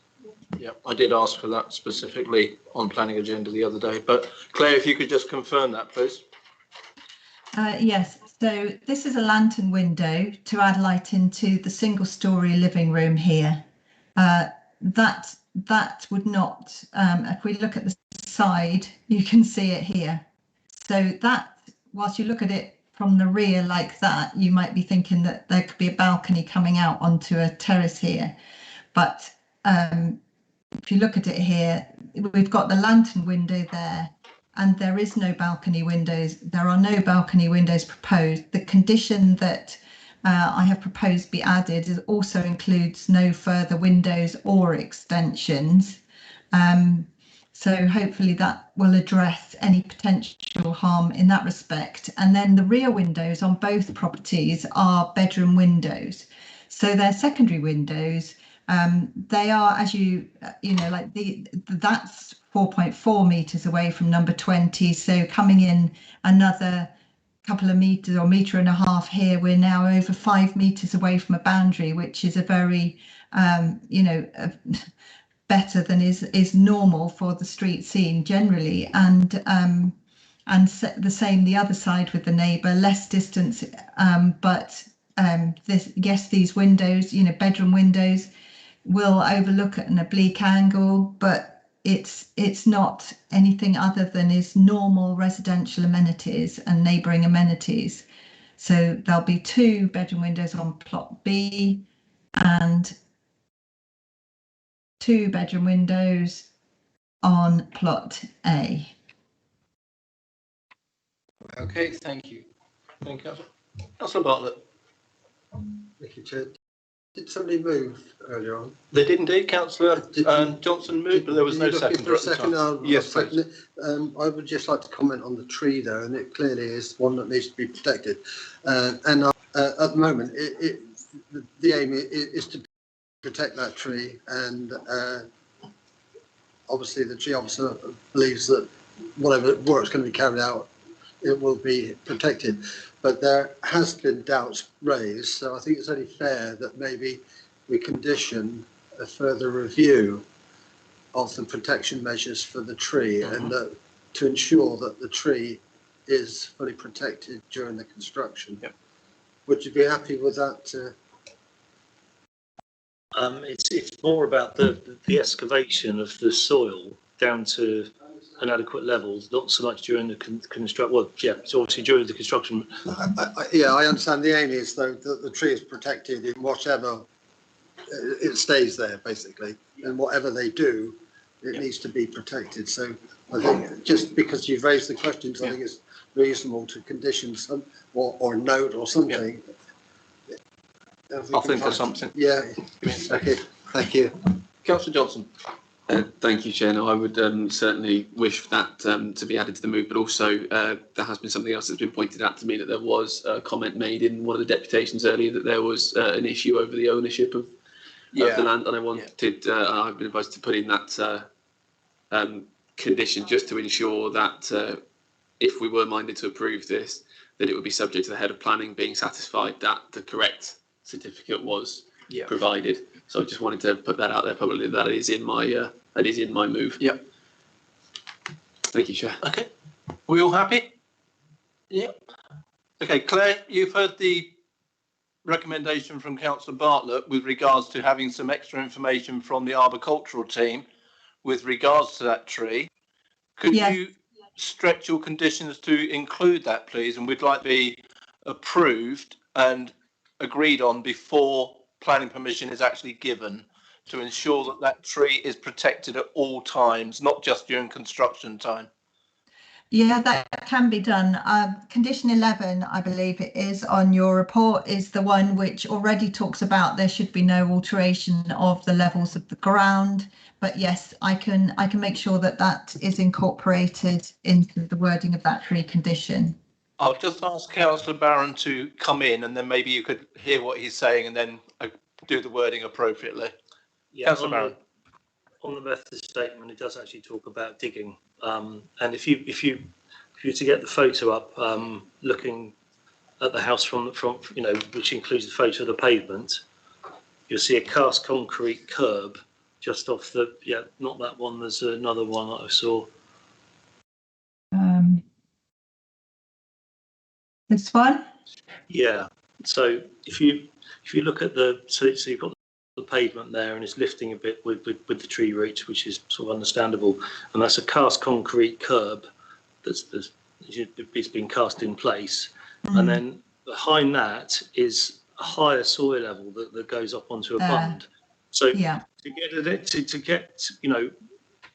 get an entrance through there in block paving, you wanted to finish the finished surface. You'd want it to be approximately the same height as the pavement. So to achieve that, you've got to dig down to that level. Then you've got to dig down again to install the structure for the paving, and that's the issue. So it's Thank you. Councillor Stribley. Could that driveway not be moved further away from the tree? I know the frontage isn't hugely wide, but surely the driveway could move a couple of metres away from the tree at that point, even if it curves inwards. Unfortunately, that's not in the plans I know that we're looking at. That, 2 seconds. Yeah, that's not in the plans that we're looking at today. Councillor Barron. Yeah, I we can probably come up with different ideas about how it might be addressed, but I think the essence is we've got to make the officers satisfied. Whatever they do, whether it's moving something or that the tree is protected. Leave it up to them to make sure that it is through the condition that we're applying. Yeah, indeed. Okay, members, we have a move to grant with that, and with that added condition of further protection and the enhancement of that tree to make sure it's going to live. Because I don't think it's only going to live for 20 years. I think it's a fantastic tree. And it was the first question I asked the officer at Planning Agenda the other day is that tree going to be looked after? Because it stands out a mile compared to the rest of that road. It really is a fantastic tree. So I'm hoping it's protected forever and a day. So we have a move to grant. And I will go through the list again, as is the norm. Myself, I am for that. Councillor Johnson. For. Councillor Barron. For. Councillor Bartlett. For. Councillor Davies. For. Councillor Farquhar. For. Councillor Hall. For. Councillor Hilliard. Against. For. Councillor McCormick. For. Councillor O'Neill. Reluctantly for. Councillor Stribley. For. And Councillor Trent. For. Thank you very much, gents. Ladies. Jill. Thank you, Chairman. That was 12 votes in favour and 1 against. So that motion is carried with that amendment for the condition on the arboricultural. So thank you very much for members on that one, and thank you for the applicant and the daughter for coming in and speaking with us. Thank you very much. So members, we okay to go on to the last application, or anyone requiring a comfort break for 3 minutes? No? 3 minute comfort break? Go.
Okay, members, back into session again. Item 6F on the agenda, which is 7 Buckler Road in Poole, and I would ask Rebecca if she would present her case, please. Thank you, Rebecca.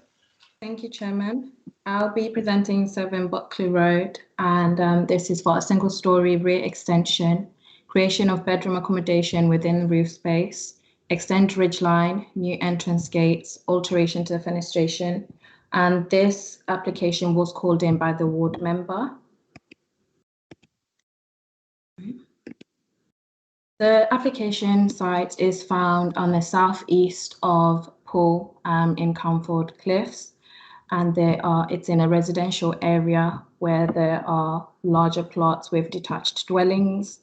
The application site itself is occupied by a detached dwelling, 2 stories, and it's got wide amenity space. The site photo shows the front of the property where we can see the topography of the site and the entrance to the site. Sorry, Rebecca, could I stop you? Yes? We can't see the screen. We can't see your shared screen. Oh, no, sorry. I apologize. No problem. But you are going to have to repeat yourself now. That is no problem. I will share the screen now. That's better. Thank you. Lost you again. Yep, that's fine. Okay, yep. I will start again. Thank you, Rebecca. Okay. So I'll be presenting 7 Buckley Road, and it's a single-storey rear extension, creation of bedroom accommodation within roof space, extended ridge line, new entrance gates, and alteration to the fenestration. This application was called in by the ward member, and the application site is on the southeast of Poole, where they're in a residential area where there is large plots with detached dwellings. The application site itself is occupied by a 2-storey detached dwelling with large amenity space surrounding the property. This is the front of the site where we can see the topography. The site levels are different, and the entrance of the site is on a lower level than the property. We can see there is the lower ground floor and the upper ground floor with a terrace. And there's a hedge to the south boundary treatment. To the rear of the property we can only see the upper ground floor with the rear garden and neighbour number 5 to the north and neighbour number 9 to the south. And there is mature planting on site with trees and TPO trees. The existing site plan just shows us more of how the site is set out with the trees on site, and the application property is adjacent to the south boundary treatment. On the existing elevations, the lower ground floor has the garage, which is accessed from externally accessed, with the main entrance at the lower ground floor and with a terrace on the upper ground floor. On the upper ground floor to the rear is an existing extension.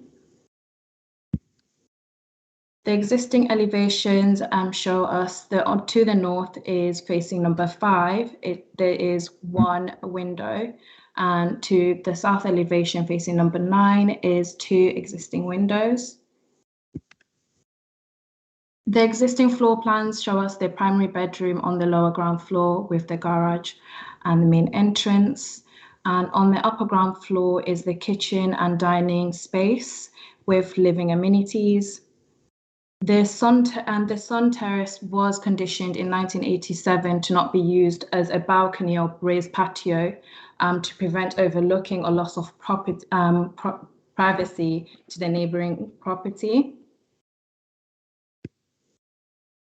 The proposed site plan, which was amended to replicate the title deed, this shows us the dormer that would be for the additional bedroom on the loft. This will be facing the rear of the rear garden, and the proposed extension to the rear would maintain 1.5 meters from the existing boundary treatment. There is also the metal railings which are proposed at the front of the site. So with the trees and the hedge, this will be retained with the proposal, and the submitted tree protection plan will be secured by condition to ensure there is the trees, the TPO trees and the hedge are retained and are protected with the development. The proposed west elevation shows us the changes, the alterations to fenestration, which are more of a contemporary design, although this will not impact the character and appearance of the street scene. And we can see at the bottom of the screen is the proposed entrance gate, which will be a sliding steel frame gate. The proposed east elevation, we see the proposed extension and the dormer on the loft. This would be facing the rear garden. They are of a good scale, acceptable scale, and would assimilate with the existing property. As we can see, the changes to the roof form would be from pitched to gabled end to accommodate the additional bedroom on the loft. The proposed north and south elevation show us the bifold doors on the north, and there would be obscure glazed windows secured by condition, and there will be a window on the proposed extension, and these are considered that they will not cause any overlooking or impact the privacy of the neighbouring properties. On the lower ground floor, there would be no major changes. The garage would be retained and the primary bedroom has been moved. On the upper ground floor, this is where we can see the proposed extension, and this would maintain 1.5 meters from the boundary treatment. And because concerns were raised regarding the use of the flat roof, it is our intention not to maintain the 1987 condition, and therefore we would like to allow the use of the flat roof with this application. And there were also concerns about the access to the flat roof, and there is currently an existing door, and I was able to negotiate the removal of bifolded doors and just reduced it to one access door on the proposed extension. And this was something that would hopefully reduce the use of the flat roof, as concerns were raised regarding this. The proposed flat roof loft plan, will have the primary bedroom and store. Again, the obscure glazed window facing number 9. This will be for the bathroom. To address the raised concerns regarding the flat roof use, I have used two of the photos here. Number 1 is taken from the application site, which shows us the flat roof. And this is the existing hedge is providing screening from the neighbouring property, whilst on the neighbouring property there is grass area used for garden space, as opposed to a flat roof. And this is why I would feel because of the ground level changes, there would not be any detrimental overlooking to the neighbouring property. The proposal would not be overbearing, and it would preserve the amenity and privacy of the neighbouring properties. And just to give you some examples of the existing flat roof, there is one at number 3 on Buccleuch Road and number 11, and these are being used as balconies or garden raised patios.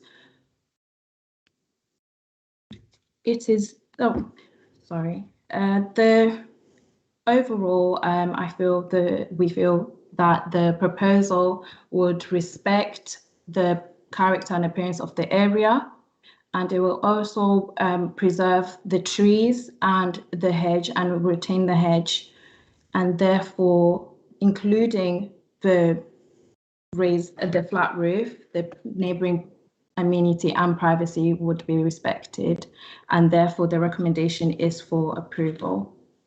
Thank you, Chairman. Thank you, Rebecca. Do we have statements, please, John?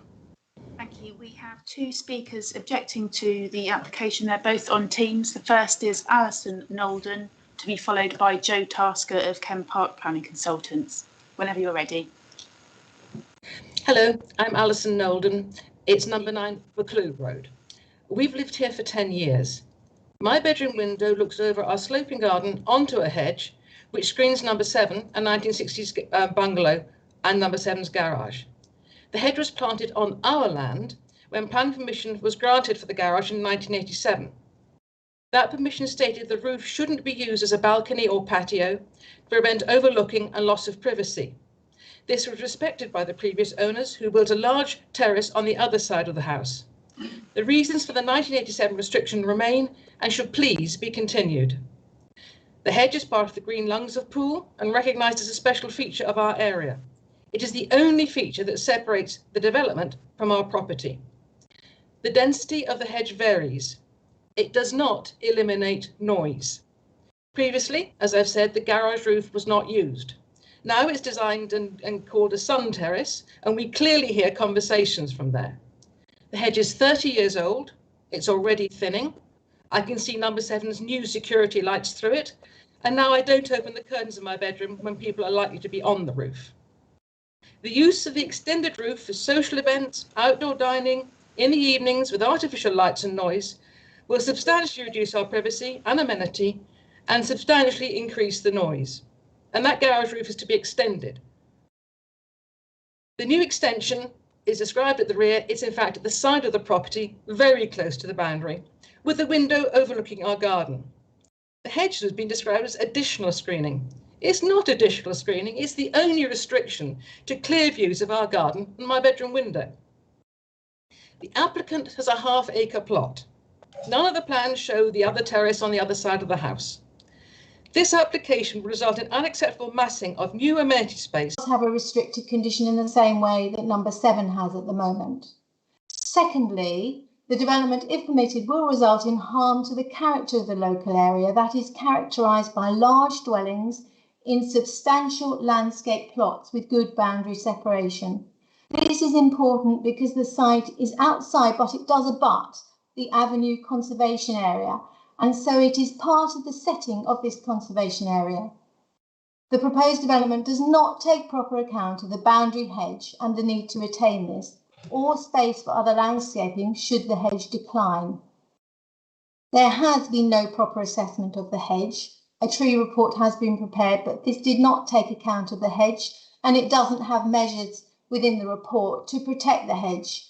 It's not correct that that is the case. There's nothing mentioned about the hedge at all. And the hedge is well maintained, but it's intolerant to shade, and excavation within its root area would not do it any good. There's no need to develop so close to the boundary on such a generous plot. This would be wholly out of character with the area. We respectfully request that members refuse planning permission for the development proposed. Thank you. Thank you, Mr. Tasker. And there's one statement in support, which is from Ian Lorimer on behalf of the applicants. With respect to 7 Buccleuch Road, we are instructed by the owners of the above named property.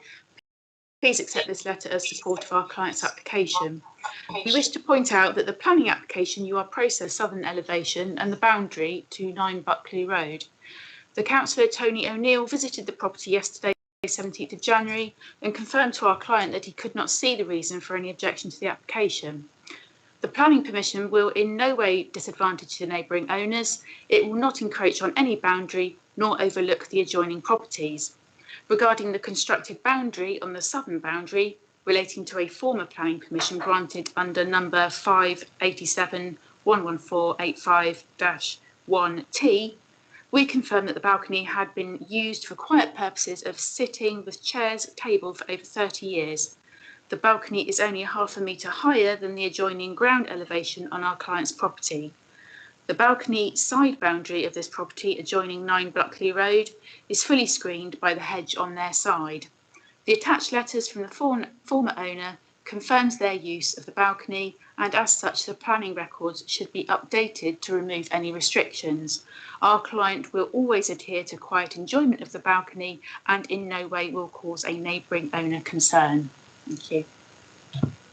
Thank you very much. Before we move on with that, Councillor O'Neill, you were mentioned in that deputation as having spoken with the applicant. Also, myself and Councillor Johnson were there on Monday, and the owner of that property did come out and speak to us as well. We made absolutely no commitment as to how we were likely to discuss this, and we actually refused his invite to go into the house and to look around in the back garden.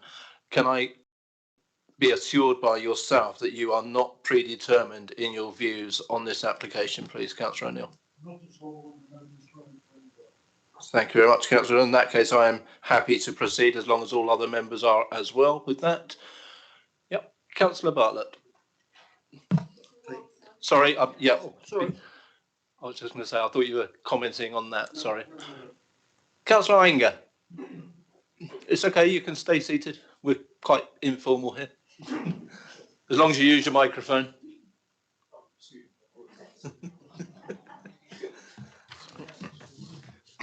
Thank you, Chairman. Thank you, committee members. Dear Planning Chairman and members, there are two reasons why, as Ward Councillor, this application is concerning and why neighbours are respectfully asking for its refusal. Firstly, the roof terrace and the impact on amenity. The original approval on this site had a restriction on the use of the terrace for the reasons of noise and disturbance to neighbours. A restriction, by the way, that has not been observed by the current occupant, despite the previous statement. The new application is for an extended terrace, which is closer to the neighbour and with no restriction on its use. No valid reason is given for why a restriction in the past should be lifted now, and for a development that brings greater risk. That a precedent should be overturned in the planning department without detailed research or logic is of some concern. And I'd add from the officer's report the issue of 2 doors versus 1 door. 1 door does not remove the risk of the terrace being used socially. The wider issue is about the roof terrace, is what it represents as acceptable in the eyes of BCP Council for this neighbourhood. This road and its neighbours have large houses in substantial plots with good separation. Formally, it's outside the Avenue Conservation Area, but shares exactly the same characteristics. The proposal is in breach of planning policies PP27 for neighbourhood character and PP30 for heritage, look and feel. And I'd add the references to other terraces along Buckley Road. They are appropriately spaced. The second matter concerns the risk to the boundary hedge and its importance for overlooking and for privacy. A tree report was done for this application, but ignored the hedge. This is important because the hedge is vulnerable in respect of its limited daylight and in the way it is fragile should excavation occur close by. But the fact is that it is at risk because the application is to develop close to the boundary, unnecessarily close in residents' views, given what's already been said about the plots and the relative spacing between properties. Should the hedge decline, there will be a direct view into the bedroom of the neighbour at house number 9 and a loss of privacy which is unacceptable. The hedge should have been researched in detail and its protection provided for in this recommendation, which it hasn't been. The root problem is development which is disproportionately close to the boundary. Summing up, neighbours respectfully ask the committee to refuse permission on this application and more generally to protect the character of this area from an unfortunate precedent that may be set. Thank you, Chairman and members. Thank you, Councillor Iyengar. Members. Councillor Bartlett. Yeah, thank you, Chair. I just need a bit of clarification here. The condition of this application, is it actively seeking to remove that condition as part of this application? Because I really think this is a bit of an odd thing, because that condition doesn't apply to this new construction, this new building. Unless it's specifically seeking to remove that condition, all the planning officer's report says is it doesn't seek to impose it for the bit of work that's now being done. Yeah. So, and I don't see, unless it's specifically doing that, I don't think we can make a judgment on that condition. I think it stands as it is, unless it's part of this specific application to remove it, which then brings you to the situation is the extended part of that roof, which will be part of the new development. Is it applicable to apply that condition, the same condition, to that bit? And I thought the report said no, because it's at ground level, and there wouldn't actually be a terrace. Yeah. It would basically be like a patio area. Yeah. So in which case it would make it's nonsense to apply that particular condition. So I just think we need a bit of clarification over that, because to me that's the main issue. Yeah. And also the other issue, of course, is that the extension, which would be, that part would be at ground level, is set back from the boundary, which negates some of the concerns about the bush or the hedge. So yeah, I just need some clarification of those points. Absolutely. Rebecca, could you come back on that, please? Yes, Chairman. I would like to mention that the roof would not be extended with this application. It is going to remain the same. The main concerns were because of the access, the design of the property, because of the access to the flat roof.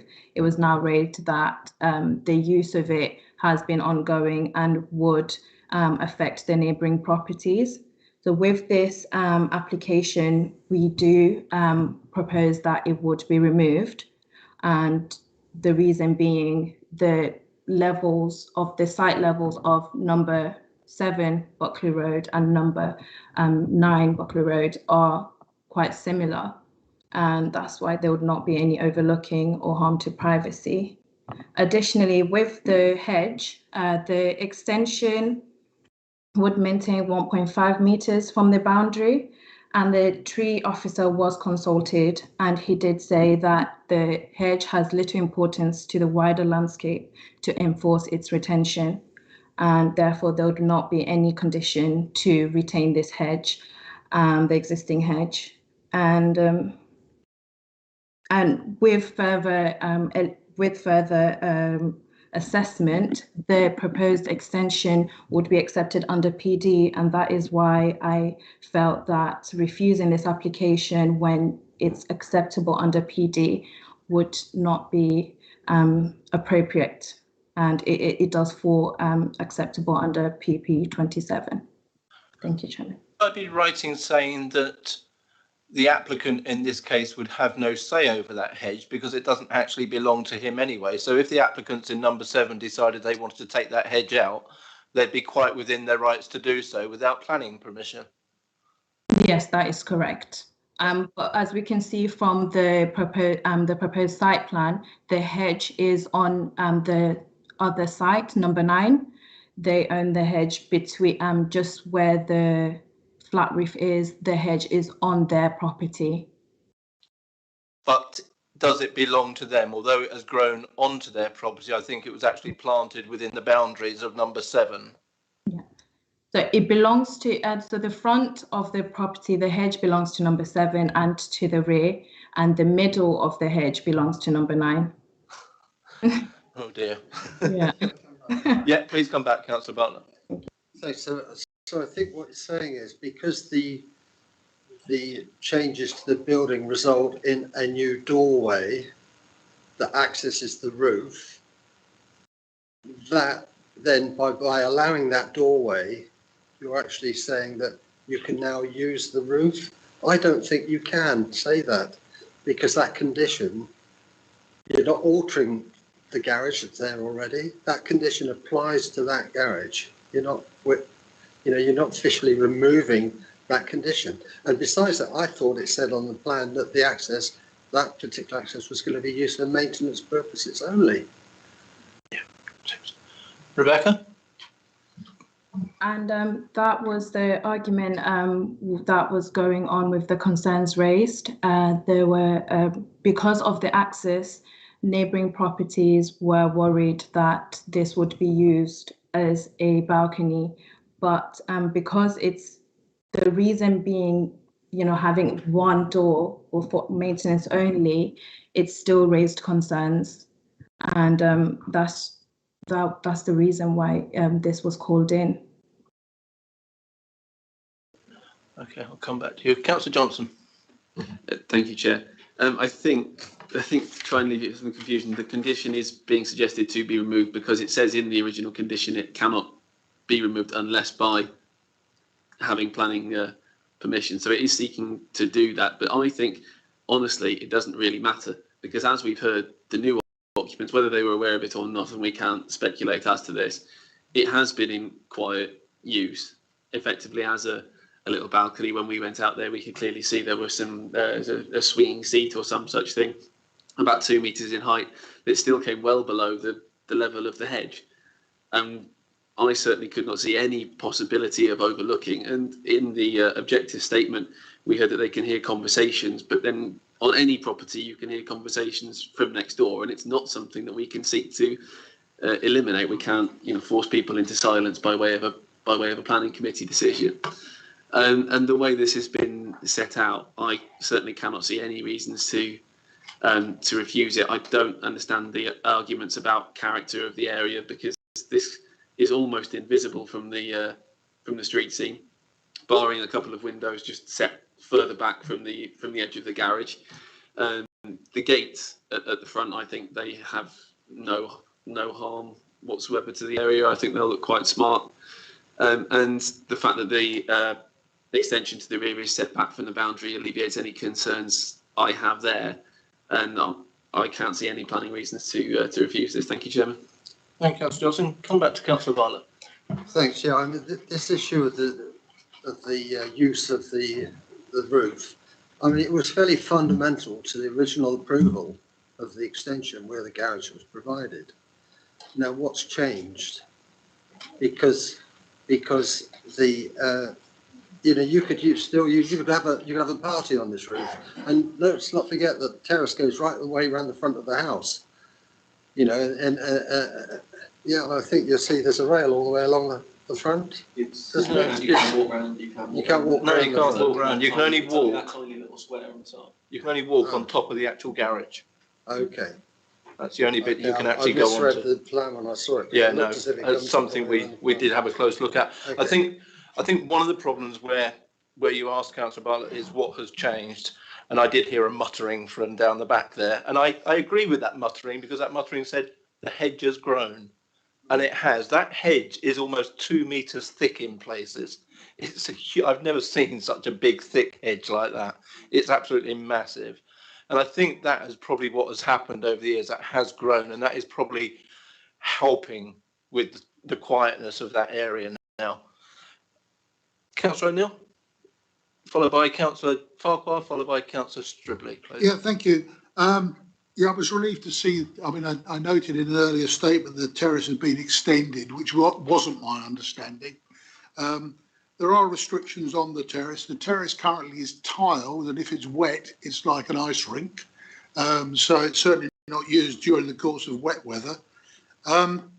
I was quite surprised about some of the comments, not least of which because the hedging is not just up to 2 meters thick. It's about 3-4 meters, a very substantial hedge, and it's not owned by this property.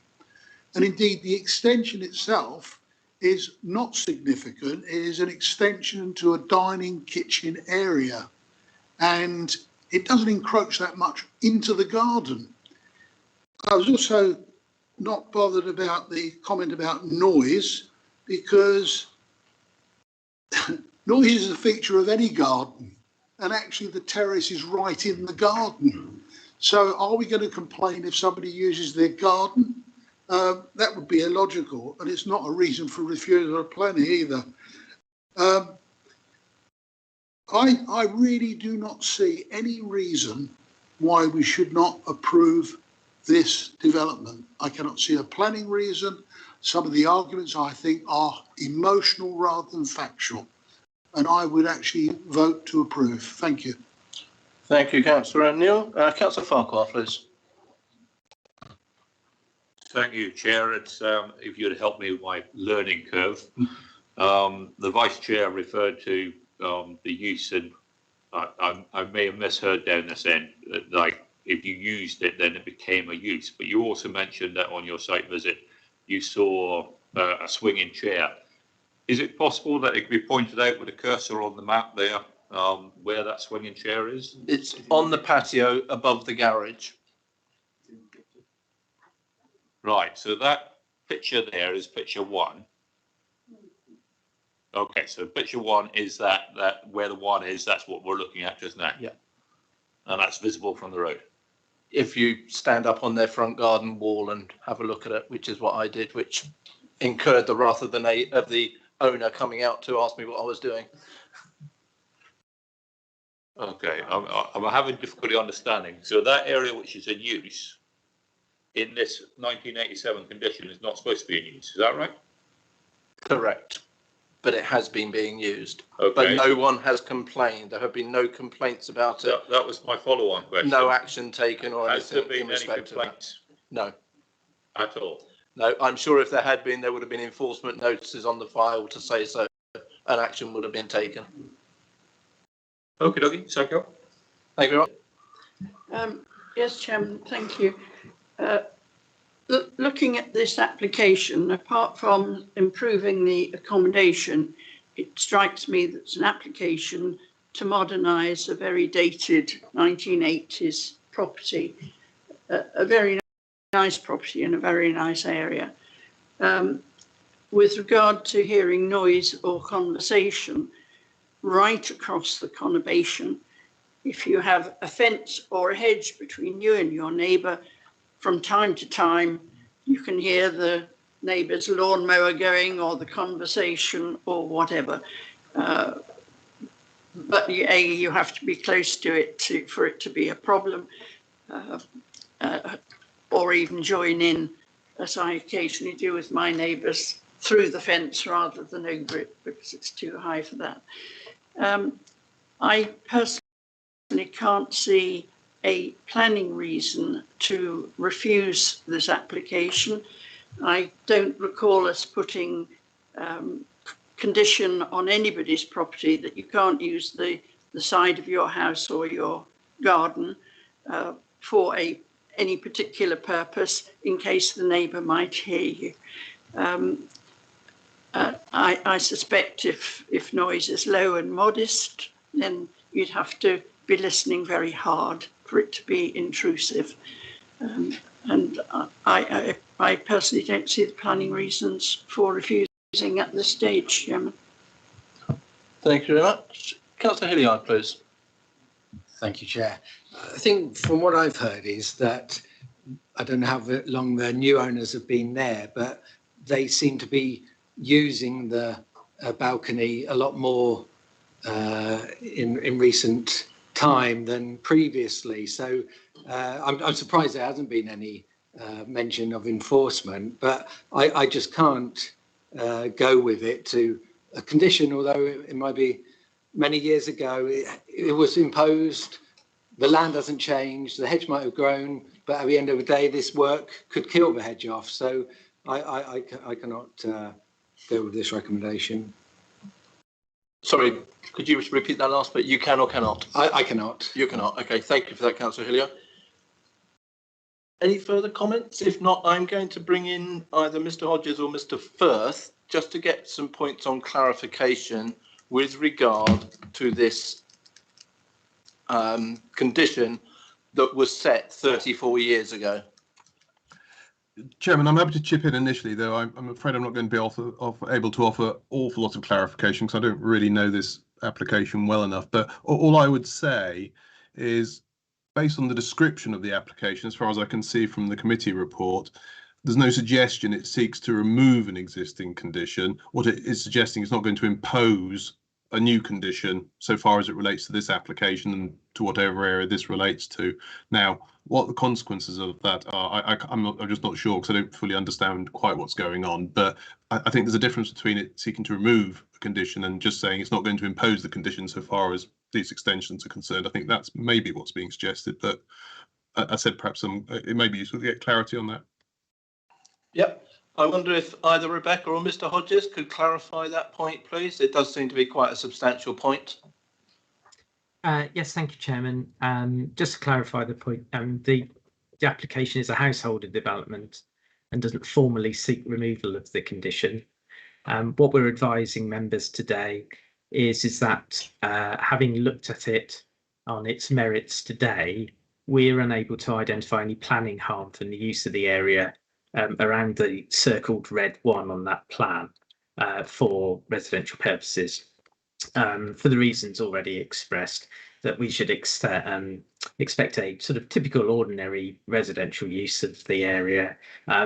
We can't identify any harm in terms of overlooking or potential any other detrimental impacts in terms of a typical residential use of that area, having got the opportunity to look at it today. So even in a situation whereby the condition could arguably be said to continue to bite, i.e. that it still exists and could still be potentially enforceable, ultimately, if there was a breach of the condition, it has to be expedient for the council to enforce that, and for that to be expedient, there has to be harm.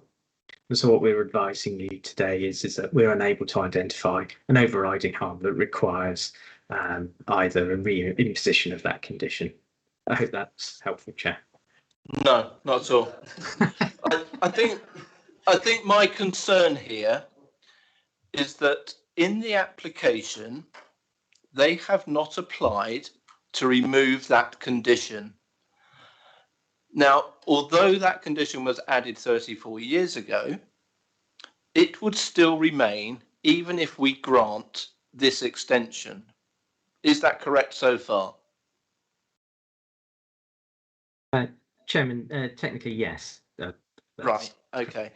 So if we grant this application today, then that condition will still remain, and therefore the applicants would then need to seek another application to remove that condition. That would be my 13 years of working on planning boards understanding of this application, if we are going strictly by the letters of the law here. To formally remove it, yes. The other issue is in terms of if there is a breach of the condition, is it expedient for the local planning authority to enforce it? And there does need to be a planning reason for the local authority to enforce the condition. That would be a separate issue to us today, granting permission for this extension. Is that correct? All we are here to today is to say yes or no to the extension. Yes, yeah, in effect, Chairman, because as Rebecca's already clarified, the likelihood is the majority of the works are permitted development. Yep. Anything else that goes on outside of this meeting on that balcony is not the concern of us in this meeting this afternoon. Correct. Chairman, yes, that's my understanding. We need to deal with the application on its merits, and as shown on the proposed plan. Fantastic. Thank you for that clarity, Mr. Hodges. So, members, we do not have a move as such as yet. Is there anyone that would like? Councillor Pedovin. Having not spoken properly yet, just mumbled in the background. Mumbled in the background. I will speak and say I will wish to propose that we accept this, according with the officer's report. And I will happily second your move on that one, Councillor Pedovin. Thank you very much. So, members, we have a move on the table eventually to deal with this one. We are dealing solely with the application in front of us today, and what the application clearly states is for the build of this extension. I will be supporting this move, so therefore myself, I am in favour. Councillor Johnson. For. Councillor Bartlett. For. Councillor Davies. For. Councillor Farquhar. For. Councillor Hall. For. Councillor Hilliard. Against. Councillor Pedovin. For. Councillor McCormick. For. Councillor O'Neill. For. Councillor Stribley. For. And Councillor Trent. For. Thank you very much. Could we have the scores on the doors, please, Jill? Thanks, Chairman. That's 11 votes in favour and 1 against. Thank you very much. So that application is granted in line with the officer's recommendation. I thank you very much. Thank you for the members and the residents who took time to come along and speak on that application. And thank you, Councillor Iyengar. Members, before we finish off, I just want to bring Mr. Firth back in, and it's in relation to the earlier thing on Neville Gardens. Mr. Firth. Yeah, thank you, Chairman. I just wanted to get clarity from members. As you'll know, I was trying to create a resolution on the hoof at that particular time, and I referred to the link and the need to secure that. And I just wanted to clarify, members understand that probably what we're saying really is to secure the link by way of a Section 106 agreement. That's what we'll have. That's the way to facilitate that, I suspect. But just to get members clarity, that's what they understood the position to be. Yep, I think that's exactly what the members were saying. Thank you, Mr. Firth. Thank you, Chairman. Thank you very much. So, members, I will now stop the broadcast.